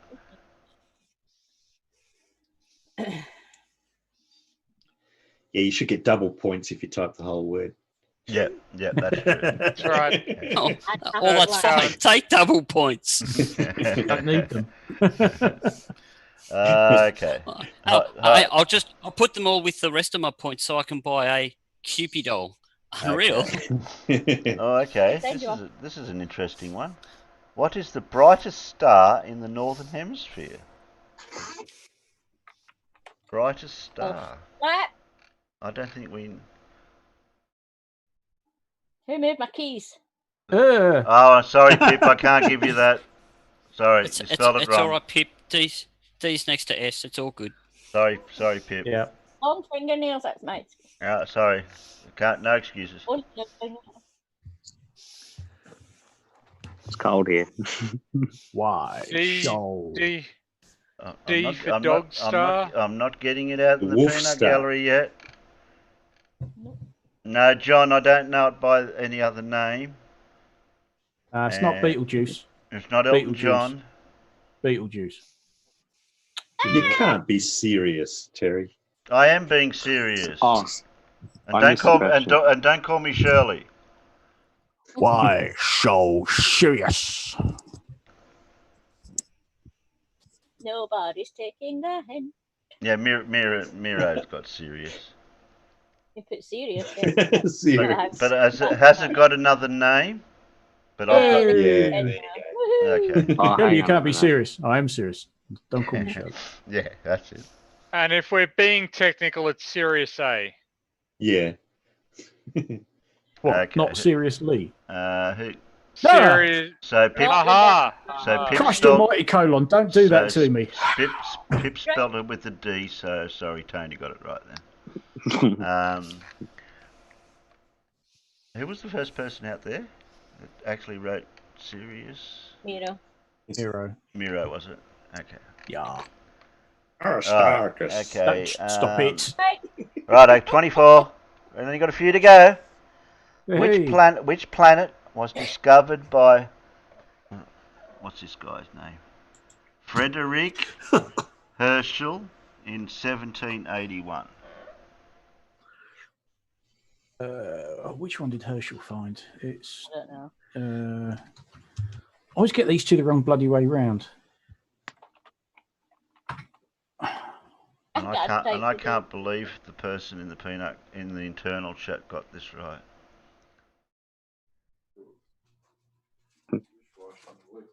Oh, okay. I'm not saying which person. I'm just In the That would be Finchy.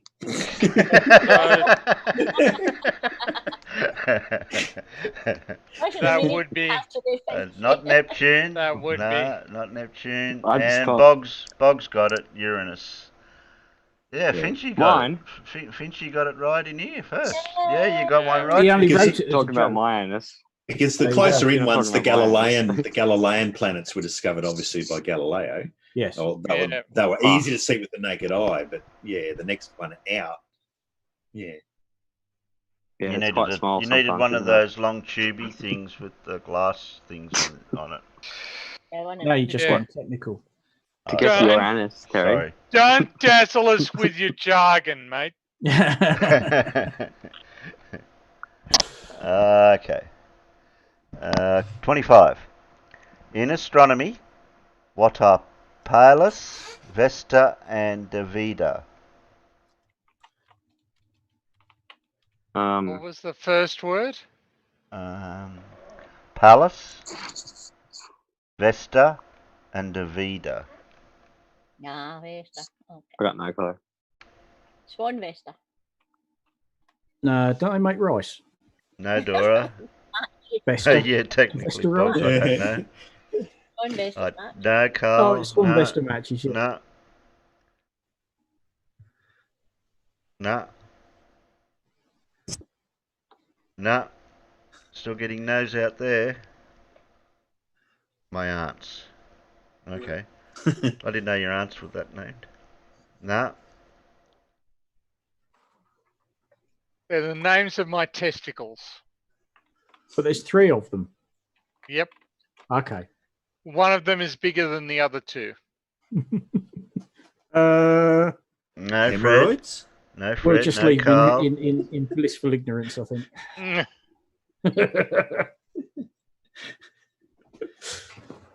The Jeopardy music's about to play. We've got a whistle again. No, it don't look like we're getting it. No. Hemorrhoids, but with a different start. Nope. Nope. Oh, wait a minute. We got an answer. Oh, me Alphonse. We got a Hey. correct answer is There we go. Hads. And who? And in here, Paul, I think, was the first. I think. Yeah, Paul. Paul's the Paul's first in here. Okay. 26. Speaker. How many kidneys does a normal person have? Who's a normal person? Any normal people here? Yeah. Nope. I'm normal, and so's my invisible friend Harvey. Interestingly, if you have a kidney transplant, you end up with 3 kidneys. Yeah, but one somewhere else. Okay, Dora in here and blue in the internal. What? TWO. Pip was first. TWA. Pip was first. I wrote it. Sneaky. Hang on a minute. Hang on. This feels a little bit too sneaky. Pip spelled it out. Well, actually, technically, Pip is right then because it does say TWA kidneys. I was just trying to cheat. Oh, sure. The I was only trying one. to cheat. The only one I know. I was trying to cheat for you, Blue. I was trying to stand a chance. Yes. And Pip blew it. And Pip's gonna contest it. Holy shit. And she did it the long way too, Blue. Just Yeah, to I rub know it. it. Just to rub your nose in it. That's- Yeah. That's it. I quit. I was trying to do it. Sorry. Right, go one finger this time. But Blue, if it makes you feel any better, your carpentry is much, much better than hers. Yes, Blue. Yes, Blue. So, you know. Yeah.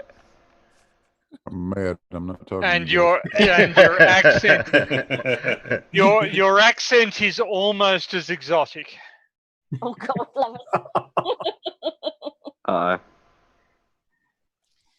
Right, one finger. Okay. Who was the first out there? Dora, that's right.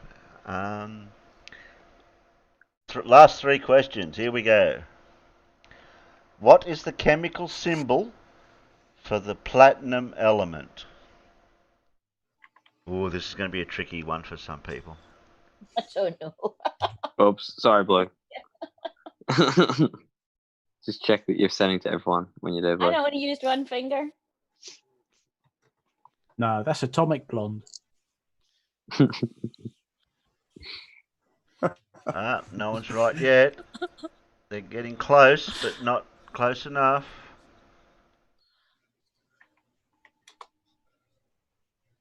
They're dancing around the answer out there. And looks like we got a Hads. Yep, Hads got it. PT. And PT? Tony Tusk, got are it you here. sure? Well, I got Blue, PT. just make sure I you got set your PT thing here. back to Everyone. Sorry, Okay. mate. Okay. Hello, man. I got it. Sweet. Right. Okay. Last 2 questions. Oh. Okay. That's an Ooh. unusual one. Oh, we're on the vinegar strokes. What was that? Question 28. How many eyes does a honeybee have? 1. They're giving you a choice here. 1, 4, or 5. Who answered Big inside? Who answered in the internal chat before I gave the choices? Of course I did. I think I was I waited till after Terry. Okay. I didn't. And the first answer out there that's correct is with the. I'm sorry, Terry. Fred? Were you saying something wrong? Tony. Yes. I got 2 words for you. And the first word's shut and the other one's up. Sorry. Am I right in assuming it's quite late where Tony is? I don't know. Yes. I don't know what time it is over there. Have you been at the falling down water? It's 20 past midnight, and yes, I have. Yeah, that's all right then. No, that's fine. That's what I thought. 20 past. Okay. What was the answer? 5. I think Fred got it. 5. And who got it right in here? 5. Hmm. Who got Me. 5? Who got 5? Somebody must have got it right in here. No, nobody did. Nobody No, we did. all said 4. Blue, type 5 in. Blue, Oh, type nice 5. work, Peter. Oh, Nice shit. work, Peter. I was hoping Putting Blue, the answer in I was after waiting- you've been told what it is. Yeah. I was hoping Blue would type in the 5 first. Got your number. Blue, pal. you had a chance then.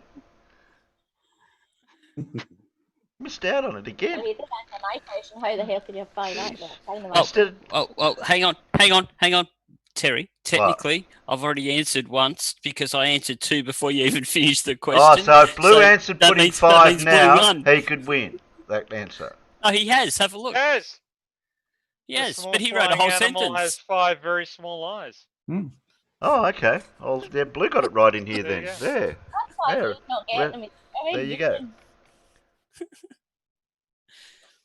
All right, last question. What is the colour of a giraffe's tongue? Oh, I've got to go back into zone.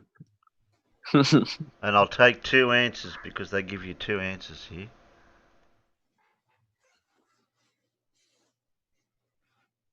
And Pip's wrong. And Pip's wrong. I know I've been sat here a long time. My stomach is really rumbling. Dora got one of them, and Carl got the other. So Farmer's got Been one. spinning out since breakfast. Tony got the one, and Peter got blur purple. Okay. Blur purple. Farmers. That's Blur right. purple. Blur purple. I did blur purple. There we go. That's your quiz. That's it. But in the wrong case. So unfortunately. Honestly, I don't geez. care. That's it. What's that, Finchy? Hey, Tony, you can't turn up here, mate, and start changing the rules. Yeah, you can't do that. It doesn't work like that. No, it does Who not. says? It Who does not. says? Who says? Majority rules. Tony, Okay. read Rule D. Do you want me to pull out Rule D? Wait, have there been rules this whole time? I don't think Tony's read Rule D yet, has he? Don't sound like it. What rules? I Hang think on. you have. Are they rules? I think you have recited Rule D to me, which is basically "shut up, Tony," or at least that's how I. No. It doesn't No, say no. that actually. You haven't read the rules then, Tony. Okay. Where are the Alright. rules? Who's got the rules? Where's Sheeple? Where's What Sheeple rules? when you need the rules? I thought I couldn't swear. Is that it? That may be one of them. Is it? It may be. Yes, that Yeah. may be one of them. And So it could not be. attack the argument, not the person. That's another one of them. Yeah, sure. What was the other? There was, but rule 1. Indicate the coffee. Yeah, I'm just grabbing you the rules now, just for Tony's sake. And mine. And yours. Oh dear. Here we Maybe go. pin them in special place. Oh, I've got him. I've got him here handy. Terry's got them in the special place. Yeah, I've got it handy. Oh. There we It's a go. bit too special for me. There you go, Tony. There's my rules. Okay. Oh yeah, I have seen these. You hope so. All right. Well, I apologise to everybody for any violations of the norms of socially acceptable conduct and any violations of the rules. Okay. And you have to contribute to the swear jar if you do swear. Okay. The effing what? What? What the fuck? He said you can't say fire truck until after midnight. Yeah. It is after midnight. No, I agree. Somewhere. You can say fire truck then. Somewhere. I don't think we're going to have time for anything else tonight, except for maybe a story, if I've got one. There should be Well, three. I ain't going to have to go, I'm afraid. So you got- thank you all for a wonderful Okay. evening. My apologies for Well, everything I apologise said to or did. Apologise to Pip, because you're going to miss out on the story. Okay, my apologies, Pip. I'm looking for But this- I've got to get up in the morning, so. Fair enough. Have a good night, Tony. Have a good night, Okay. Tony. Tony. Yeah, good night. Take See care, you. Tony. Tony. Right. Take care, Blue. Take care, Pip. Take care, everyone. Yeah. See you later, See mate. you on. Yeah. Be careful.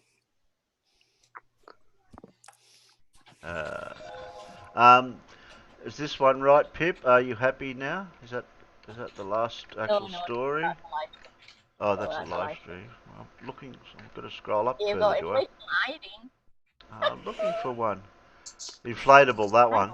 The inflatable The one. inflatable, or the one I did, the food one this morning. I'll do that one then, because the other ones might be too similar to a person I know with their similar name. I thought that when I was reading it. You know who I'm talking about. Yes, I do. Okay, where's the other one? Oh, that one. Yep, I got it. I've got that one. I'll grab that.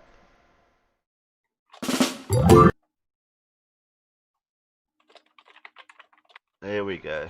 This is your last thing for tonight, guys. So I'll say me goodbyes in the peanut gallery as we're playing it. Okay.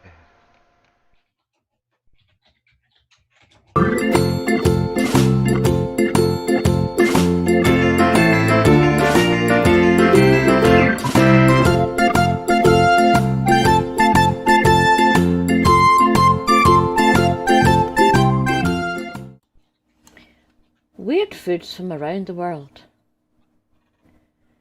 Breast munchies. Produced by Australian brand Ingham's, the chicken nuggets, or breast munchies to give them their rightful name, are a popular oven-cooked meal in Down Under. Made from 100% chicken breast, the munchies are a good example of the Aussie sense of humour, which doesn't take anything too seriously, and we have to applaud them for that. Mega Pussy Just Store Snacks. They look like Wotsits, they may smell like Wotsits, and according to their fans they even taste like Wotsits. But they're definitely not known as Wotsits.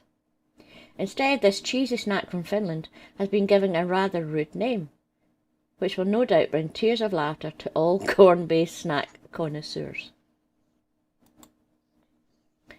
Bat milk yogurt. Brazilian dairy company's Batavos yogurt has one of the most unlikely names for a product of its nature, but rest assured that this treat is definitely not made from the milk of bats, but instead comes from normal cow's milk. The company received such bad press after launching the product that they decided to change the name to something less offensive. Only puke crackers. With a name that makes you think of vomiting, this snack is not going to be the first choice of those looking for a savoury treat. The honey bean crackers are a product of China and are actually known as pukit. Unfortunately, due to bad product design, the last two letters in the word are invisible, saddling this treat with a name that could make you lose your appetite. Crunky Ball Nude. The second Japanese product appearance in the list, the provocative Crunky Ball Nude or Crunky Nude Ball, is a confection made with hazelnut paste and malt, covered in crisp rice and chocolate. And while it may look like a down-market version of a Ferrero Rocher, online reviews say that these nude balls are less tasty than the product that could have inspired them.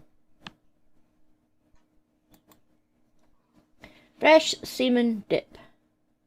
Surely no party is complete without some semen dip. The spicy garlic spread is found on chiller cabinets in Turkish supermarkets, and is a case of the true meaning of a word getting lost in translation. In Turkish, semen is actually the word for a dip made from tomato paste. Unfortunately, it translates as something else in English. Virginia beer. A pale lager produced in Macedonian Thrace brewery in Komotini, Greece, Virginia beer is said to have a light hoppy flavour with hints of malt.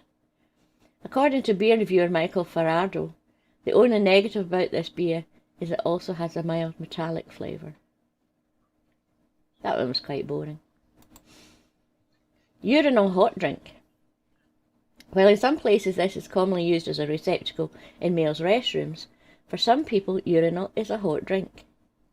Romania's hot cranberry cordial drink is said to offer natural protection due to natural antioxidants in cranberries and contribute to fluid in the body.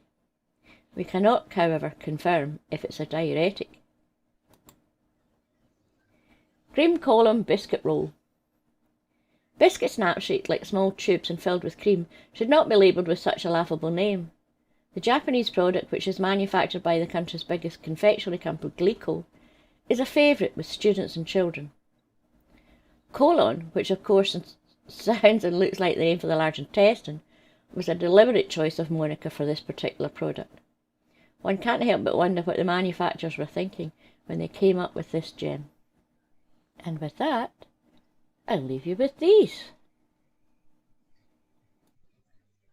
That's right.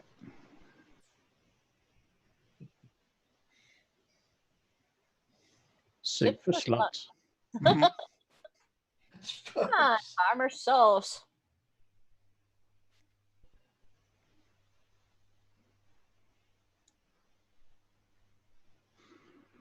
Oh dear. Oh.